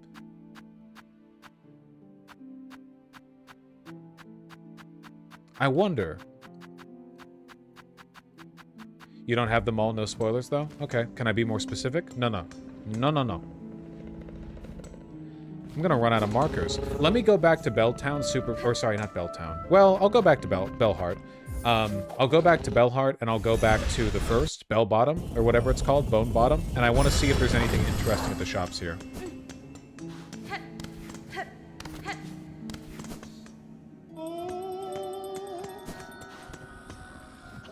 Hello, Meg. There's the multi-binder, that's right. More! My missing brother went vanished in okay, more quests. Maybe it would be a good time to go and finish some quests. Donate for Bellheart's glory. Well, I don't have the necessary funds to donate. Savage Beastfly. Oh, fuck, not this guy again. Savage Beastfly. Wait, I've seen people rage about this guy on Twitter. Scorching Wildlands? This is the lava beastfly fight that people have been raging over. Hold on.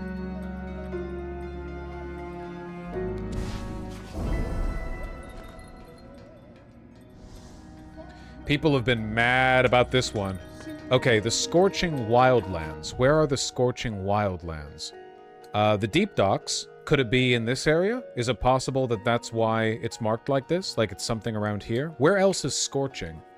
There's, a portion of...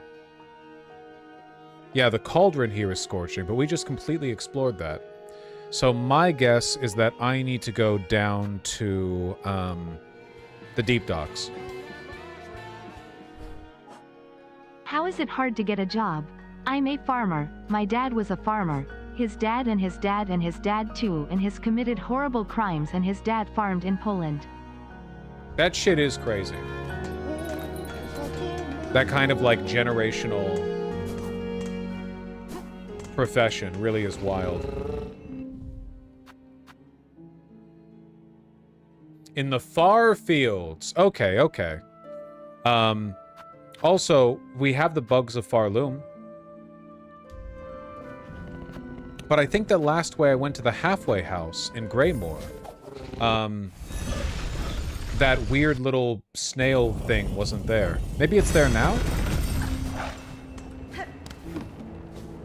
I want to turn in that quest.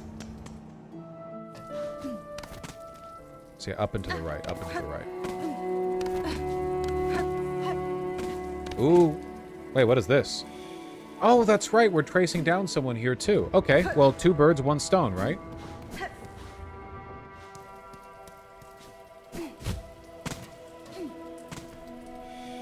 Okay. let's go in here and see if the dude's in here. Yes! Nu, I've completed your request, recording many creatures of Farloom in the journey. Oh, ma! Look here at the marvelous beasts and bugs, all listed so beautifully. Miss Grown-Up, so many creatures now you have cut and beat and smashed. Their essences linger on you, their scents mixing with your own. Oh, ma, Nu must simply sample it for herself. Oh, the forbidden taste. No understands, ma. To sup on such a fierce predator's juices would be divine, but he's not right to do. Such behavior is unfriendly. Nu's wished to see many fine beasts, though. Miss Grown-Up, you have surely granted it. All of Nu's thanks to you. She's just like me, for real. Oh, no. Nu's wish it is granted, but Miss Grown-Up will continue cutting creatures and adding them to our journal, of course? I will. Knowing a creature's form and habits is an advantage that can decide the outcome of battle. Recording these deaths is worth the effort. Oh yes, is very much worth it. And take a gift. Ooh, tool pouch expanded. Nice. She tried to sneak one. Sorry, guys. No smooches. Best character. Or something like it. Where in the far fields is super fiery? This area. Yeah, because this is lava. So it's got to be somewhere here-ish. Okay, let's go, let's go. But first, we're going to track down this dude. Up there? Okay, I have to go up and around.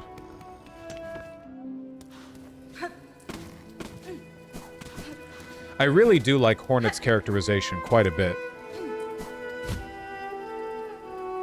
Oh, I guess I should just go up that way. Oh, the elevator. The elevator. Like, Hornet's really nice, huh?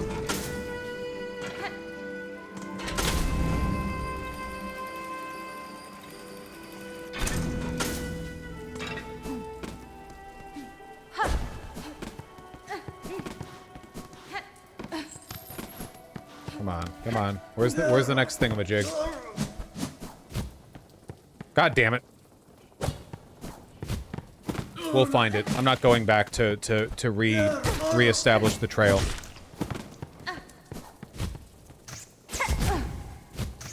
Ah, no! I almost had that. I used the grappling thing.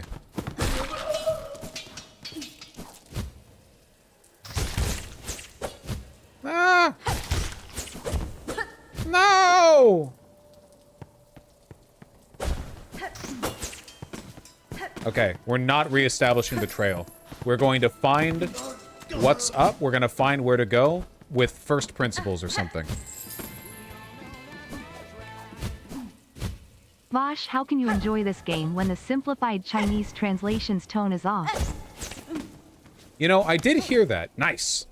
I heard, yeah, apparently simplified Chinese didn't get the best translation. Of course, it's back this way. It's unfortunate.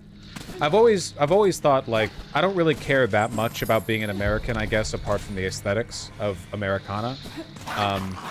One thing that I think about often is it's really cool that there's so much stuff available in English. Like, if my first language was Chinese and I was interested in American stuff, I feel like it would be... I mean, Chinese maybe isn't the best example because it's the second most spoken language on Earth, I think.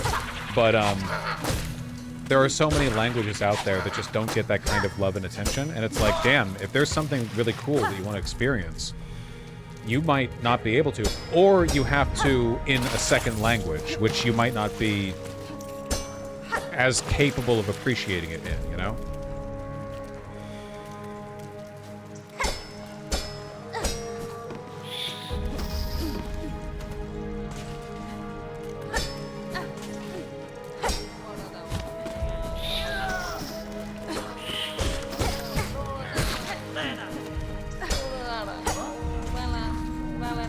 Hello?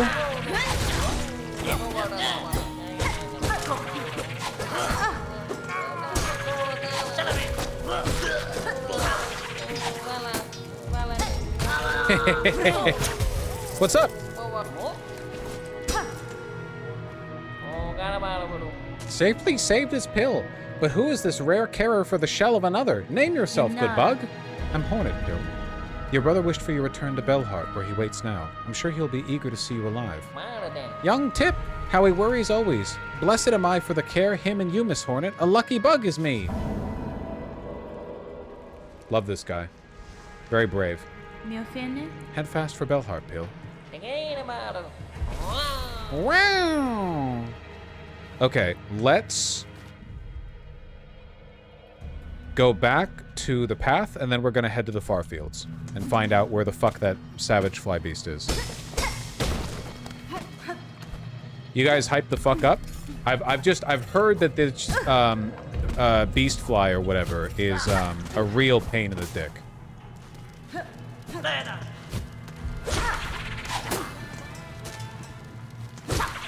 I just beat that Nightmare King Grim wannabe, and it was the most fun boss for me so far. Did you enjoy it? Nightmare King Grim wannabe? If you're referring to a boss here in Silk Song, I haven't fought it, and also spoilers. If you're referring to Grim Troop, or like a troop leader Grim, before he's the Nightmare King, then yes, I enjoyed that fight.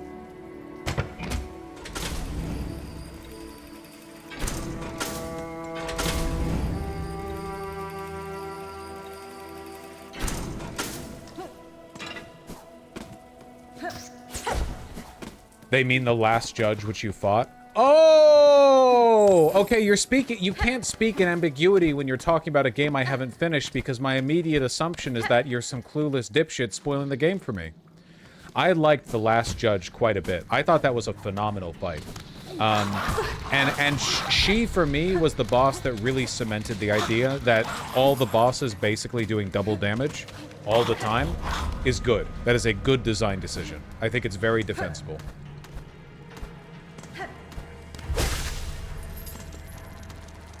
Okay, now we go back, and the far fields.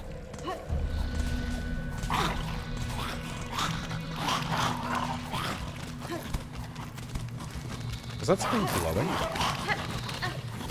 Nope. Nope. Hello, Metalita. Fuck.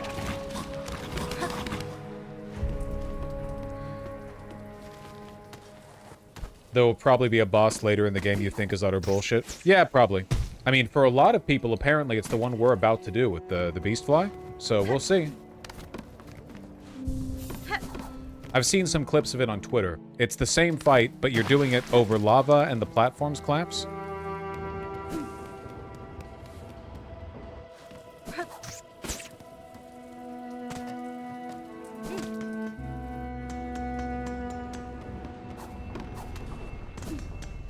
Wake up!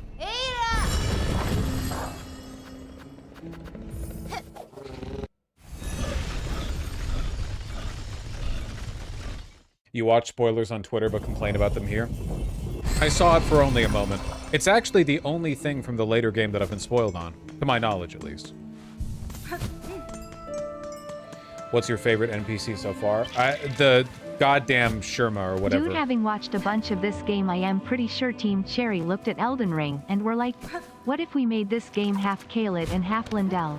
I do feel like we might be on the, we might be running on the outer edge of this aesthetic of game. Like, I wonder if people are starting to get tired of it.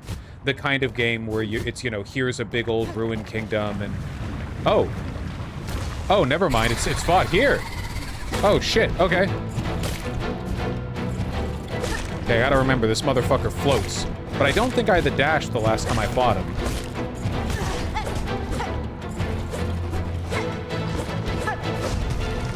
Aha, there it is.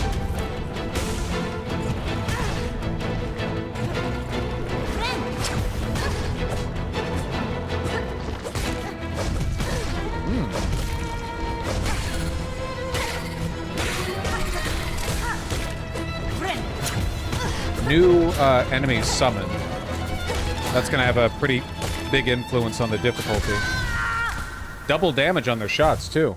Oh, that's tough. Did you see that at the end there? The enemy that he summoned, that came down without a roar. That's gonna be a tough one.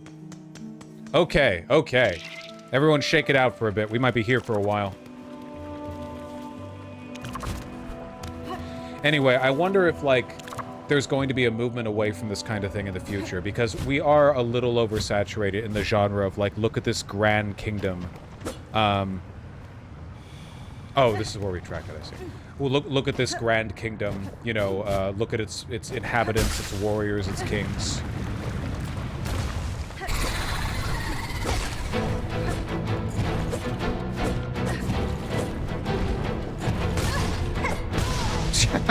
Not a great start.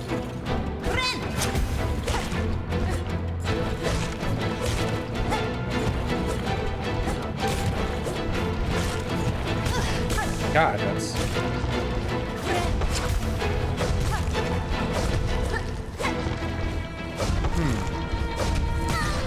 Ooh, okay, okay. That's, he can do that and basically eliminate all the platforms.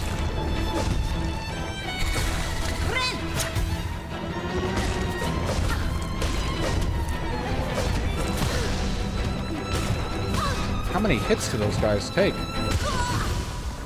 What hit me there? What hit me there? Does the goop that it fires stay in place? Ooh, that's tough. Ooh, that's a tough one.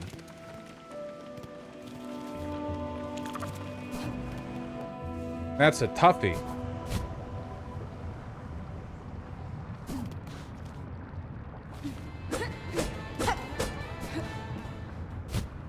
More games set in historic settings should have all subs but one audio option with the languages used at time, place instead of the 6 or so most spoken languages. Well, that's kind of like Hollow Knight. Fuck.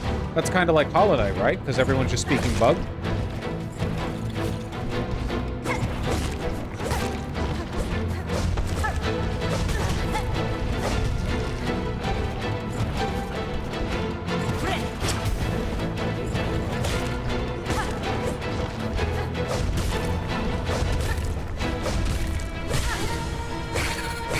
Not a bad start.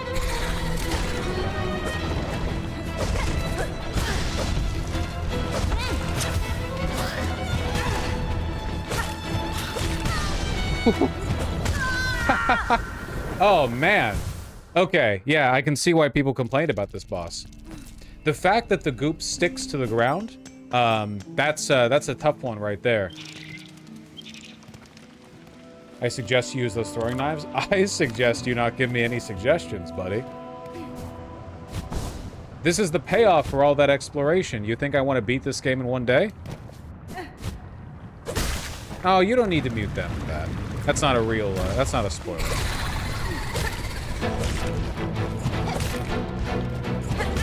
Whoop.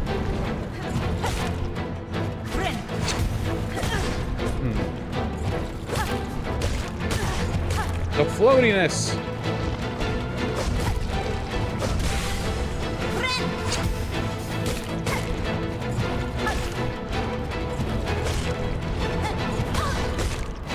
Thought you would go down.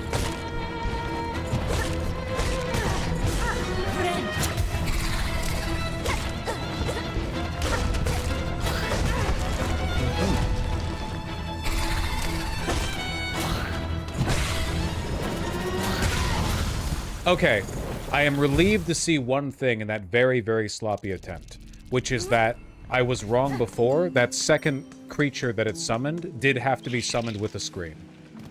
I was worried that those guys were going to come in of their own volition without any encouragement from the boss, which would have been difficult, because you wouldn't have been able to anticipate when they come in.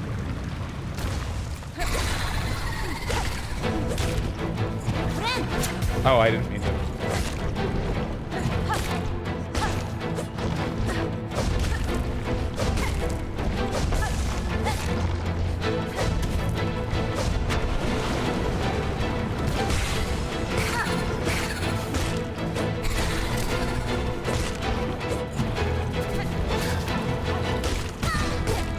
Ah! Come here. Okay, we did get the kill there.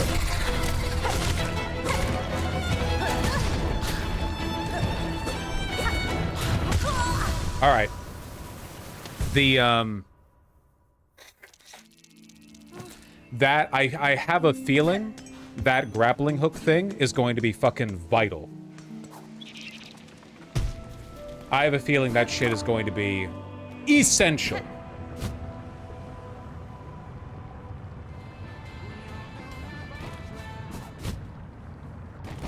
That boss. Grab its deck and twist it. Twist the deck. The old deck twist. I'm gonna give this guy scrot punishment. The likes of which you've never seen. Don't you worry.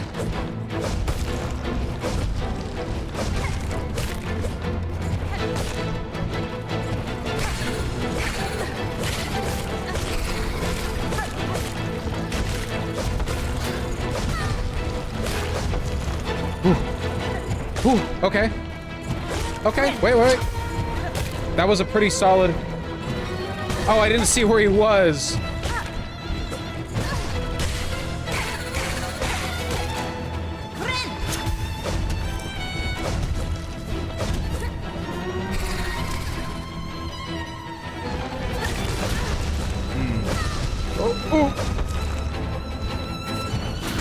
Damn. Ah, okay. We had something going there for a little bit, actually. We had something going there.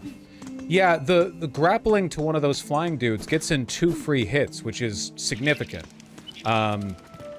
You know, I think they take 4 hits to kill. It's 4 or 5. It's been difficult to keep track during the fight. I think it might be 4.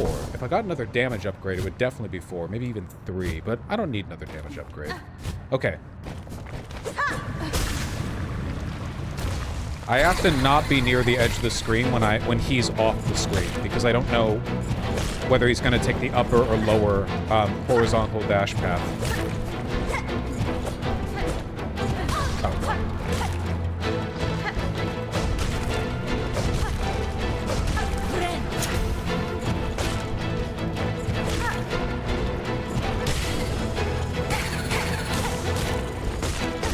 I'm surprised you dashed there instead of summoning. It's definitely summon time. It's definitely summon time. Not that I mind. It's way easier when you...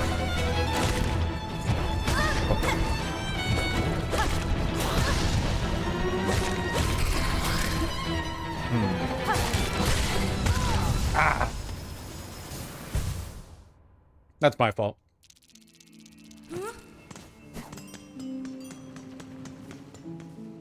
Yeah, you can't... I think I was actually disadvantaged there by the fact that he took so long to summon, because it meant that shortly after summoning the first one, he was in a position to summon the second. Yeah, he saved it for the double summon. And we do not want a double summon. I don't think I can handle a double summon. If I get myself out of a double summon situation, it is luck. I don't think that's...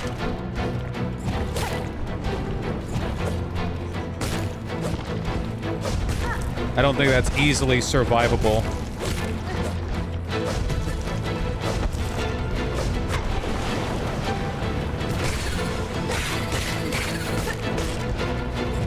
I anticipate another double summon. Oh my god. Fuck, really? Summon? There it is. Nice! Nice, perfect. And another summon?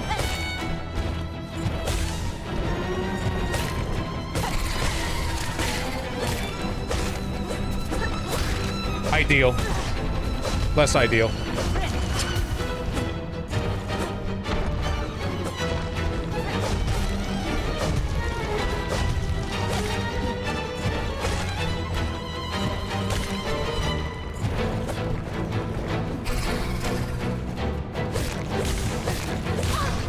Worth it.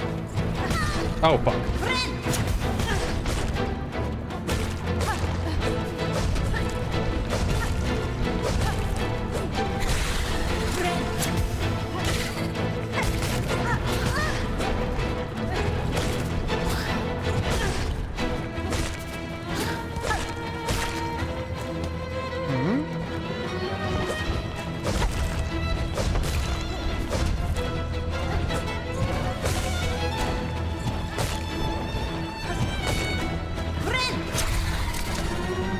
Oh, fuck.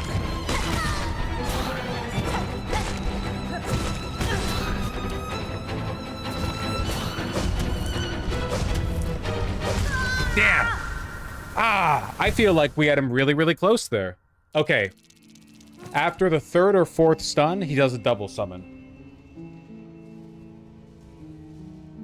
Whew. That was pretty good though, huh?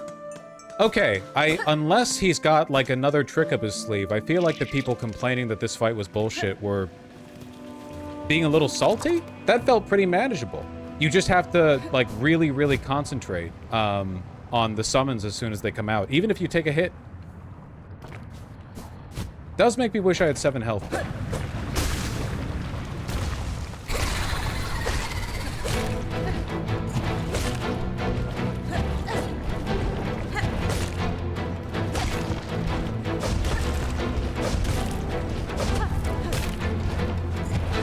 Ah. Goofy goober behavior. Give the fast heal, that's cheating. I don't actually think the fast heal is making much of a difference. I think my focus on the ads is the thing that made that attempt go so well. Why did I do that?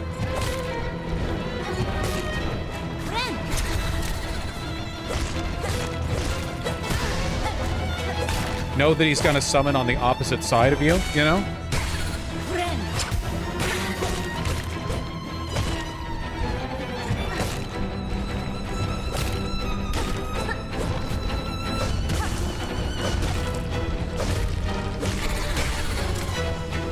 Can't get over there. Unless...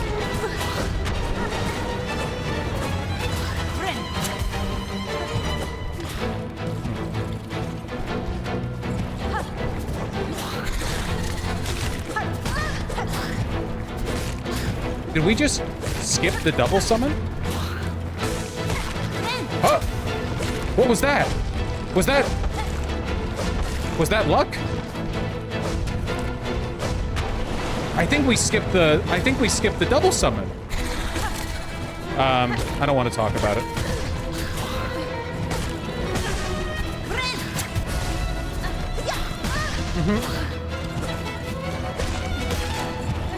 Damn. Ah, we almost had it. Ah. Okay. We got this shit, man. This fight's actually really fun. I'm hyper-fixating a little bit too hard. As soon as there are 2 of them out there, I get so focused on the ads that I forget the boss is running back and forth. You even got lucky on the warding bell. I did get lucky on the warding bell. That was definitely just luck, not skill.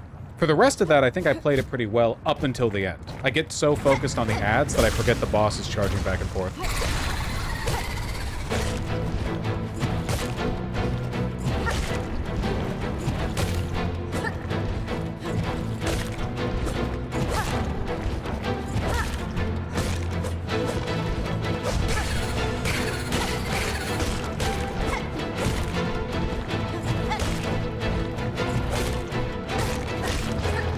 Summon? You're gonna fucking double summon on me again, aren't you? You're gonna do it now? You're not gonna do it now. Okay.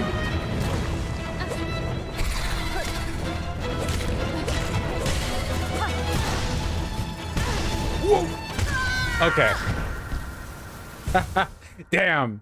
I was gonna say, that was so lucky I got the stun as soon as the ad came out so I could just kill it. The ad kind of ran away from me there, though. Yeah, I got fucking comboed. Got rolled. They prepared for that one.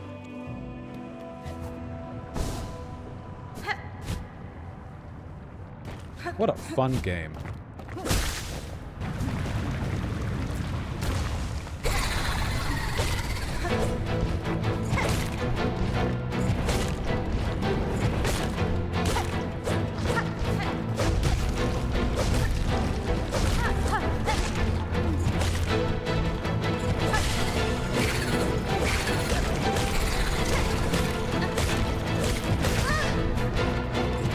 It actually only takes 3 hits to beat them while I'm at full silk, because I get a damage boost when I'm at full silk.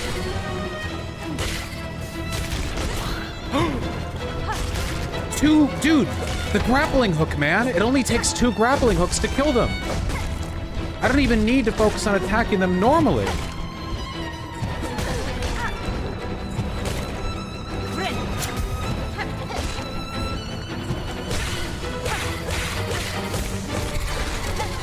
Oh, double already, huh? I'm at full silk!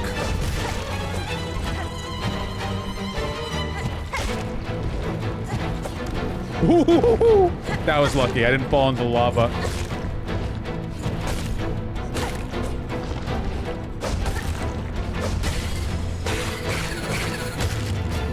We're so fucking back. That was good. That was a really fun fight. That's not bullshit at all. Horn fragment. What the hell is that? What's a horn fragment? Horn fragment. Horn fragment. Silk eater. Horn fragment. Oh, it's like a special item. Nice. That was super fun. I wonder if I have the ability to unlock whatever it is on the right side over there. I think that's where I need to use the rings, like the grappling hook.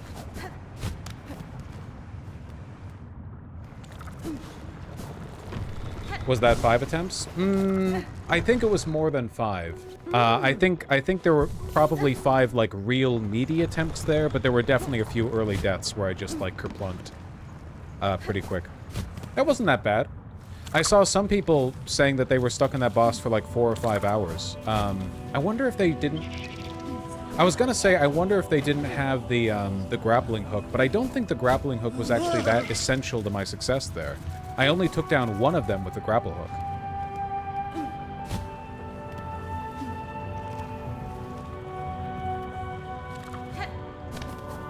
Whoop. Ah, here we go. Fuck. Oh, what? Fuck. Ah.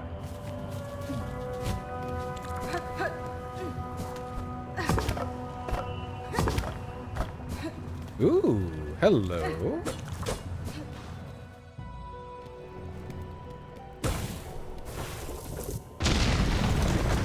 That blocked the way out.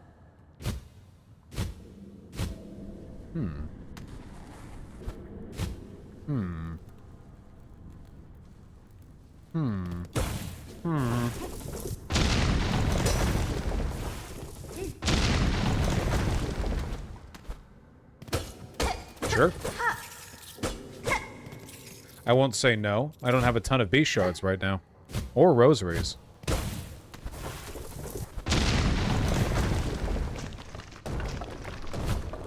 Spooky room?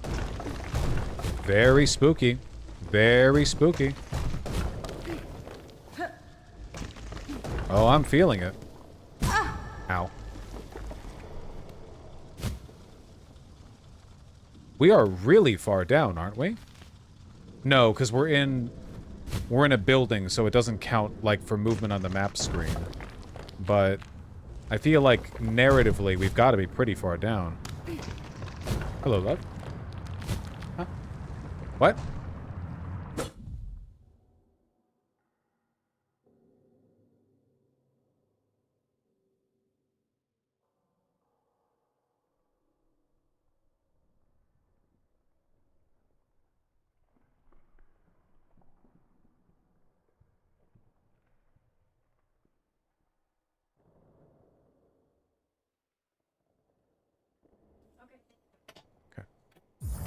Got it. Wait, where am I? Whoa!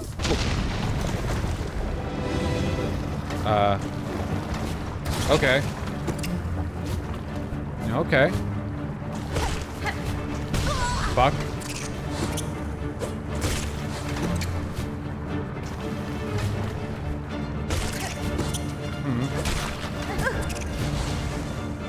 I can't heal. Oh wait, I can heal midair. I keep forgetting that. Fuck. Alright. I accept that outcome. I was not even remotely prepared for that to happen. That being said, probably gonna be a cool reward for that, huh? No way they're throwing bullshit like that at you without putting like a mask piece behind it or something.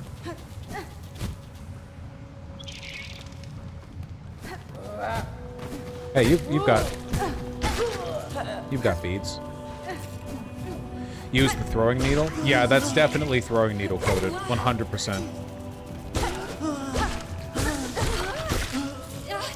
Ooh, blowing the beads.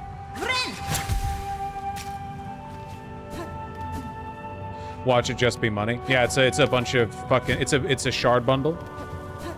Any shard bundlers?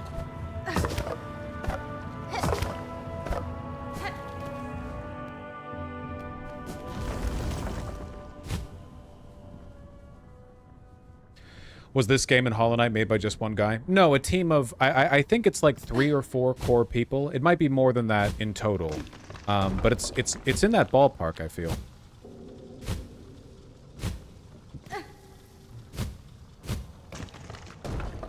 4 people? No. They're very wealthy, I'm sure.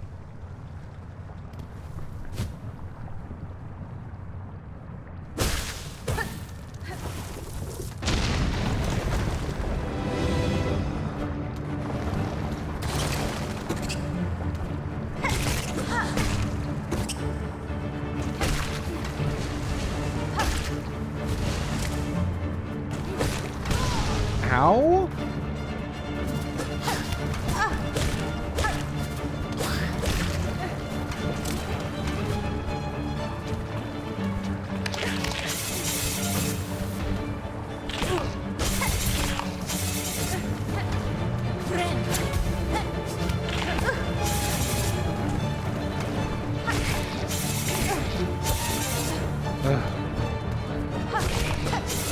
I'm being made to learn new skills right now.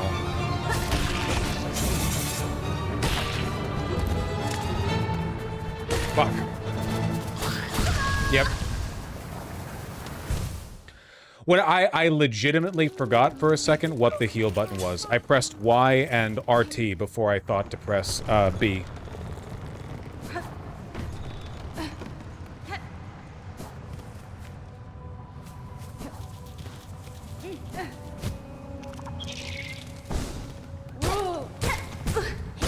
Do you think it's on a timer or a set number of enemies? It's on a set number of enemies. The arena fights always work the same.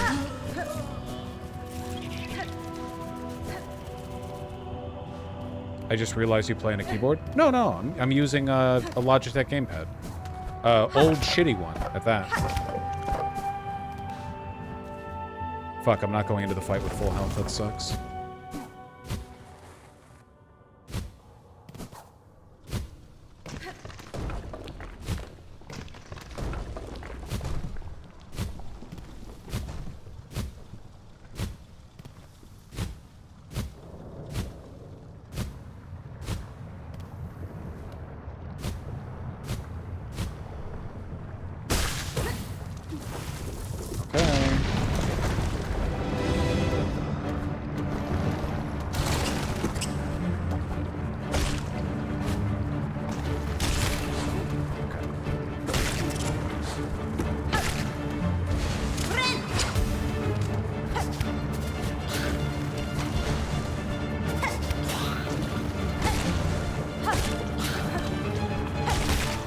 Okay, that's fine.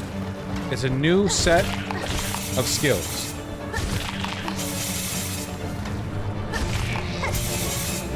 New set of skills.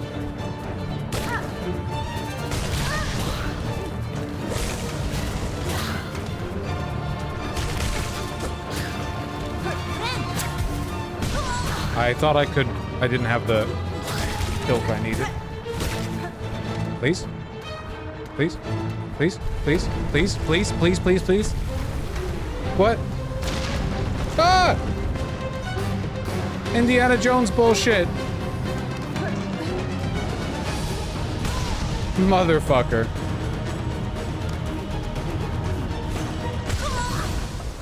I'm panicking. I'm panicking.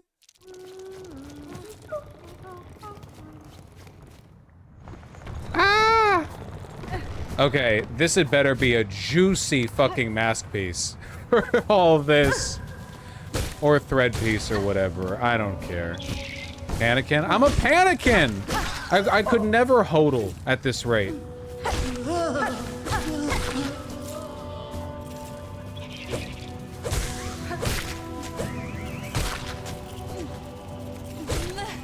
In before 20 beats. Sire! You've done it. You've unearthed our greatest treasure. 40 beast shards in a rosary string. Sire! Take it. It's yours.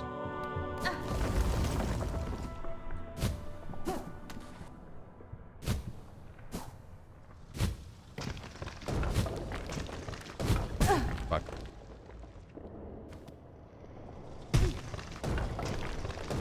Fuck.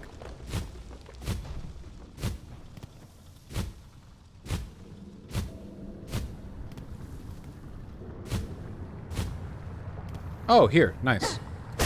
Yeah, happily. On the plus side, we beat the enemies pretty easily, right?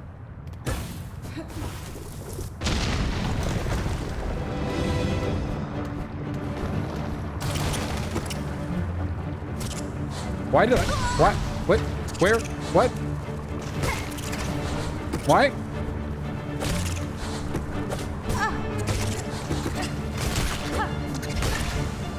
Why?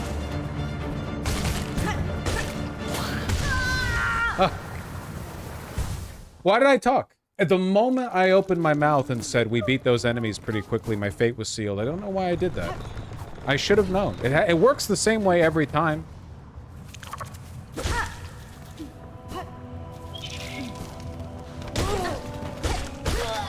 It's not novel.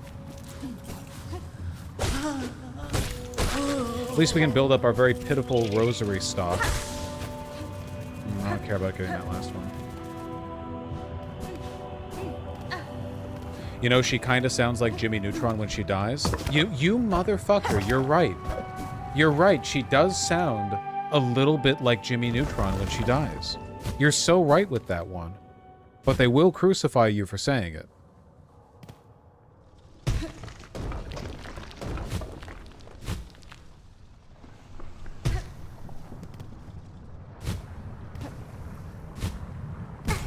Ow.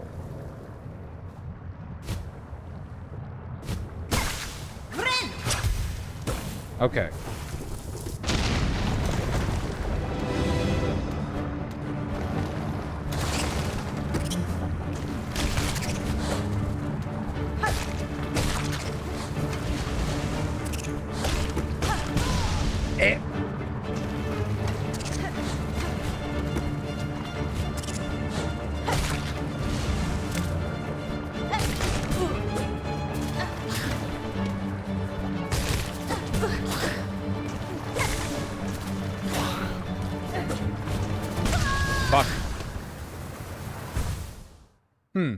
I guess the 2 hits of damage done by your little, what is it, hook shot?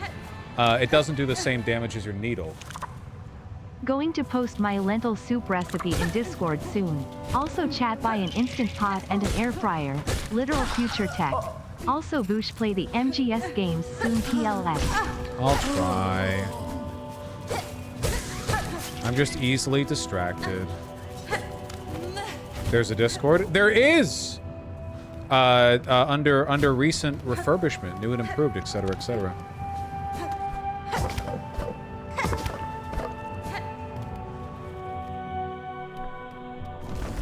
All you need is a rice cooker. A rice cooker is very important. Fuck! Whatever, I'm gonna heal when I get my cocoon anyway. I'm finding this more difficult than the Beastfly fight that everyone was complaining about.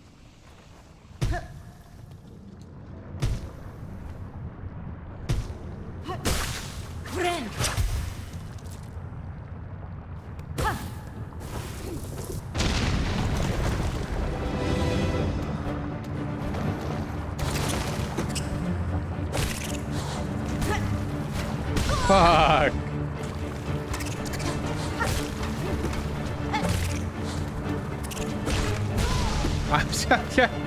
It's... They're calling it a total cognitive shutdown.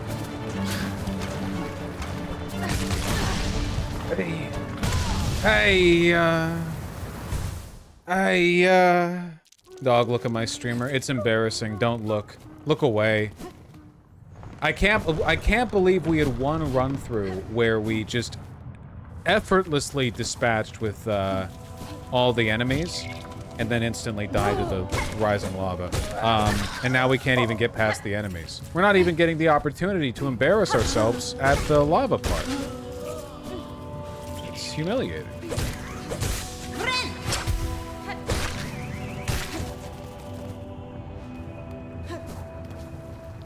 Just equip the magma charm? Yeah, I might.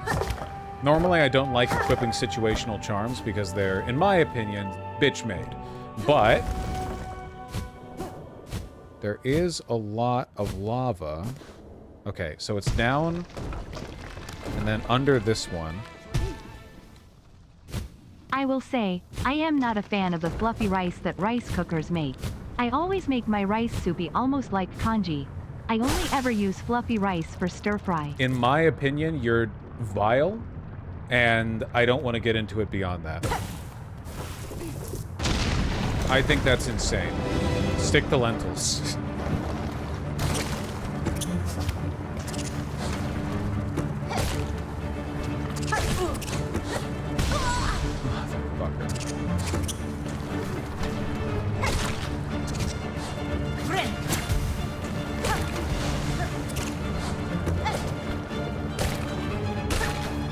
Why?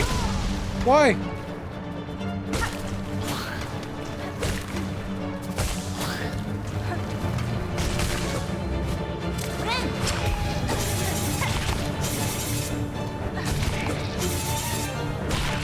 At least these guys are slow.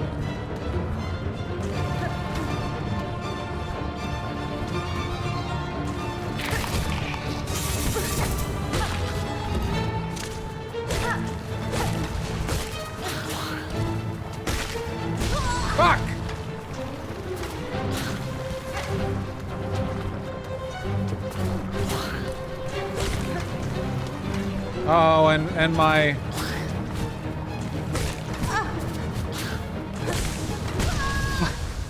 and my nose began to itch. Not all rice should always be like risotto. I mean, you have to do something with the broth if you're gonna make your rice soupy like that. Like, it can't be water. It has to be some insanely flavorful shit, you know? Hey Bosch, with your take on estates creating blocks in the next few decades, it would be nice to research the PCI in Italy. Federally, they didn't have much power, but locally they did extensive reforms. Yeah, I think that'd be a good thing to look into, you know? We're entering an era of increased federalism, you know?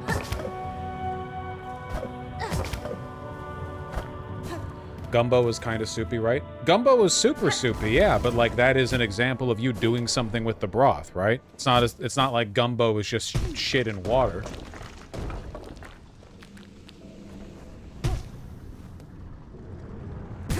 Ow.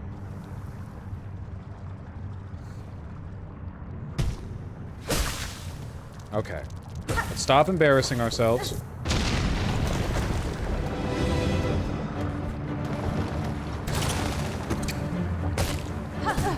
Really? Really? Really? That felt a little mean. I'm not saying the game was wrong. I'm saying it was mean.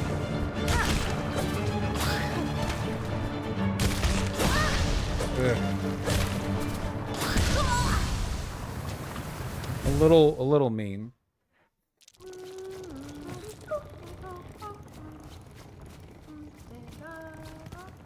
Completely washed. I'm not... Okay, you know what? I'll do the thing. I'm doing the thing. I'm doing the thing. That's what it's there for. I'm doing the thing.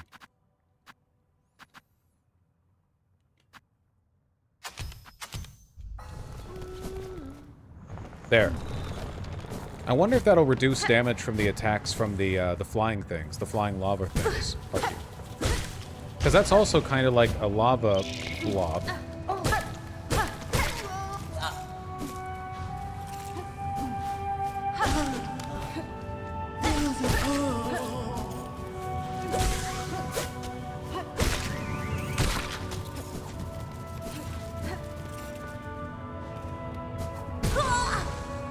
Well, at least now we know it works on lava. My Burmese Filipino GF, who doesn't like rice at all, thought I was insane too. But I am not that degenerate. I don't make a watery dish without broth. Okay, but it's gotta be, like, good fucking broth. If you're making your rice watery, it needs to be good broth. You cannot be, like, you cannot be doing that shit with like, a bit of flavor.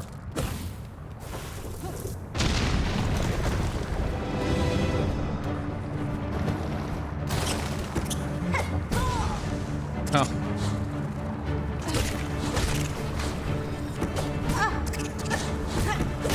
Okay, come on. Come on, get off the wall.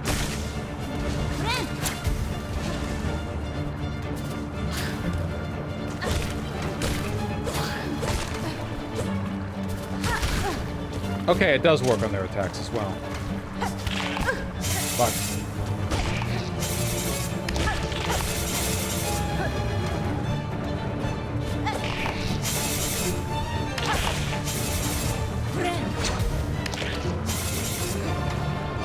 Okay, we got our full health back.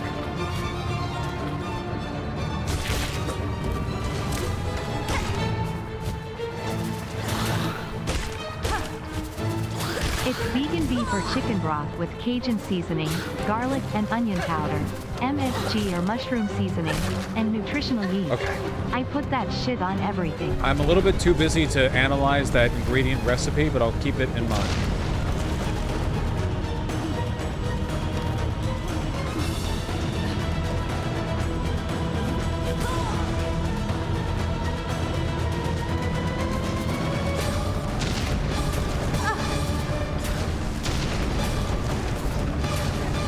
Hey! Oh, the wall's on the left side.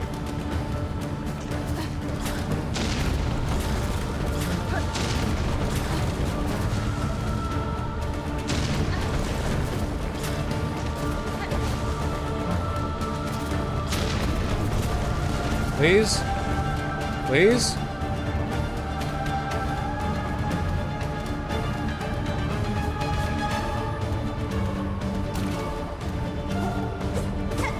Please?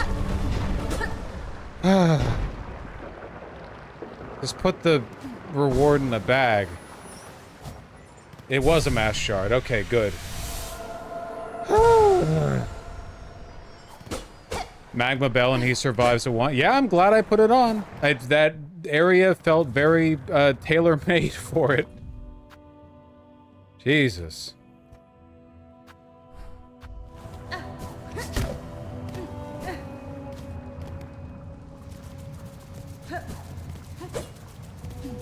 I'm a heal.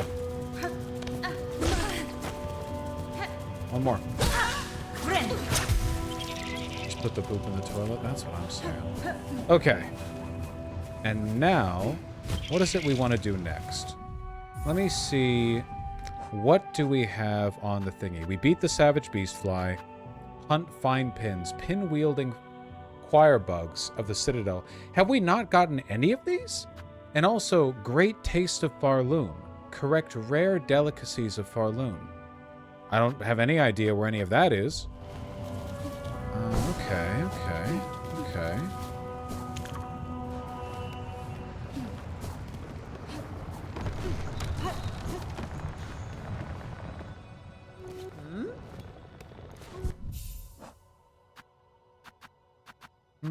Do I care about the warding bell? I think not. I think I'd rather have the Druid Zion.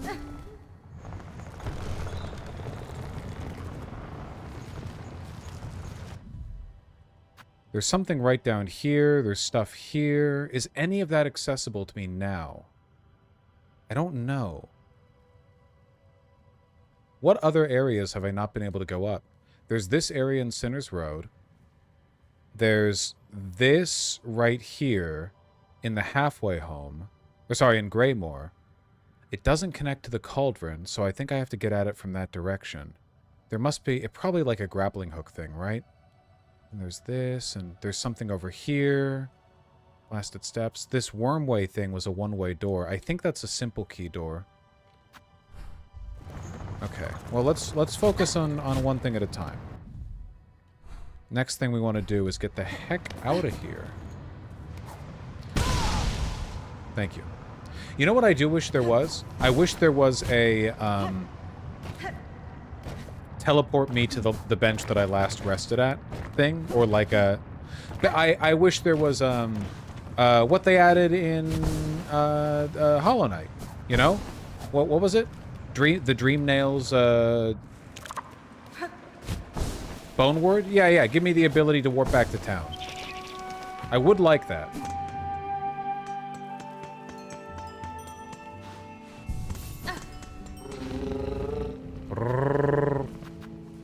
Let's turn in the Bellheart quest. They exist, you die and use one of those silk egg items? No. Like, I mean like the warping thing that you could do with the Dream Nail that they added in a patch.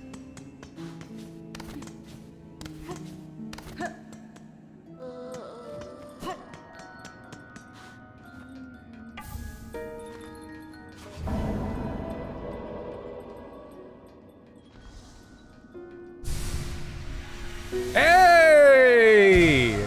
Let's go! We no longer die in 3 hits to a boss.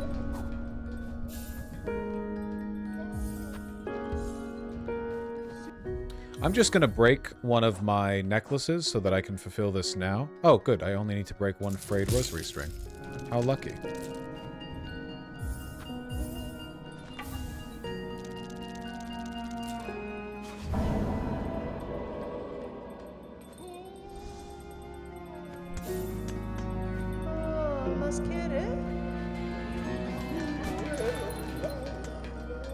It's vegan beef, chicken, or veg powder, MSG, Cajun salt, onion plus garlic powder, and nutritional yeast. And recently I've been using adobo and chipotle bouillon. Well, that does sound pretty tasty.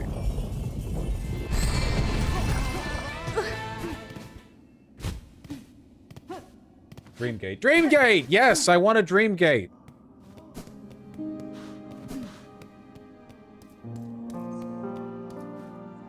Aww. They made a statue of the builder.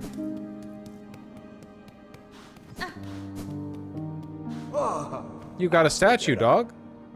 Ah, glad I caught you for a moment, miss. You've done a fair service to this camp, given much more than most. I've been thinking on all of your efforts and set to make a little something to repay him. It's only a token, really, but I put all my talent into it, much as I've got. Something to keep you company on the lonely roads above. Hold on to it on your travels, and remember you're always welcome down here with us. Hornet statuette? Breaks into 60 shell shards. Oh my goodness. Well, I don't think we're going to be doing that.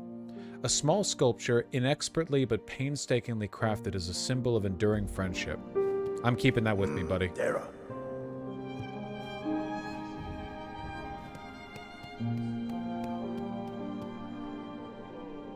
Check Twitter for Russian drones in Polish airspace. I got a better idea. Check Citadel for quests on Wishboard.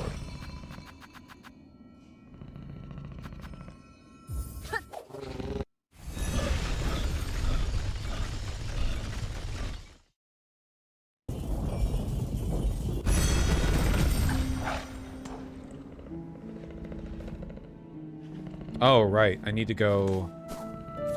take the elevator up there.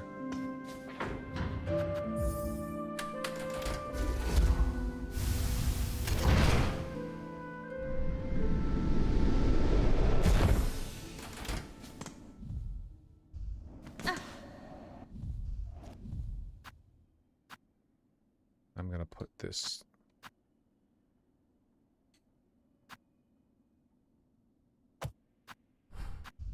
right there to remind myself there's an elevator there. Ahoy. Ahoy. Hello? Ahoy. Oh, ahoy there. I was hoping we'd meet Red Maiden. Ahoy. Rising at last to the heights of the Citadel and being amongst so many of my brothers and sisters. Ahoy! Ahoy. Ahoy! Ahoy. Delogia. Ahoy. Ahoy. Should have talked to him first, I suppose. Ahoy. Ben Vetra. Ahoy. Hi. Nesvir. Dig, quiero.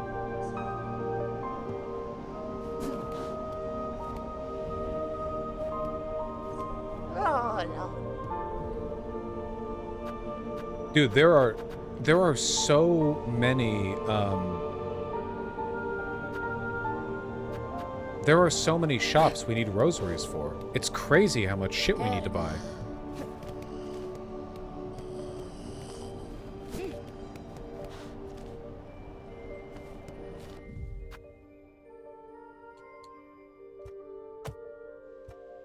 Okay. So I guess the next logical step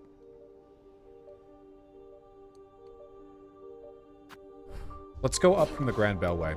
We don't want to fast warp around too much because we need to spend more time killing enemies that drop rosaries. There's a lot of stuff that I want to buy.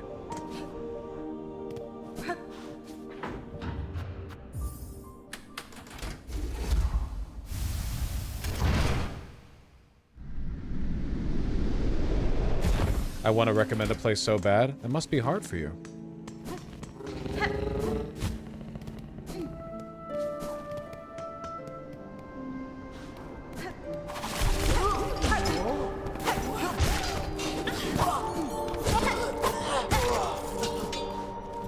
Need to go up, up.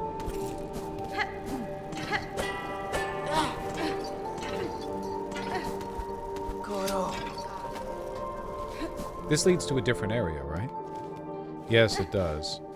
So I can't go in from that way. If I go up... Yeah, let's see what's up here.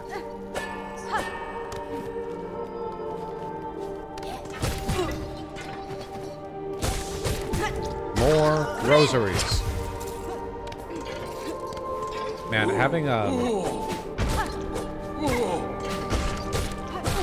having 7 health feels like so much compared to having 6. I'm sure it's just that I've gotten used to only having 6. The difference feels tremendous.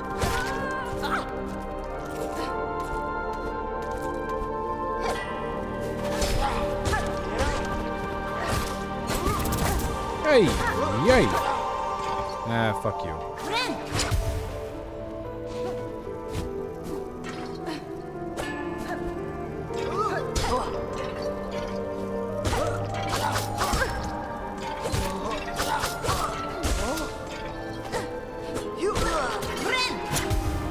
It does suck that when rosary beads hit the spikes, they're destroyed.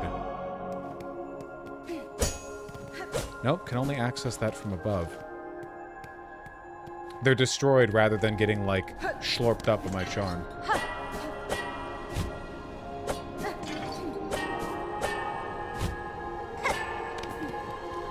Okay. We have to figure out this mechanism right here. Right now, it only goes up and down vertically. But if I do this... Last dono. I won't fucking forgive the racists who demonized MSG as Chinese poison cause it makes everything tasty, and to me the no MSG label reads as I am a asterisk asterisk asterisk asterisk asterisk. Reads as I am a pussy is what they said.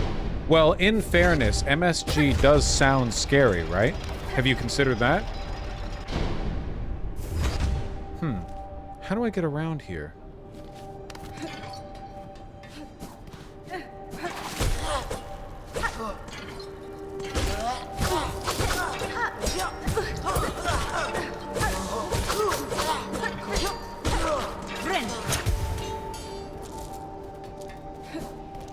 How do I get around here?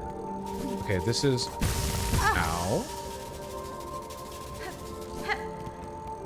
This is its own thing. See, like right over here. There's got to be a way to get on that when it's turned in the horizontal direction.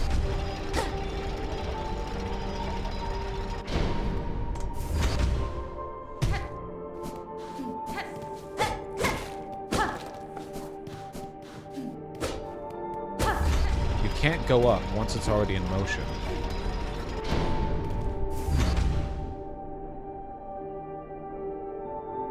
There's no way down from there. Oh, this must be accessible from the cog core, which we haven't really been to. Can you use a bomb to hit it? No, you have to hit it yourself. I forgot about the cog core area. That could be a potential point of access.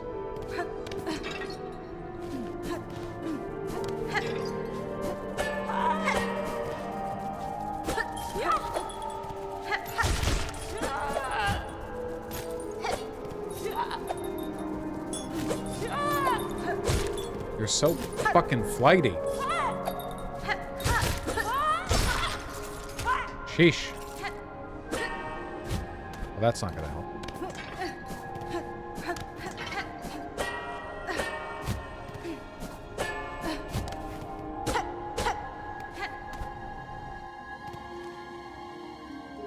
And then there's a mossy area directly above. I wonder if that's a Queen's Garden type of situation?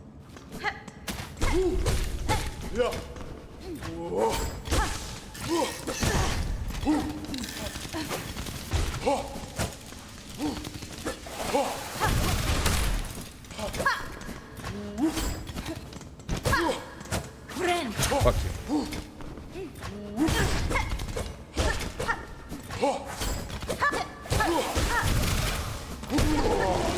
Sheesh.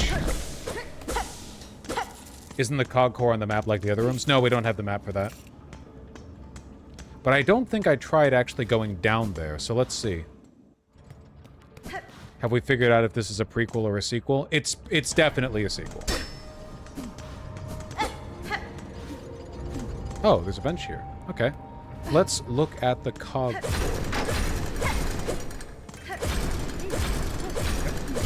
Yep.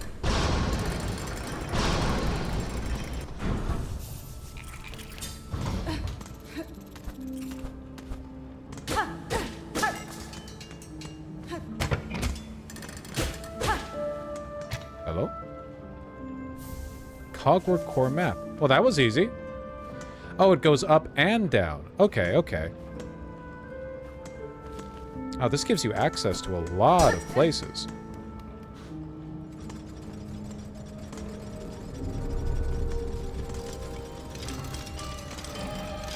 Ow.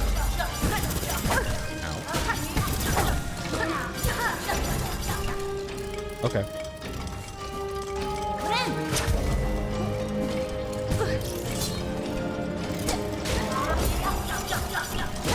Loving the music, by the way.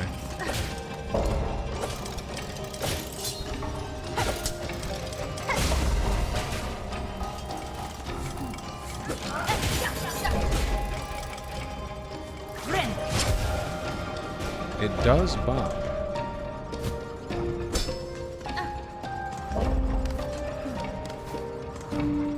It's so... how do you put it? It's so active, too. The music.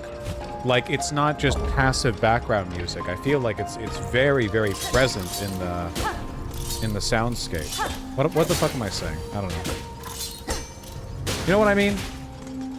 Like, it's presenting itself very confidently. It's not just a little do-do-do thing in the background. Show me.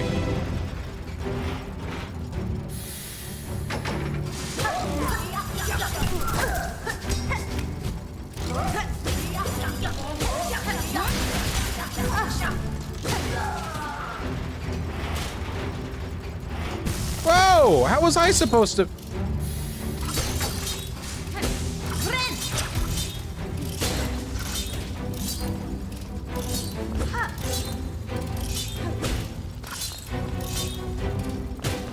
Doing this carefully.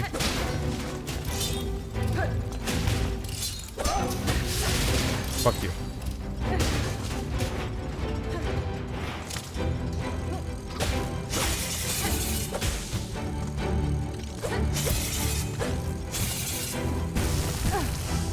So carefully. So carefully.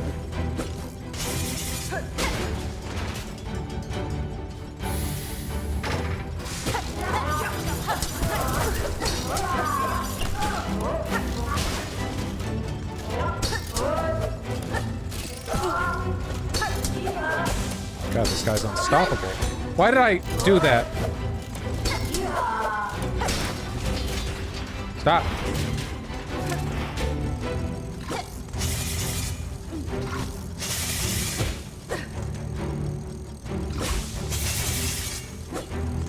I'm being menaced.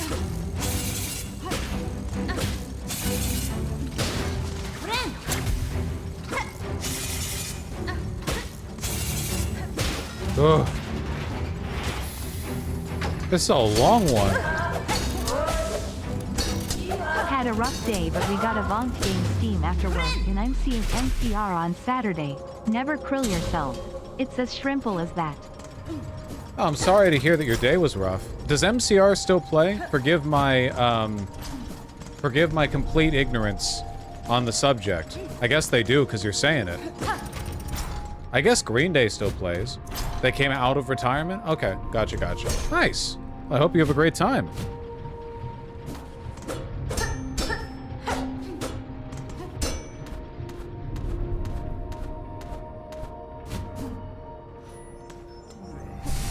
Fucking dope. We are loading up. We've gotten 3 mask pieces in the past hour. Okay. We have another connection.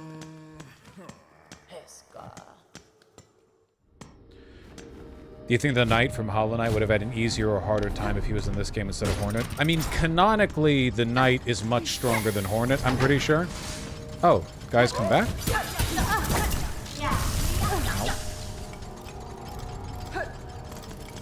But in a practical game mechanics kind of sense, I don't think he could have handled the necessary... He doesn't have the required level of mobility.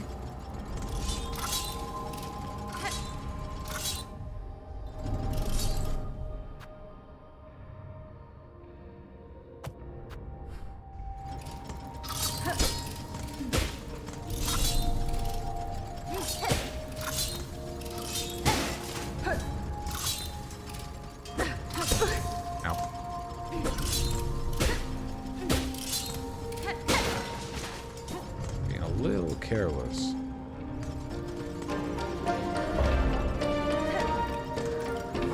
We're circling around.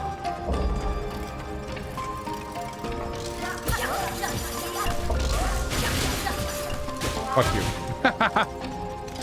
Piece of shit.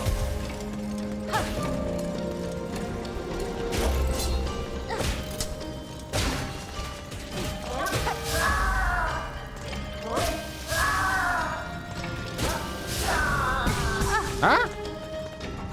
That's my fault.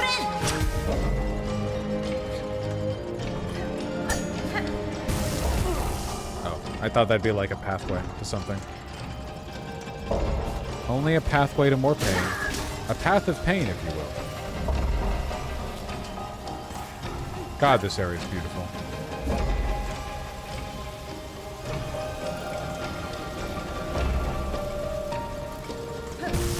Why?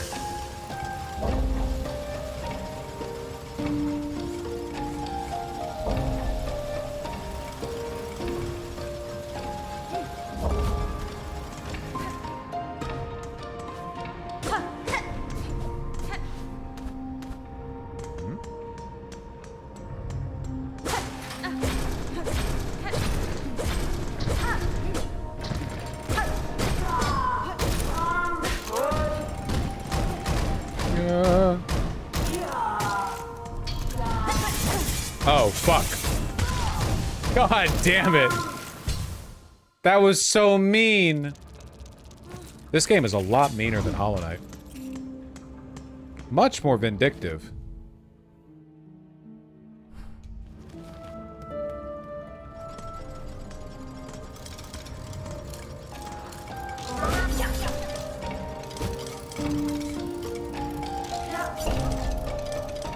If you know what you're looking for, it's pretty easy to just float down.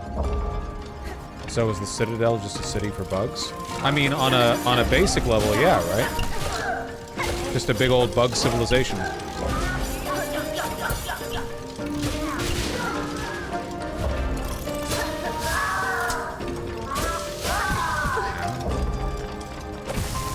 Ow.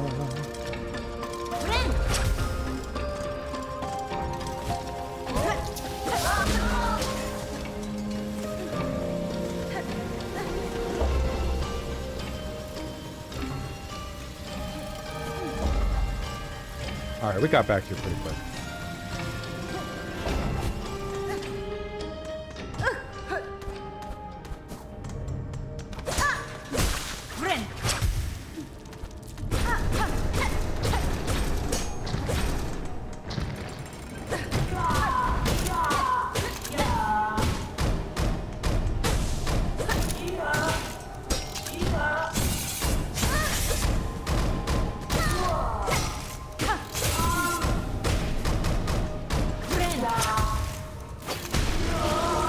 Nice.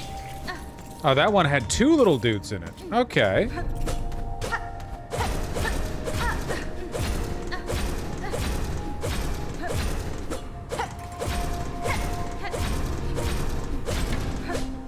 Optimal. Bench?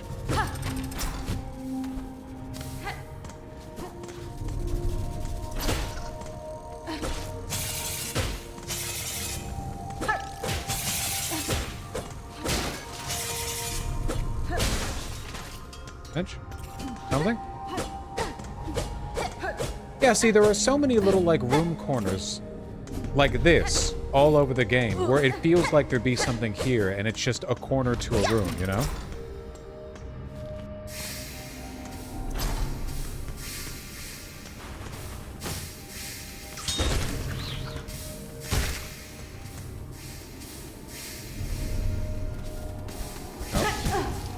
I don't know how you could possibly check that without trying.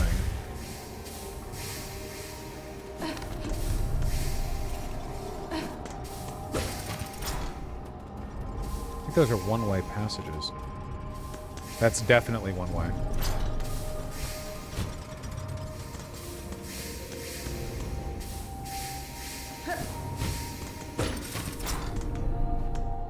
Yo!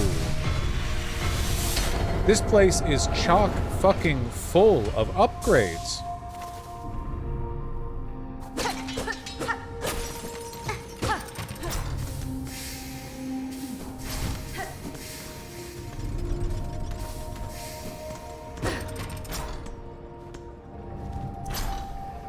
I do appreciate that environmental damage also damages mobs. Yes, I agree. I think that's... Whoops, that's huge. Do we ride that gear up?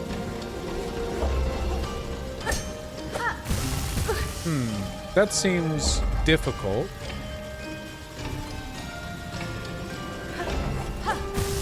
Especially if I keep doing that.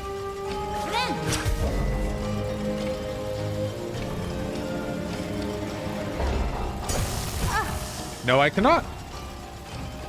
Tried bouncing off it, and it just pulled me right back up.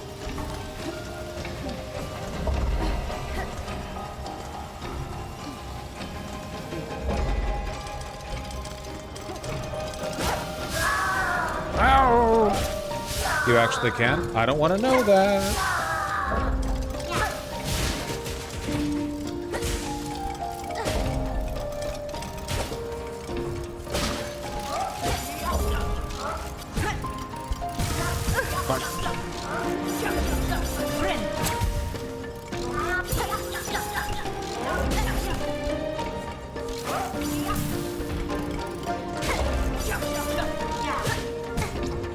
Okay.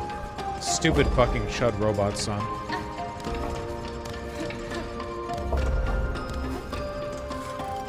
Okay, we need to go down the right side.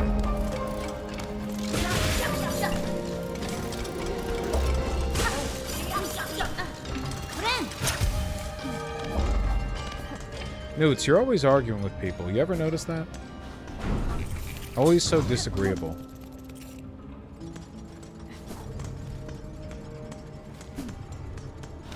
I can't go down the right side. There has to be a way. So far, the only thing that I've found here was an upgrade.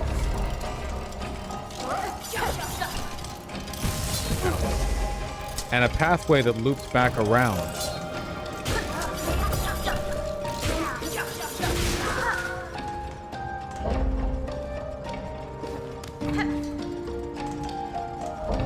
There's gotta be a way to get around here.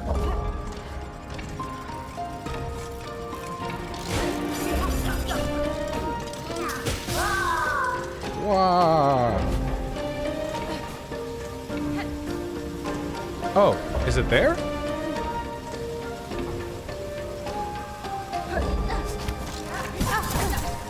Okay, that was pretty easy. I need to remember I have 2 dashes now.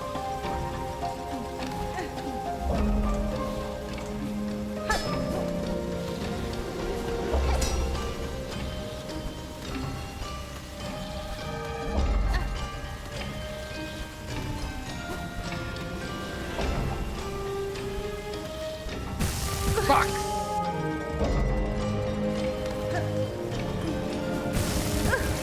Also fuck. Okay, lock in.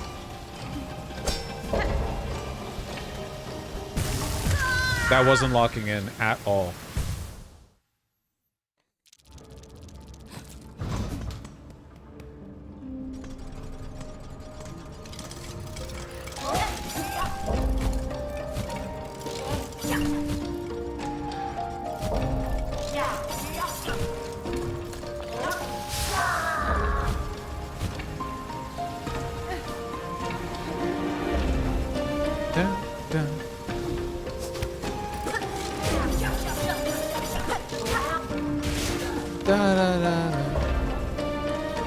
The music. It's so good. Just gonna get that, make sure I don't. Didn't mean to do that.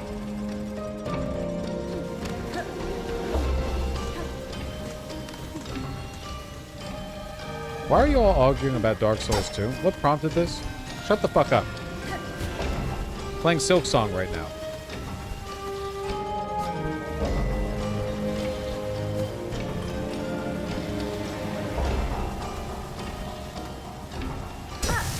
Really?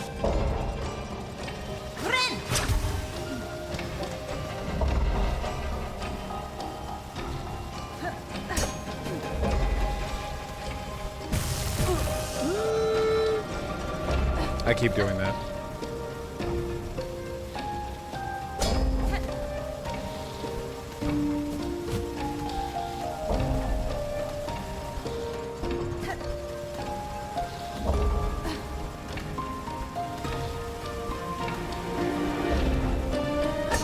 There we go.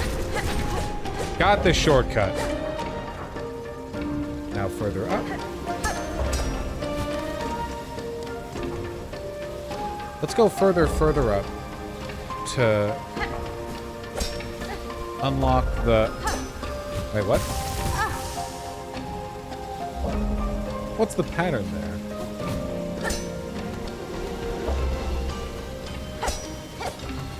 Not that. Hold on. Oh, there is a wall here.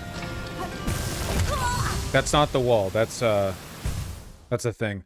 What are the cocoons for? The cocoons are my body. They're where I died last time. Gotta get them before I die again or I lose my currency. And also, they give me all my silk back. Oh, look how easy that was.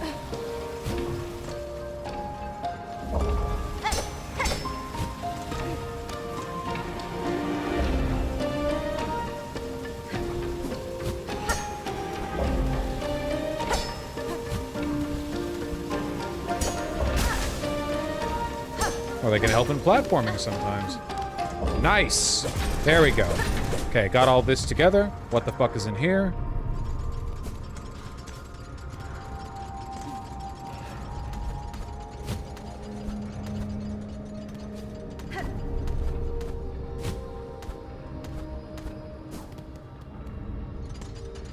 Hello?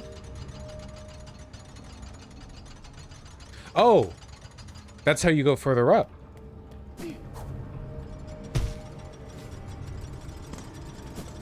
Hey, Varela. Howdy. Okay. So now down here. Out.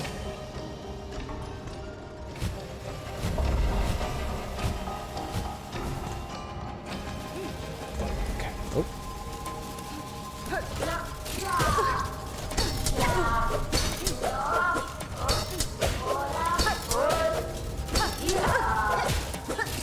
Fuck you.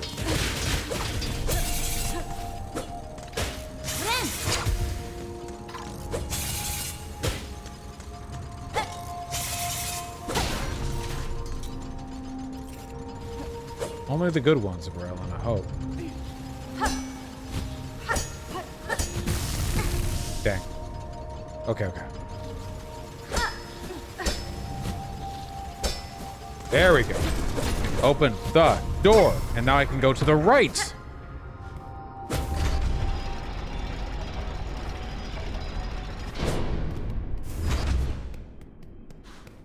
There we go. Now what the oh, fuck. New area entirely?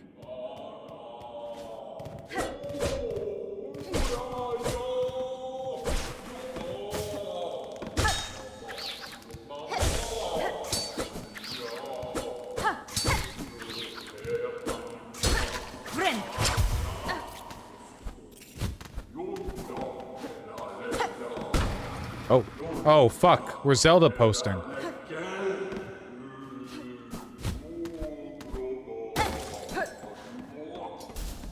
Hello?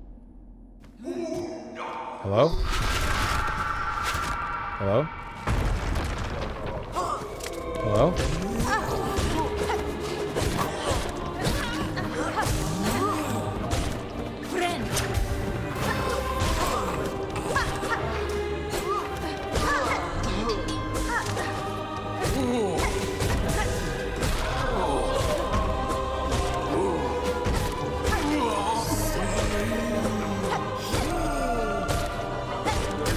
Okay.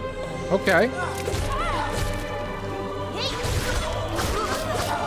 That truly was an Adidas.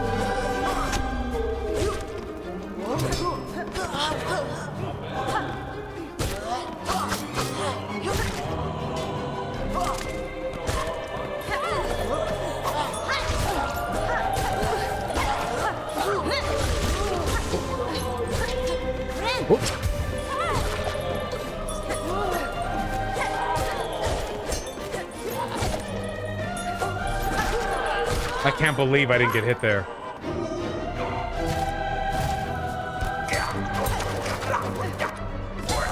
You guys are spooky. Nice. Fuck you. Why is this a whole separate area?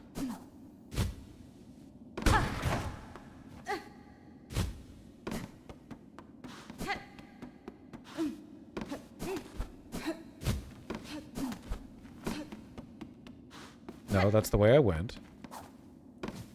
That's the way I came from. Okay, so to the right.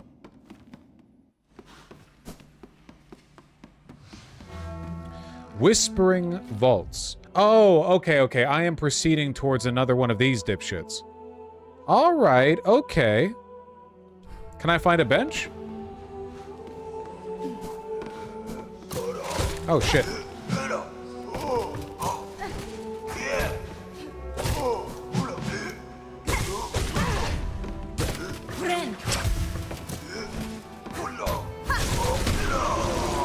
I gotta use that more often, man. That does so much goddamn dipshit. I read chat. Damage. I like to imagine all this shit is just happening, like, under my house or something. You know, life or death battle down there. Ooh, these guys have, like, unique designs. Do I want to continue down this way, or do I want to keep doing the core? Do I want to keep going up the cogwork core? What do I want to do? I'm gonna continue through this way, at least until I get a map, I think.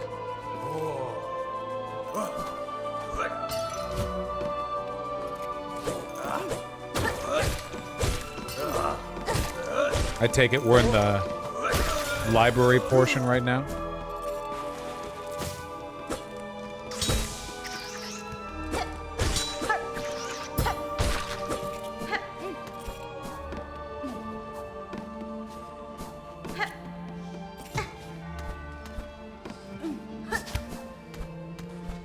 I can't get up there. Okay. Headman? Hello?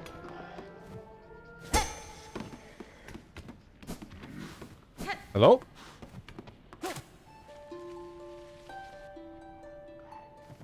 Talk to me, Headmaster.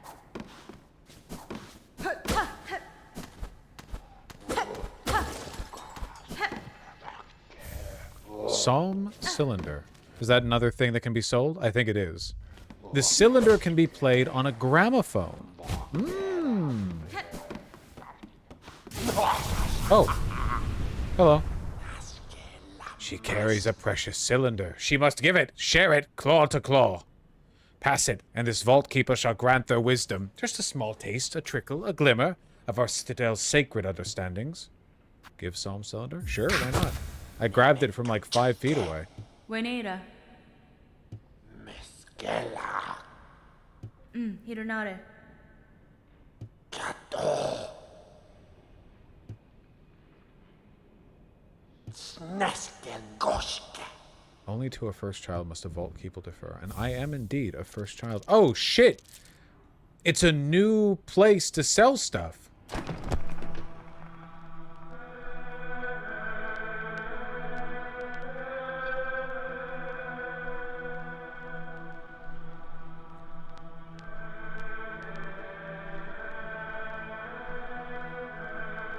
Okay.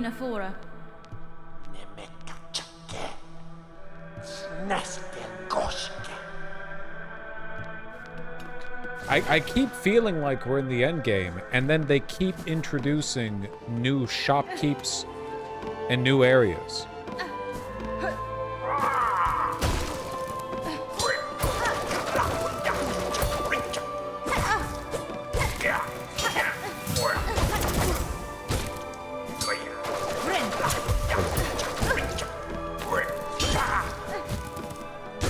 You're fucking fast, man.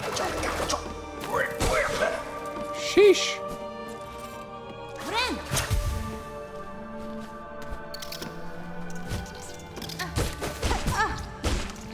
I need a map. These halls are too hallowed. They're too fucking big. I don't know where the hell I am. Jesus Christ. Left, right.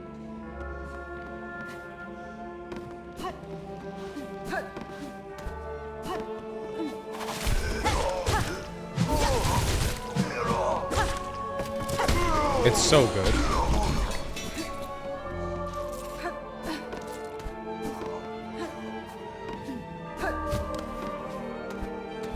Am I seeing things, or do these enemies have a little void in them? I think you're seeing things. I don't think there's any, like, lore.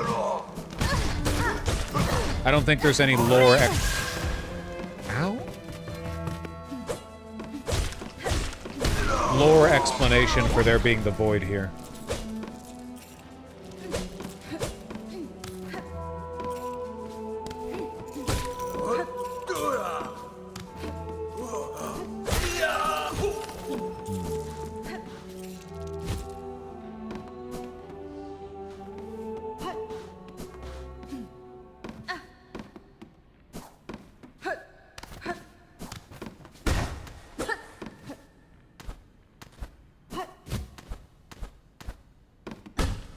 Oh boy. Oh no, it's puzzles. I'm not good at puzzles, guys.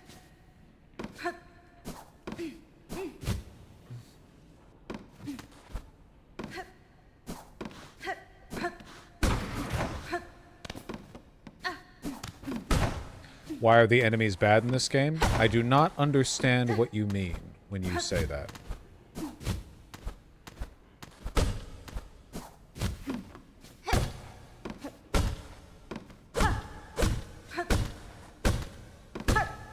Knock it down or up from the direction I'm in. Oh, I see. If I do this... No? Okay, no idea what to do here. The justification for it being okay to kill them. This entire civilization is cursed, though we don't really know the details of that. All we know is that it involves the Weavers somehow.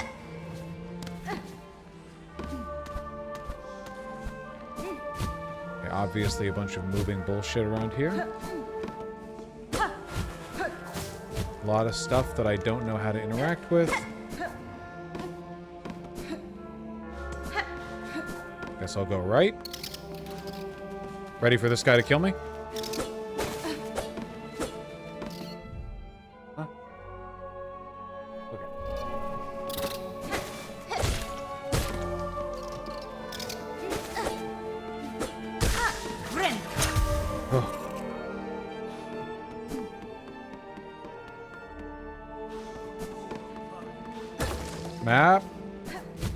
please.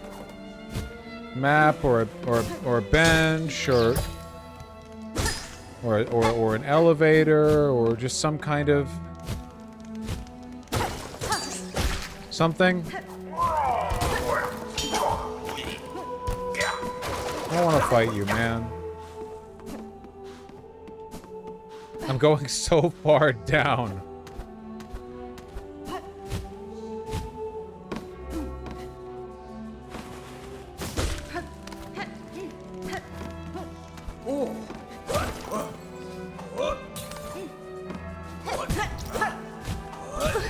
Ow.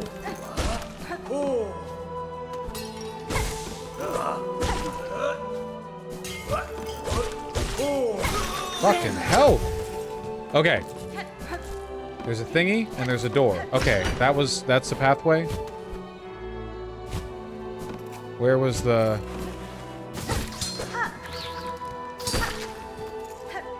marked door? What is this? That looks important.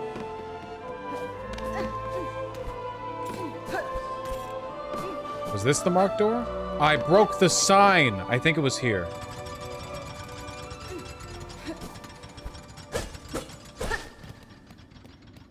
Hello? O great land whose flame doth falter, whose choir conductors all doth fail, observe, take heart, that spark still burning, yon butterfly of crimson grace. All bells shall peal and voices raise when brave Trubbio steps at last upon the stage. We're getting close to this. We're connecting these two. We're entering the gay theater kid area. Which doesn't necessarily put us any closer to a map.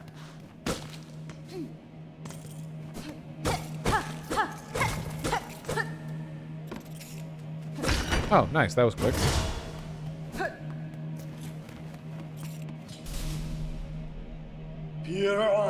Oh, boy. Oh, drab and trembling squib, you who timidly step onto the great stage. Fate has seen you chosen. Cast away your fear and join me as my partner. Farloom's flame may flicker, but together we shall spark it ablaze. Let us enliven this citadel lost to silence. Let us rouse the soul of this once great land. I haven't rested in a while, my man.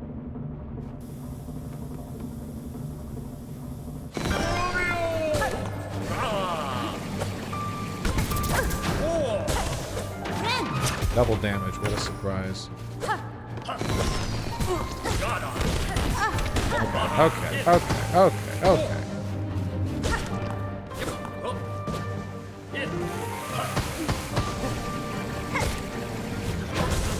That was lucky.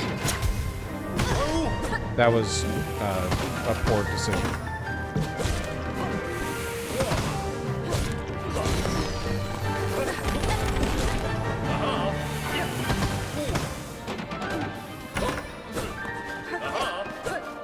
I am a representative from the faith country of Australia, tuned in during your existential stream last week. I have really felt the difference since then. GW less than 3. You really mean that? Genuinely, that's very much appreciated. Really, really happy to hear that. Oh, fuck. Oh, you.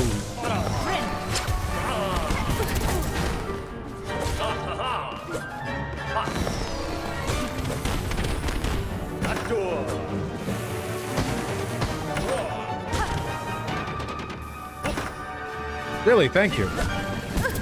Damn. I'd thank you more extensively were it not for the fact that I'm a little distracted right now. Yeah, we're a little whiles away. Well,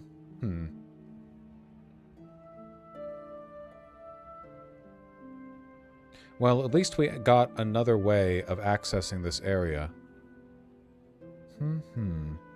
What is the fastest way back there? Probably going through the coral chambers, right?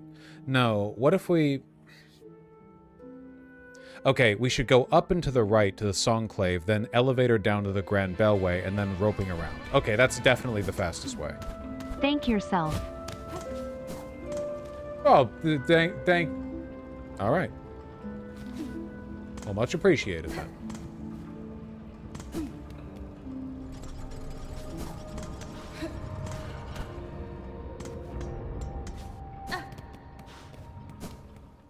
It has felt different for me, too.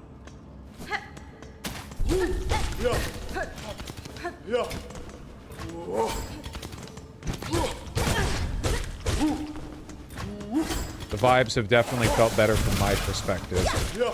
But of course, I'm not the only one who matters. Ay, ay, ay.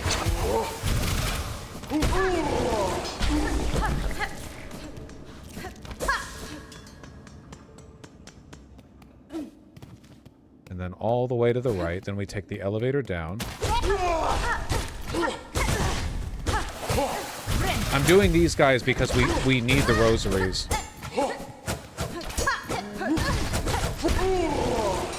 Let's not be too reckless, though, I say to myself. Oh, I didn't realize you don't have your extra silk capacity. I don't have my extra silk capacity right now. Because my cocoon's still out there.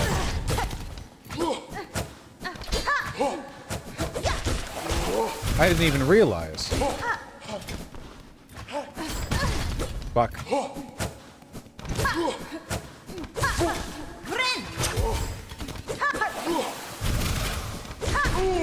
Hello, legalies. Happy to have you here. Okay.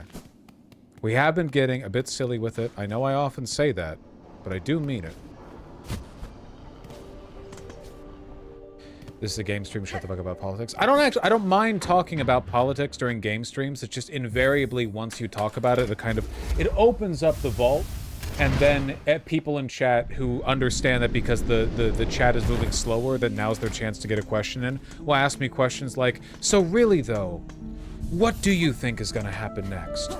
Or, you know, but like, what, so you used to call yourself an anarcho-syndicalist. Do you think your movement away from that label has been more of like a social pressure thing, or does it reflect a genuine difference in your opinion? Then it's like, okay, you know. We're doing this a little bit to the detriment of the entertainment, I feel.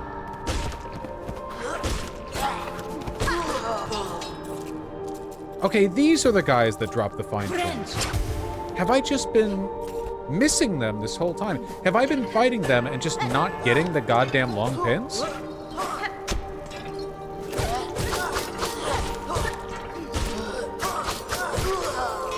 Like, wait, yeah, that right there. It's gonna become a... No, that one can't be picked up. Okay, even though it looked like the same pin? Whatever. I'm not mad. I did rest at the bench down there, right?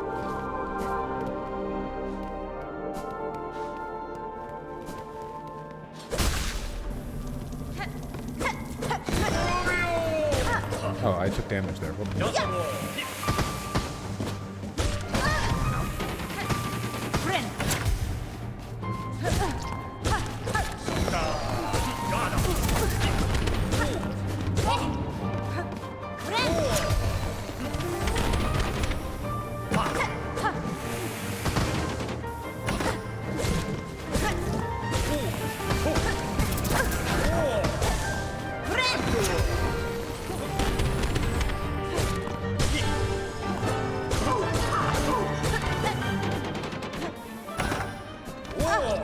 That was just silly.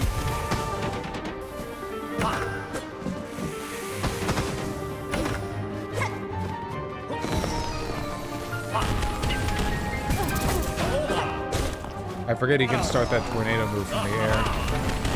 Okay. And he can bounce it off walls, too.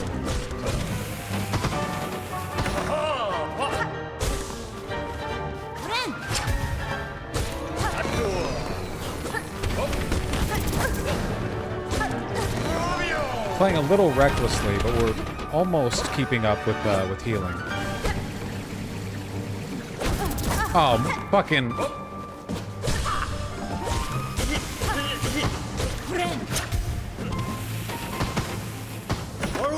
Haru!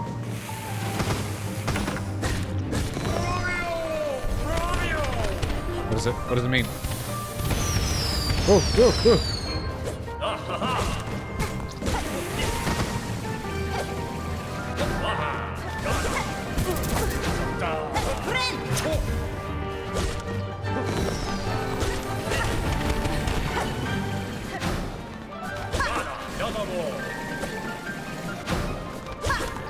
Okay.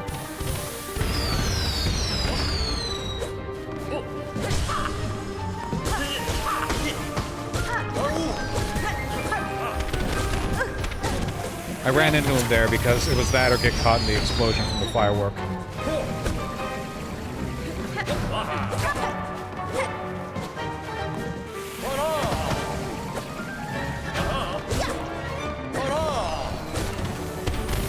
Whoa, whoa. Whoa.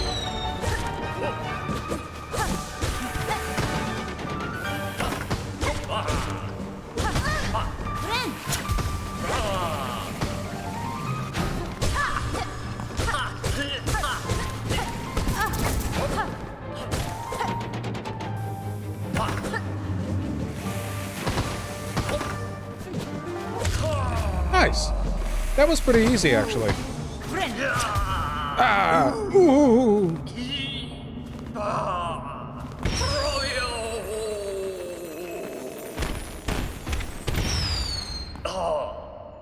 You're not dead, right? Claw mirror. When binding, emits a dazzling flash that damages surrounding enemies. Huh. You're not really dead.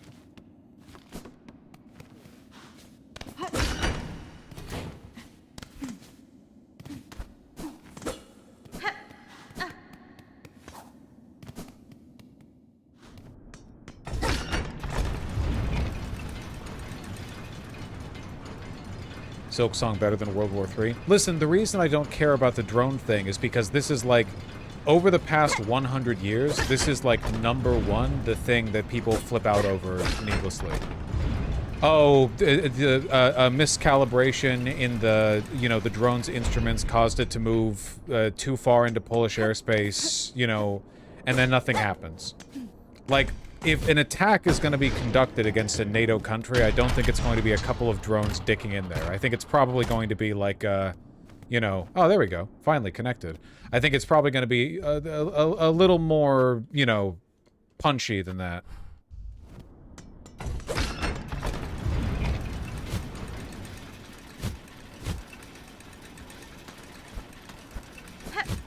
Ooh, close.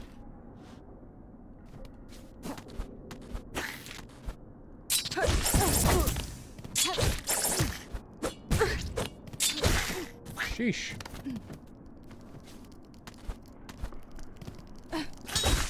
Man, this game is so fucking big.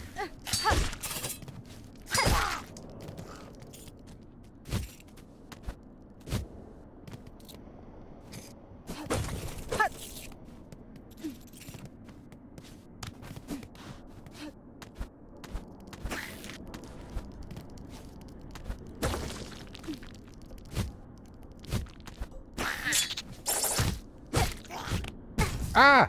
Okay, at least it's only 1 damage.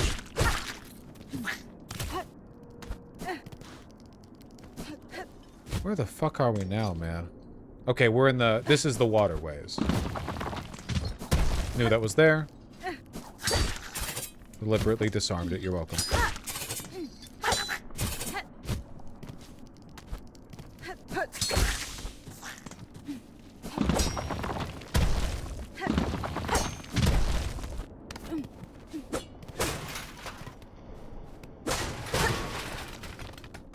Cool.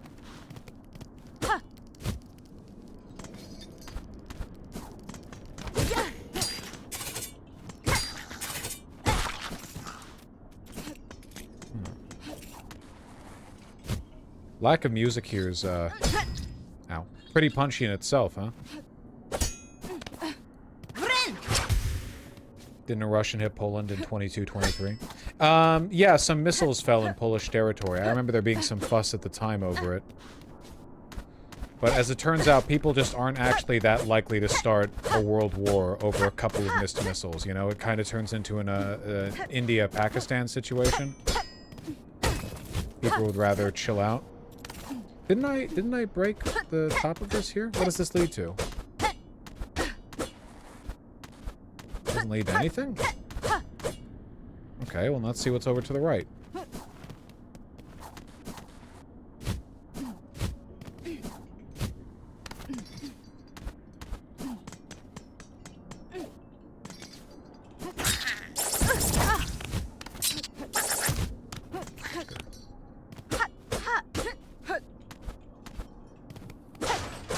Do you think debating is actually a good way to change people's minds? Terrible way to change a person's mind if you're debating them directly.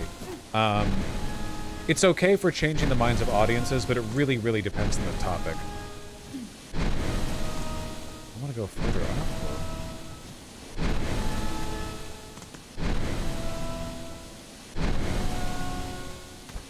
Unfortunately, I think the debate works its best as a tool to change people's minds when people are a little bit empirically motivated. People have to care about what is or isn't true for it to work, you know? So I like when you are the bugs. Any other platformers you have been wanting to play after this one? Any other platformers other than this one? I don't know. I don't think I'm going to play any platformers for a while because what could possibly beat this? Celeste? But I've played Celeste. Like I've beaten all of Celeste. So don't need to go through that again.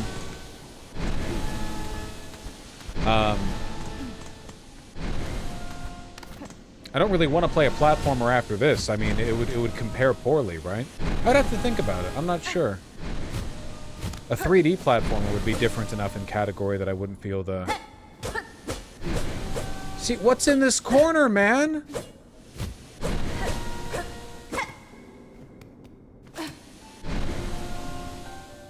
Huh? Oh!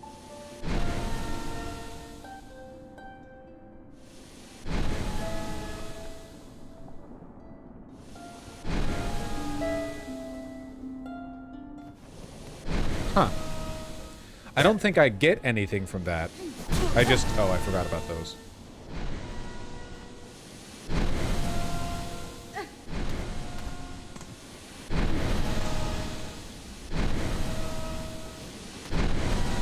Yeah, people have to be empirically minded for debate to work, and right now I just don't think that's the stage we're at.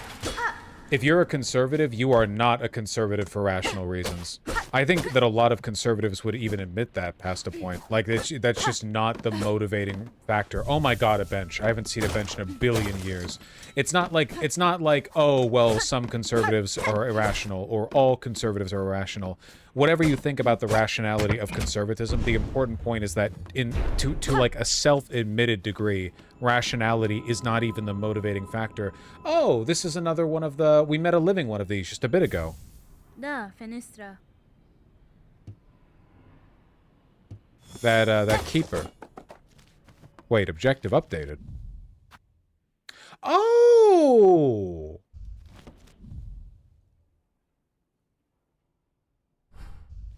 We found the melody. All of this was like a main story progression path kind of deal.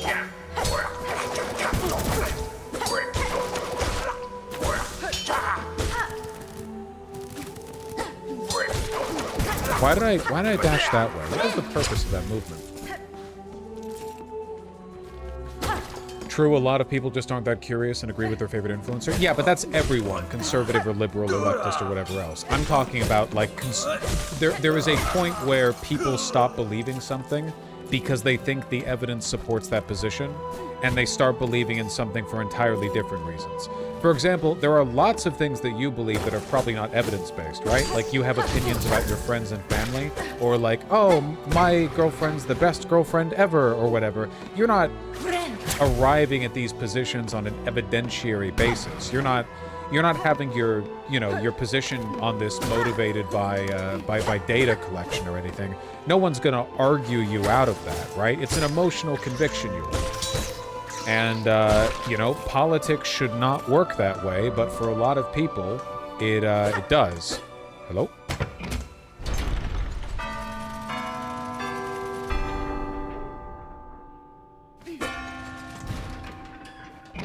We really are Zelda posting now. Left. Okay, it's... Nope, it's all the way to the right then. All the way to the right. I couldn't see it.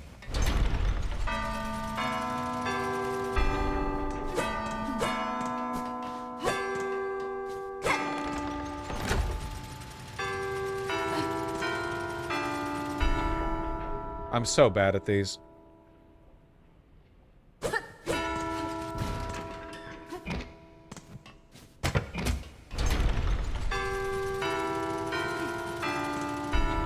Okay.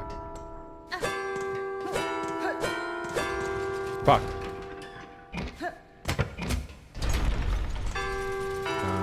Done.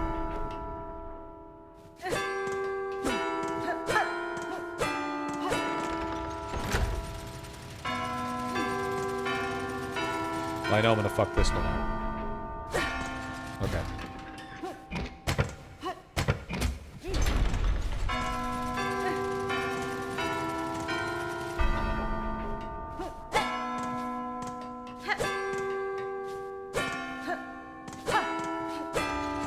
Did I do it? No. Okay, it's up, done. Okay. Nope. Okay, it's up, done. Okay.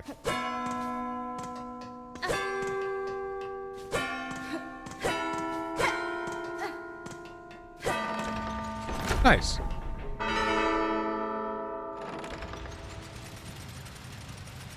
I do not have a good memory, long-term or short-term. Map? Cog heart piece. That's always some new shit. Cog heart piece. Okay.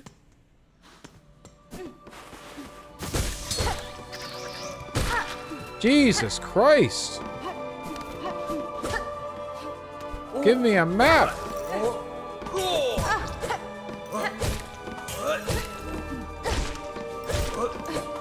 Now.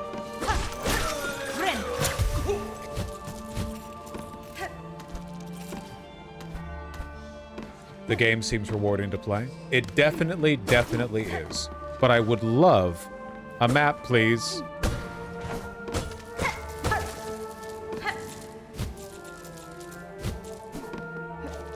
Imagine if the map was at the entrance. It might have been. I ran through this pretty quickly because I wasn't expecting to stay here, but I've ended up completing the main objective of the area, so just shows me, right? Unfortunately, without a map, that means I have to do all this by memory. Okay, I remember this being some kind of puzzle room, so I'm gonna go this way. Go up.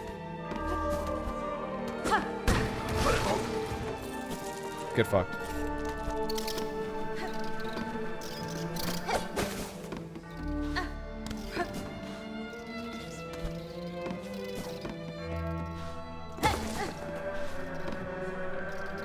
Okay.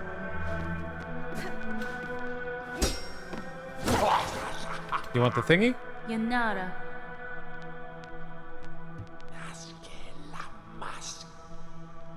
That's fine. He's mad at me?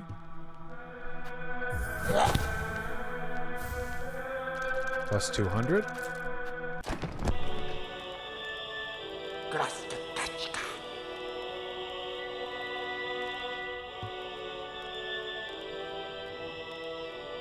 Fadastama.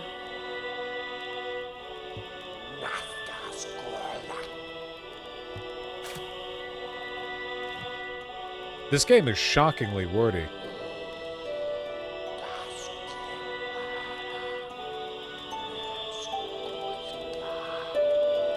Is this the guy who wanted to be your slave? No, that's a whole other guy. That's a whole other goddamn thing.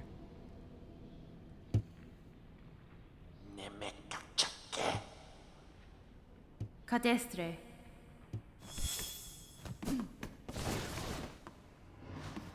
Okay. We need to get out of here, and we need to find the fucking map. Let me through. Ah. What?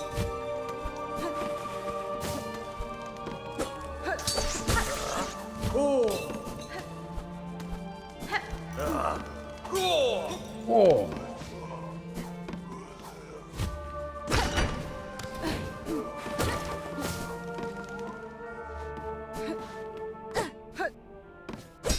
Hello? I have no idea where I am. Like, relative to the path that I took to get here in the first place.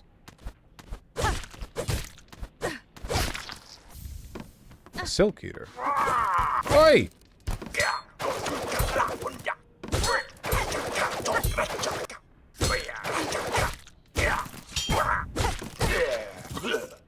Sheesh. Oi. Oi, oi, oi. Okay. Here we go. Now I progress. Left.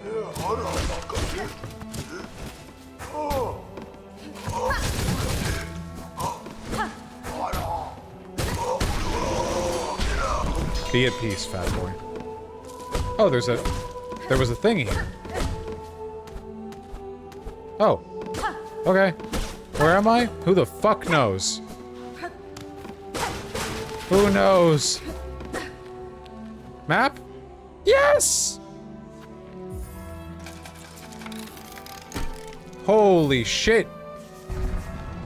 Oh my god.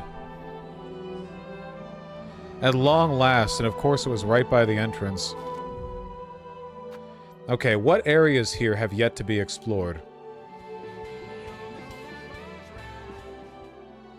There's a bench up there? What a humiliating way for Don Jr. to find out who his father sends birthday cards to. I saw that tweet. I saw that tweet, you clever so-and-so. You think you're gonna fool me? Nice try. There's a path here I couldn't go down. Nice try.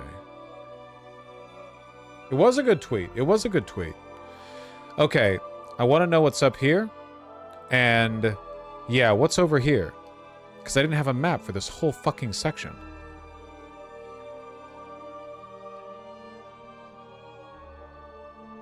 I don't think I ever rested at this bench right here either. I don't think I ever interacted with it.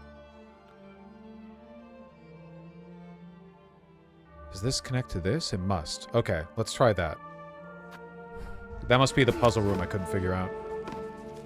The Citadel is huge. The Citadel is so much larger than I expected. When Act 2 began, when we entered the Citadel, I thought that was the game putting on airs. I thought that was the game going like, oh yeah, we're so cool. I genuinely did not think there would be enough content in the Citadel to warrant it being its own act relative to the entire rest of the game up to that point.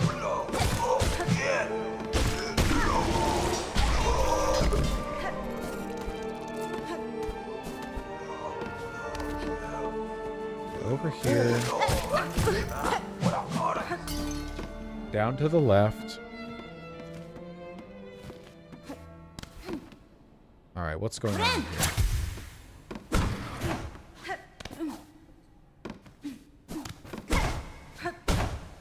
Okay, okay. Yeah, I remember this room.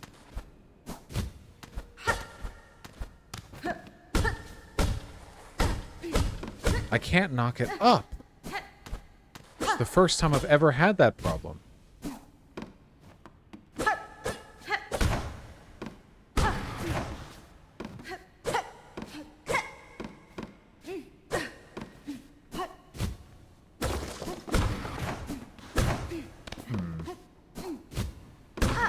Oh.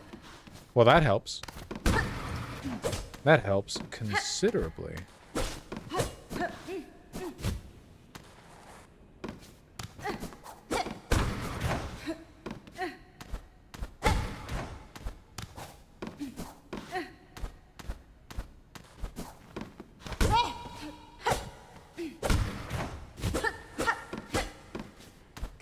Or does it?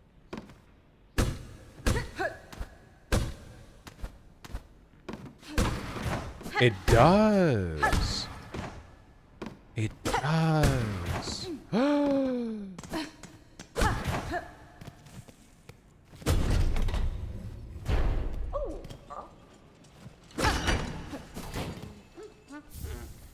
Yo!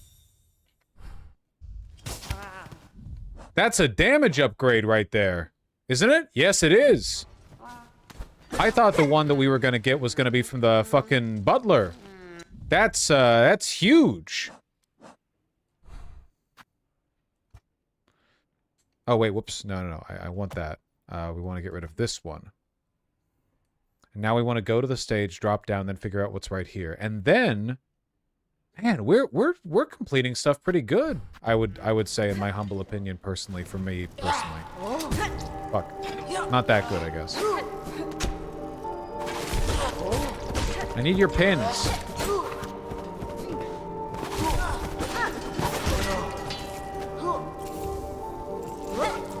Why don't you drop fine pins? You're holding the same pin that guy was holding.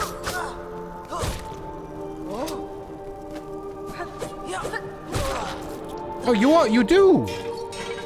You do! I was wrong all along!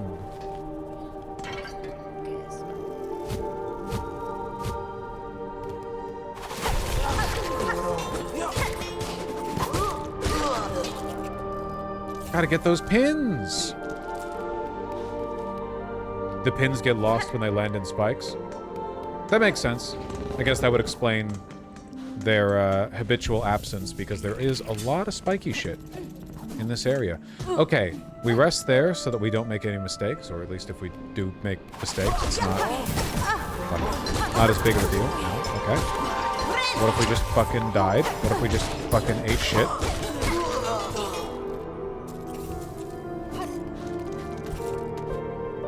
And then we go up through the stage, then down that big shaft. Love a big shaft.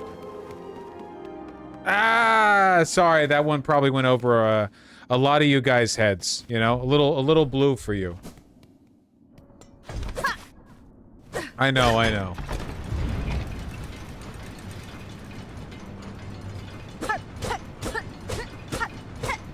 Feel like there's got to be a fucking secret hidden wall. Hold on. What about that one on the left?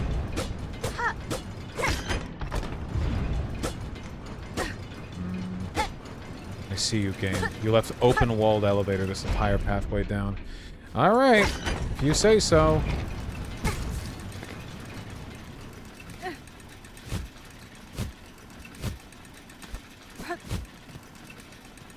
Okay, up, up, up. I don't like fighting you guys. You're mean.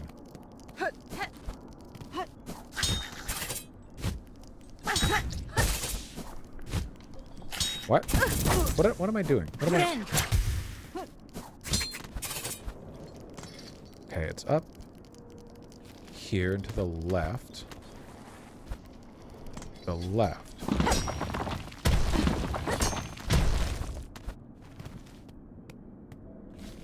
Wasn't I vexed by this area before? Did I just never go left?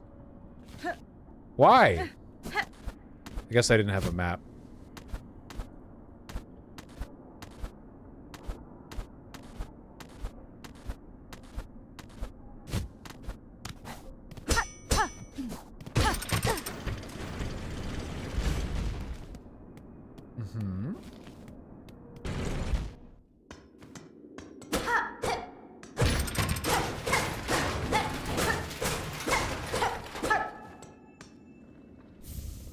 Ooh, memory locket. Nice.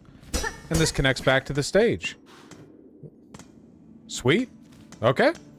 No complaints there. Alright, we got all that connected. Let me rest to the bench so it's marked in the map. Why do bugs have steam power? Why couldn't they have steam power? Okay, we've completed the cauldron. Except for whatever's over here. What is over here? Oh, this is, unlocked with the key that you get from that one shopkeep. Okay. I don't know what's over here in this corner of Whiteward. This is a door of some kind. I don't know what. And otherwise, we've completed that entire Whispering Vaults area.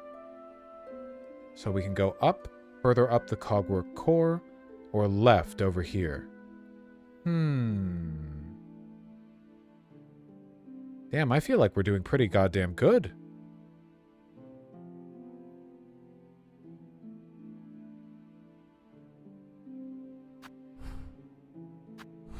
Where is the elevator? There's one right here, yeah.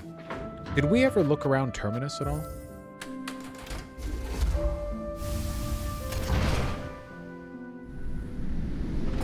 Oh my god, it's 5 p.m.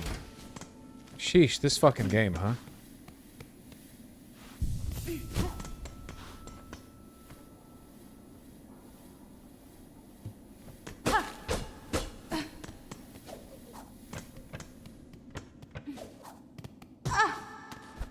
Okay, I said this is a closed off area right now.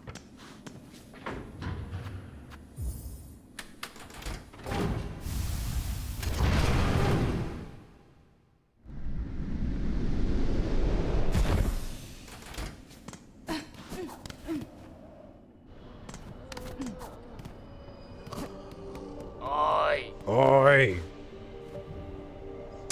Balm for the wounded. From Sherma! I will descend to Holy Whitewood and search for healing supplies if you are able. Sherma quest! We have to save her. We have to protect her.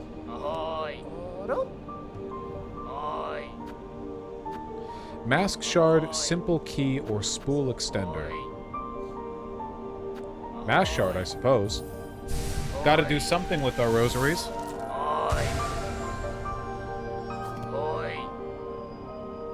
I wonder if the maximum number of masks is 8 or 9. Sherma, you better be okay. I won't forgive you if you're not okay. What's the fastest way to go down to Whitewood?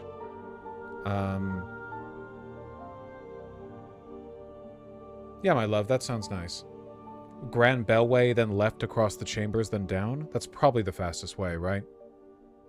Or, no, wait. I can go to here and then go up and right. Yeah, let's do that. I think that's faster. That sounds faster. Damage upgrade. You're right, you're right, you're right. Thank you for reminding me. Thank you for reminding me.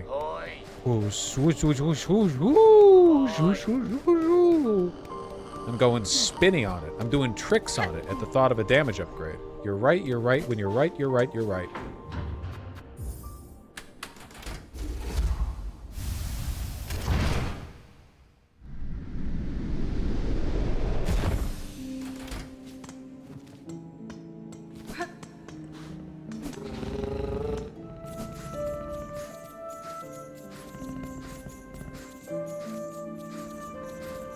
Join me. Do it. Yeah!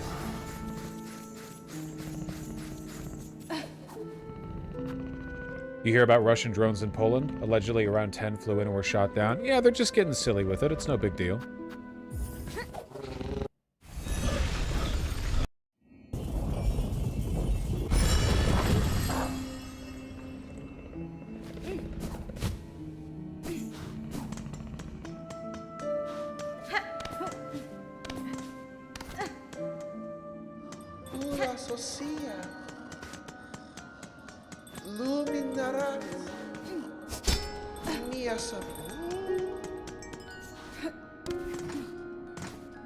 Ah, hello.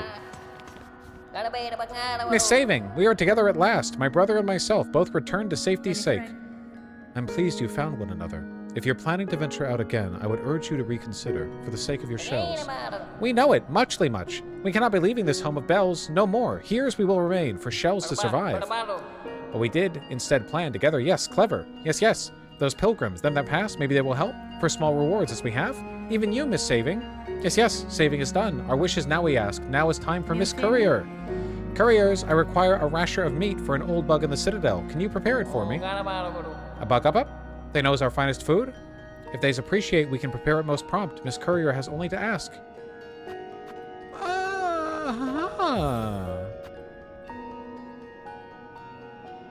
Wait, is this just like a quick way of making rosaries, or is there some kind of quest thing? Like, is this just a way of grinding rosaries, or is there some kind of meaningful through way to this? Does anything come of this? I'm asking. I'm actually asking that question. Does something come of this?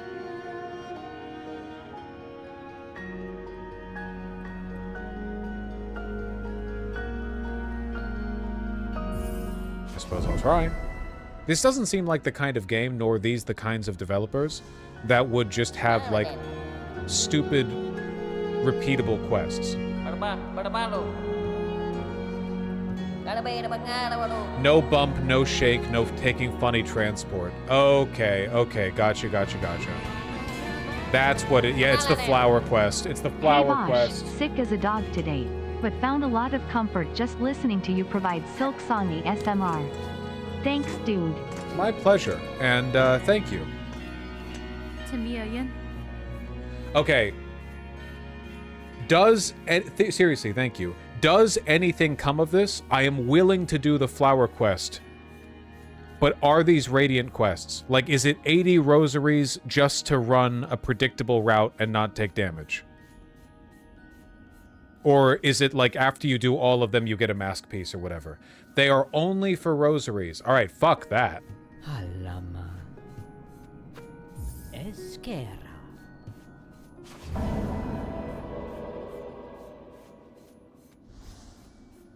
Alama.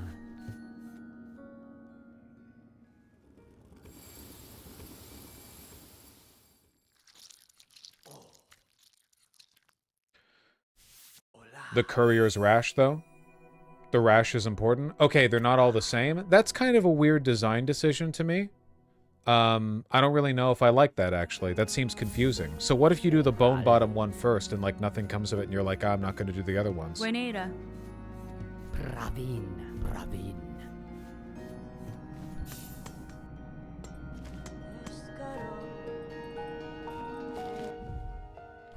It tells you the reward? I guess I didn't really scroll down from the first one.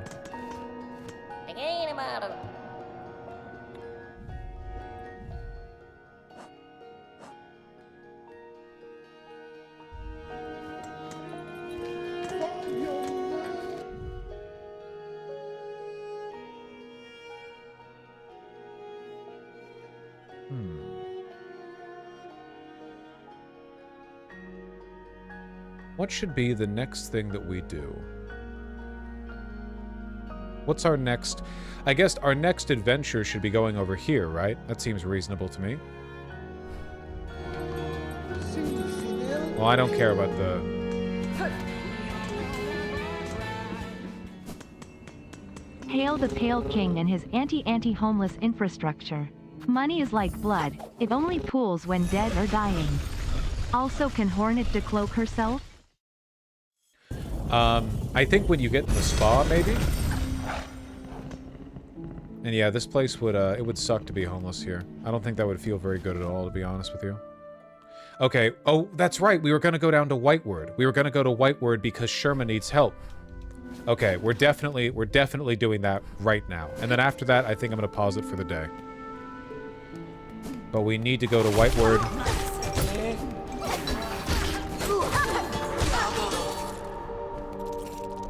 Wait, where'd the pin go?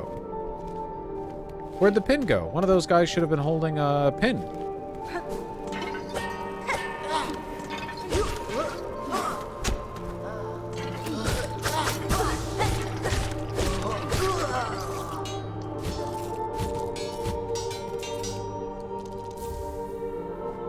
Where'd that pin go?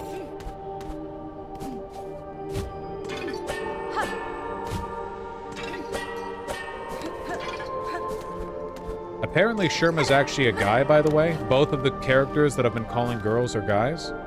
I've been doing bug gender.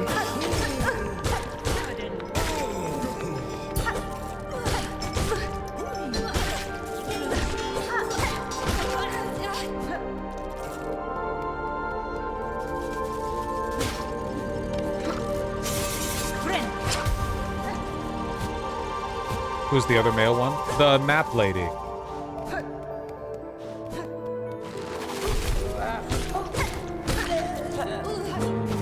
Tasty damage upgrade. Oh!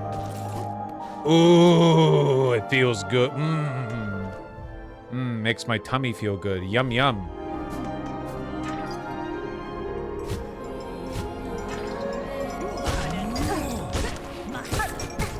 I don't care. I don't even care. Do your worst, game.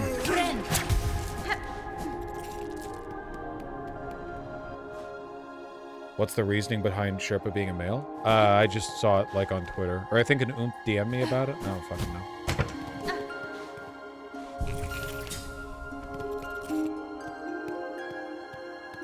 Maybe they're femboys? God, I hope not. We've had enough of that.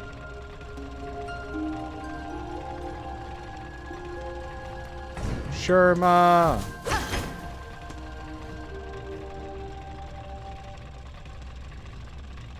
Chakra is female according to the wiki. Yes! Get fucked, my beautiful partner.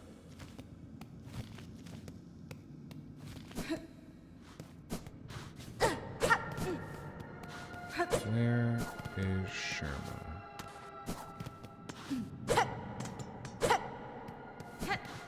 It's not a simple keyhole, right? No, it's an ornate lock mechanism. We need an ornate key.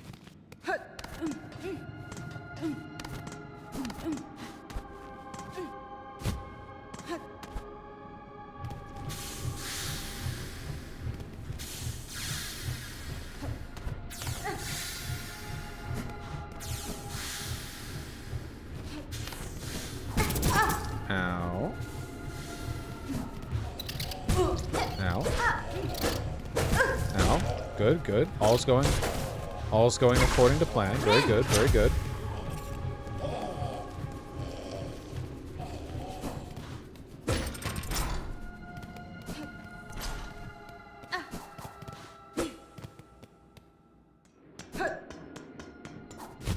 Oh, I could have just gone here normally. I didn't have to... Okay, whatever.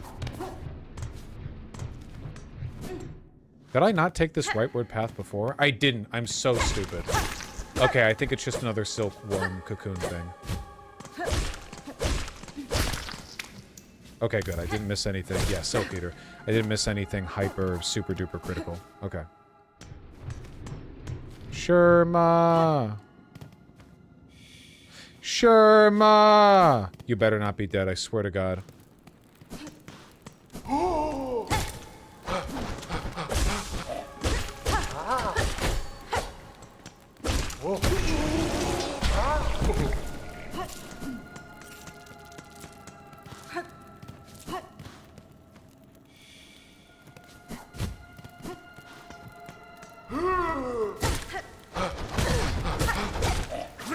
Sherma, how could you possibly survive this scary place on your own?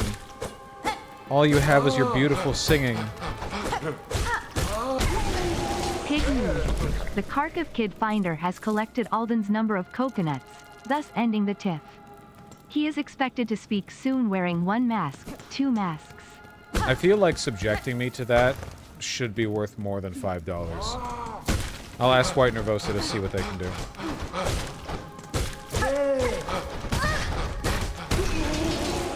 Has to be some kind of like keyword detection algorithm. We can get AI on it, you know?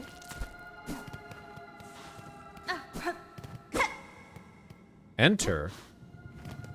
Did I miss that before? Or did I go in here before?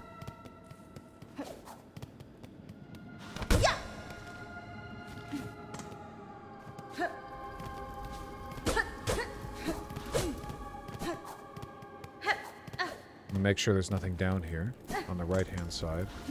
No. Okay.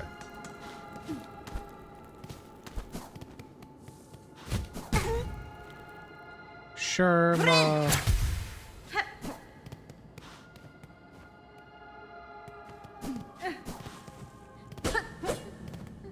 Sherma? No? Not there? Jesus Christ.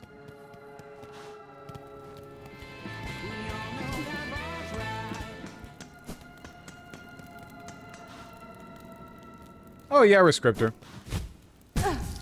I'm liable to stream more often when I feel, you know, when I'm enjoying my stream more. And, you know, a big part of that, honestly, is like treating it more like an organic stream and not exclusively as a segment delivery mechanism. Wait, what the hell? I was just here. I was just here. What did I miss? What did I... Oh, I'm stupid. Sherma, how could you... You're alive! Holy Med Maiden, have no fear. 'Tis only I, Sherma. Sherma. I found healing supplies, but then the way back collapsed, and I hear moaning from the dark. Oh, how thankful I am to see you. Hold your gratitude, little one. The dead are stirring.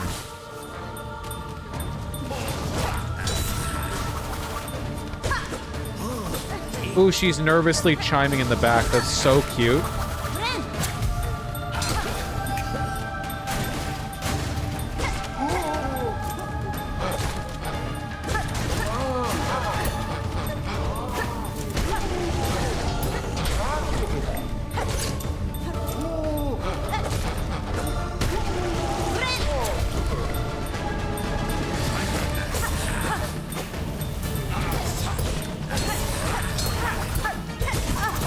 Oh, fuck. What's happening? What? Whoa, whoa, whoa, whoa, whoa! What the hell? I have no idea.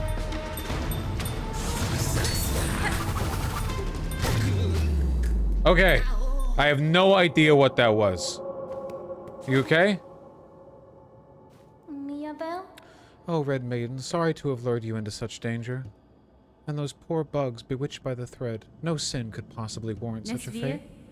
Your pity is not misplaced, but better suited for another time. For now, you should look to your own care. Yes, I should get these healing supplies back to the pilgrim settlement above. My brothers and sisters have waited long enough. I love Sherma so much. She's so good. Can you safely make your way back to the settlement, little one? I could escort you if need be. Oh no, I'll lay no more troubles upon you, Red Maiden. With the way cleared, I can return under my own guidance.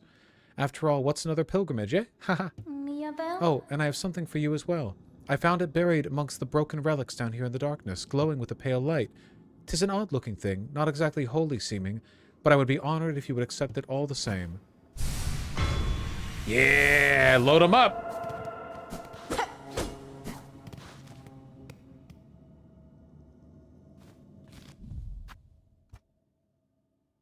What is the fastest way back? Do we think down, left, and then elevator? Yeah, that seems right to me.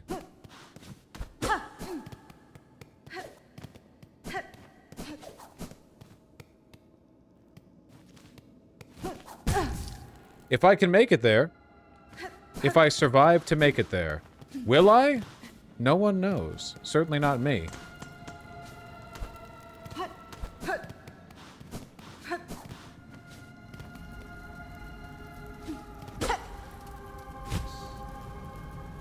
The Poland situation seems like more than just a fuck-up. The Kremlin seems to have intentionally attacked Poland with 95 drones. This shit is actually scary. Alright, hold your goddamn horses.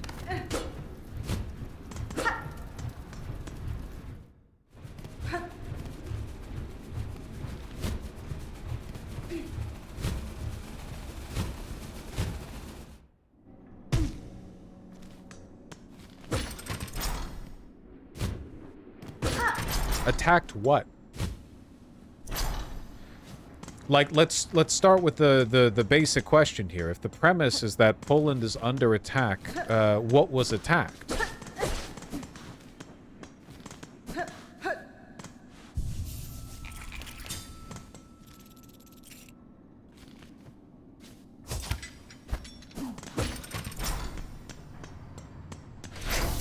Ooh. Yanara. Piono Sacra. Ah, ulama.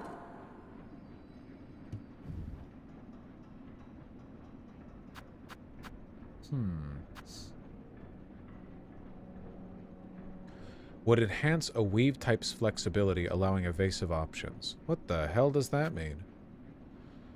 A band of metal teeth could be woven with your red outer layer, a hidden weapon? Okay, so this gives me thorns.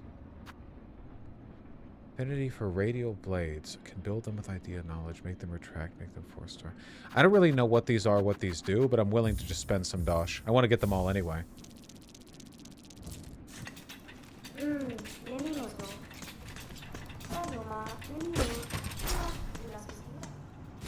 Wait. Mr. DNA, I asked you a question. You're the one who delivered the information. I'm asking for a follow-up.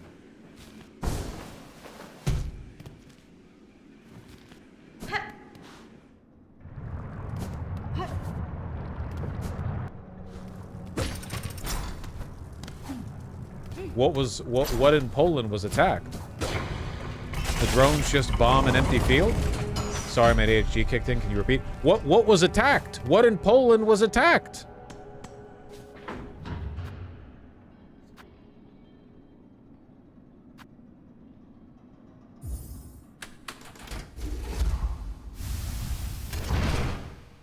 $95 drones. Did they just bomb an empty field?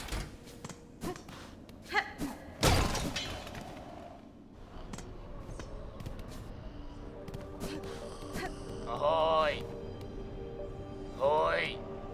Oh, Cody, what's that? Ahoy! Welcome back, Red Maiden, and thank you for coming to my aid.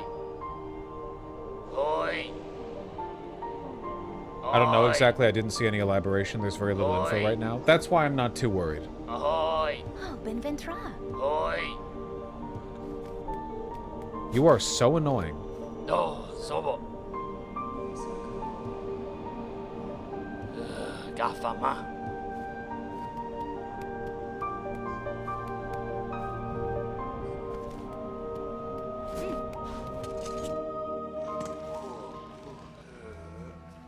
Oh, right. We can just go to the Whispering Vaults from here. Oh my god.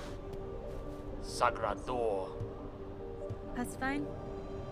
Ah, Elos.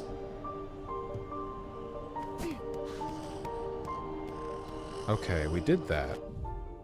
Maybe we should take a moment to complete our wishes, like the fine pins. Also, as for the Great Taste of Farloom, I have no clue what this is about. I have no idea what that could be referring to. So I think I'm going to leave that be for a bit. You know what I want to do? I want to set the next stream in motion. I want to go over here. I want to move over into this area and get positioned to move towards whatever this area is.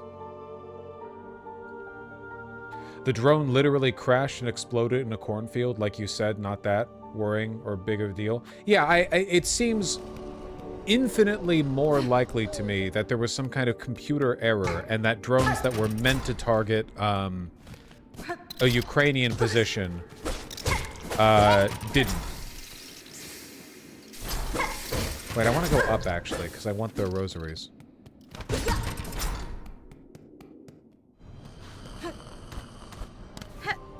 Like, we can all agree that's a lot more likely than Russia randomly deciding that now is the time to instigate war with NATO. Fuck you.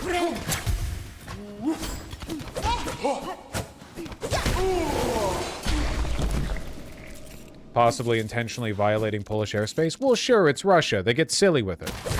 I'm just saying that I'm just tired of people World War III posting, that's all. Oh, shit. Fuck you. Ow.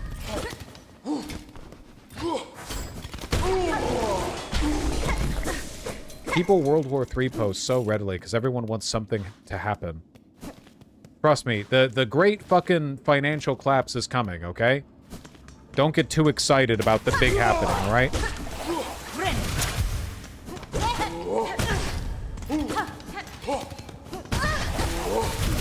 Rent prices will collapse, but it won't matter because no one will be able to find a job.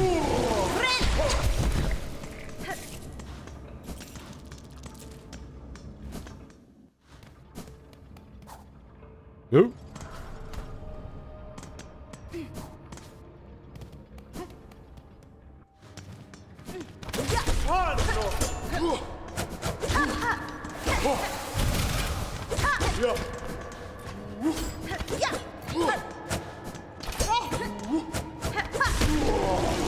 Our damage is really good, huh? Really, really, really good.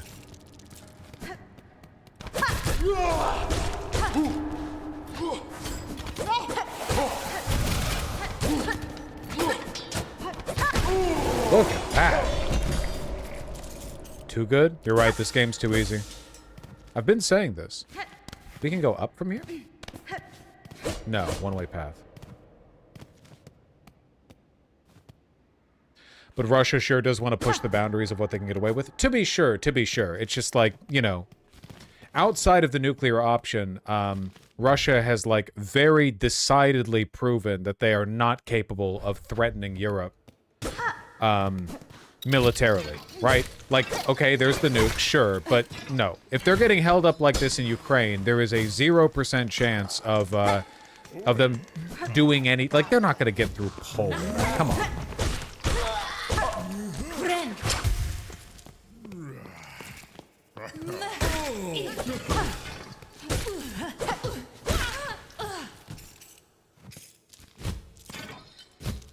Poland is nukes technically. Well, yeah, they're part of NATO. Where's the butler? Can you give me like a bit of info? Hunting down those ingredients. Gelatinous mossberry stew. Its concoction is a druidic art. Oh, so do I need to speak to the druid? Okay, well I remember where I... Okay. Huh. I didn't know if it was like, I need to find these ingredients around the Citadel, or if it's a world tour kind of thing. And my guess then is that it's a world tour kind of thing, because we met a druid before who we gave Mossberry to.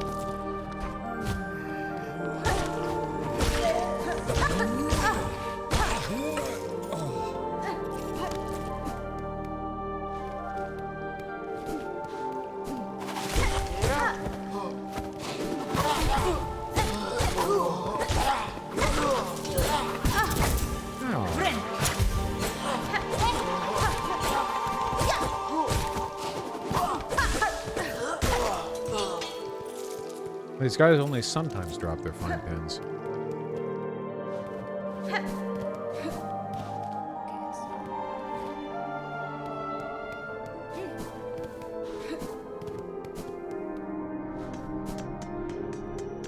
Hello?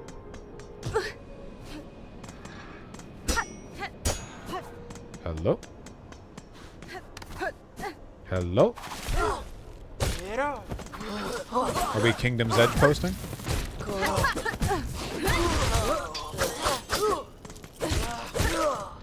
There we are.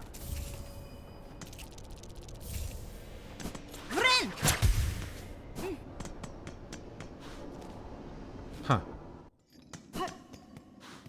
Another fucking... Where the hell are we?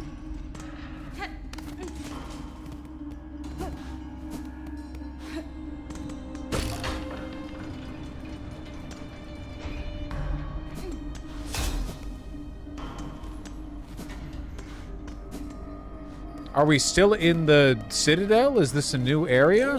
New enemies? Oh my god.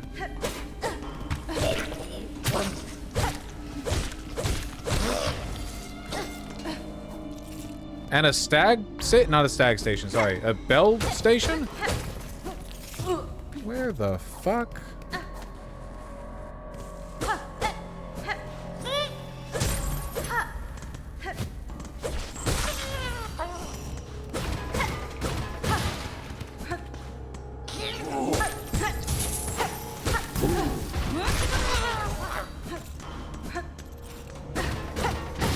Bell station? Simple key? A lock with the mark of apostate. Okay, no, an entirely new kind of lock, actually.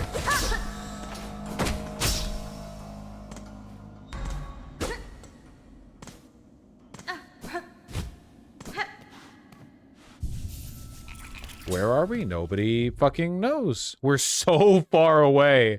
What the fuck? This place is infinite.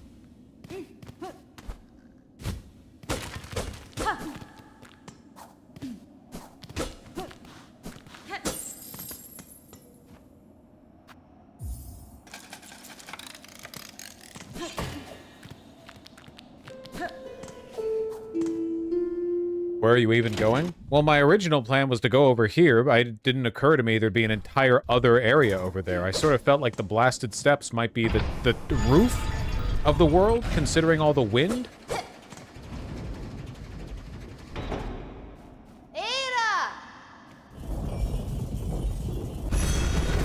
We're opening up all the pathways for you, little buddy.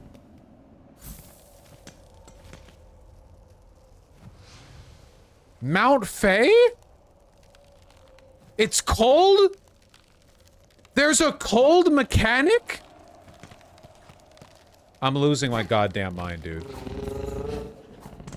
I'm losing my fucking mind. It's insane.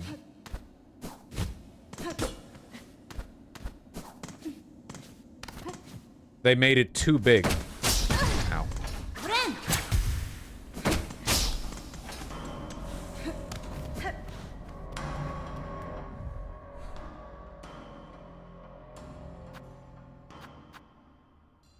Key right there.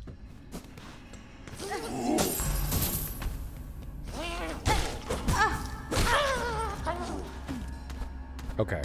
I do kind of want to get a map for Mount Slab, though. Or the slab, not Mount Slab, sorry.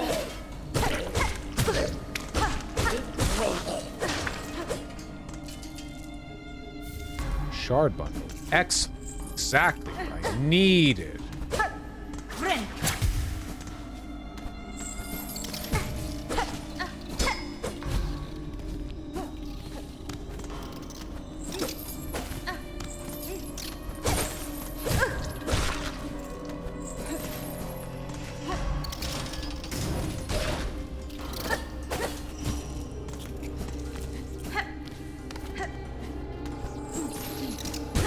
Fuck these guys.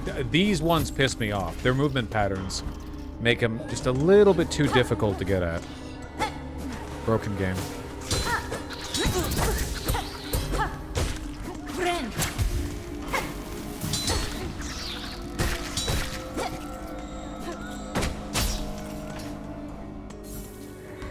Fuck! It's the goddamn ice mountain again. Okay, is there a way to get the map for the slab?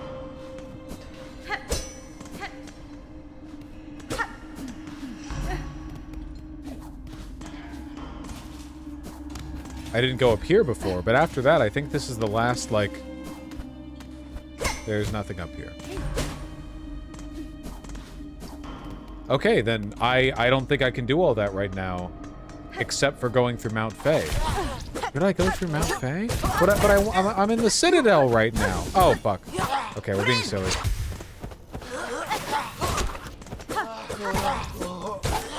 We're being so silly.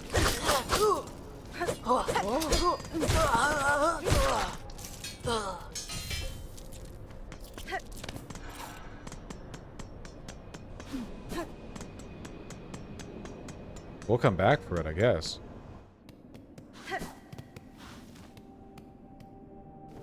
And what's down? What's down? What the fuck is down? Where am I now? Hot Springs?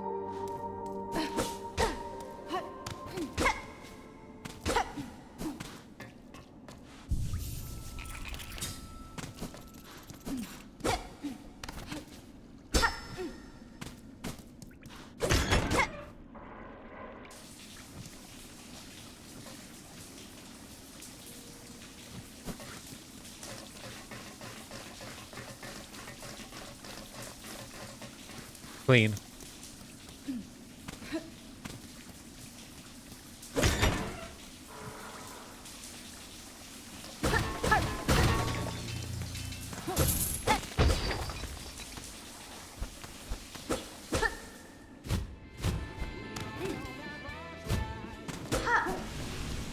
I gave a dono so egregiously cringe it made you pro-AI post. Here's reparations. Side note. Any bit from the years of stream that's your favorite holds up? I don't know. I don't really rewatch my videos. I don't know what holds up. I imagine that for the most part, my issues with those older videos would be affect more than content. My views have remained pretty consistent over the past 6 years, you know? It's more, I would probably find my old self unbearable.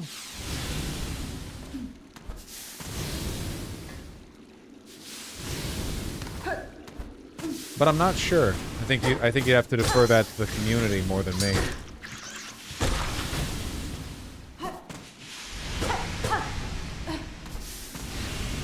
To be fair, we all find our old selves unbearable. That is true, though I have changed quite a bit over the past 6 years. In appearance and behavior. Oh, fuck. Really? Right on the edge.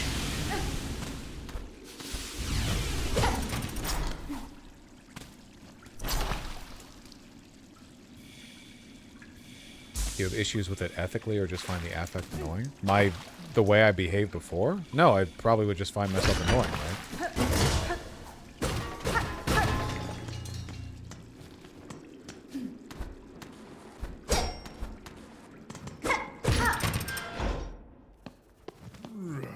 Alright.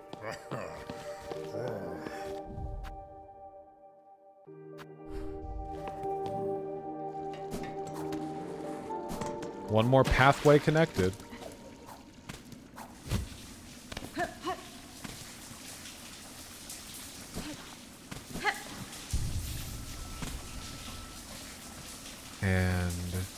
Okay, and there's still a way to go further down, apparently? I think I might call it after connecting this little path. I said that I would call it quite a while ago, and then I didn't. Oh, fuck.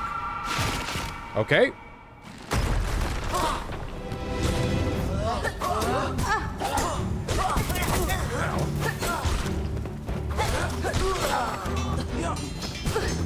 He jumped.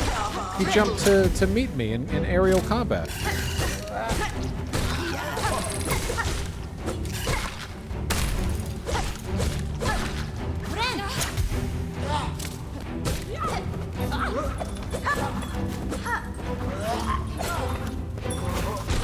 Good. Fuck those guys. Those ones are annoying.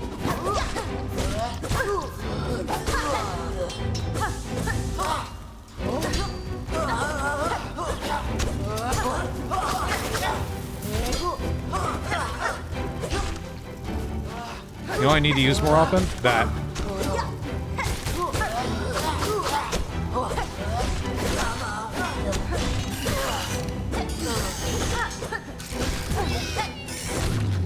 Ooh. My job accidentally gave me access to delete $500 million in federal grants today, but I'm a good boy. You're welcome, Texas. Really? Shit. Don't leave a fucking paper trail, man. Accidentally, you're gonna get your supervisor in trouble. They're gonna fire you out of embarrassment. Actually, I guess canceling federal grants is kind of in vogue right now, so maybe you're gonna get in trouble for not doing it, you know?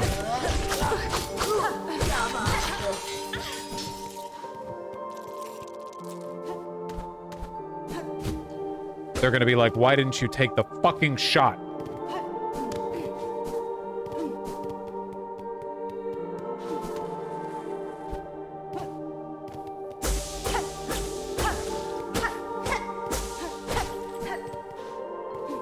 Up and left then? Let me see what's that way before I go right. Okay, there's a way down and a way right.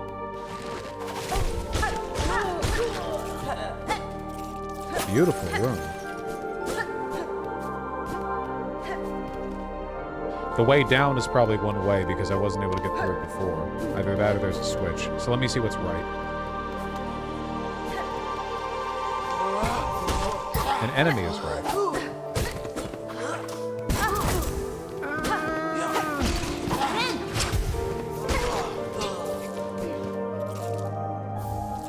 There we go. We got the last pin.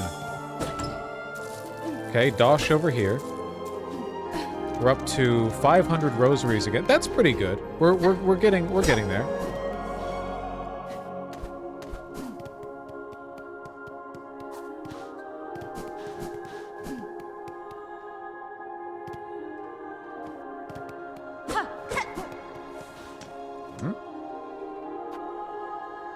If it's 80, it must be permanent.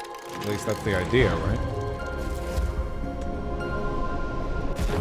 Hey! That's actually huge! Nice! We love our transport hub. What's this one called? Coral Chambers. Okay.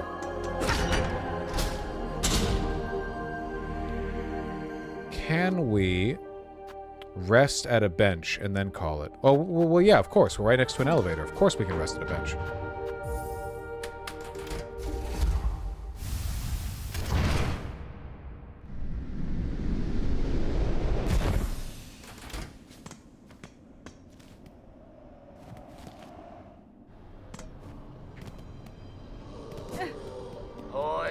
Oi.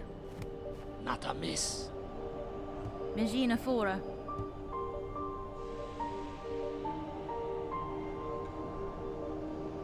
Sagrador. Da, Finestra.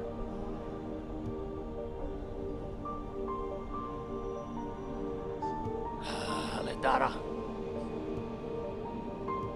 They are really talking up the plot, I have to say.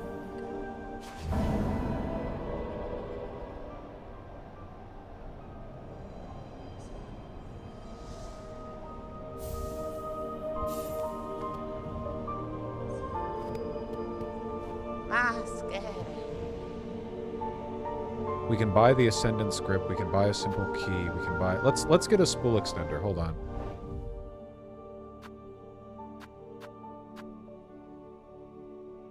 What was the spool extender?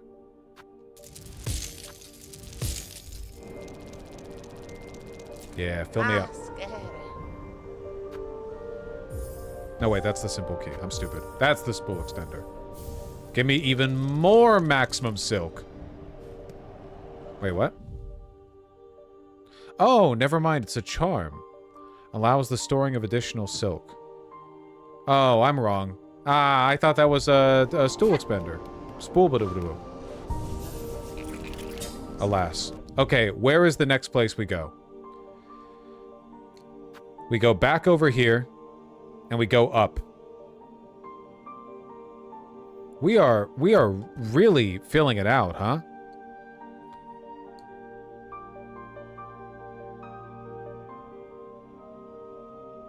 God damn.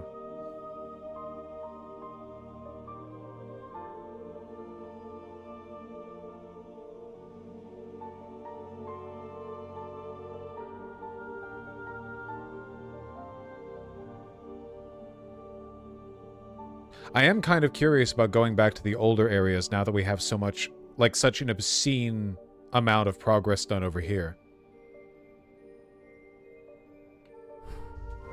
All right. Folks!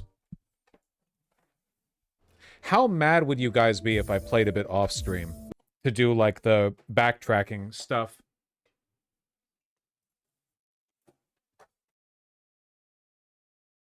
I committed to playing this all on stream, but I have to admit I'm kind of shocked. I'm shocked by how fucking big the game is. It's your game, bro? Well, that's true. But it's also our stream. That's not true. It's my stream. Don't get a big head. All right. I love you all very much. Take care, and I'll see you guys tomorrow. I think. Would I not see you guys tomorrow? Is something happening to... Why do I have it in my head that something's tomorrow?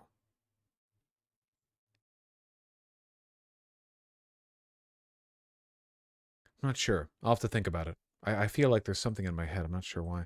All right. Take care.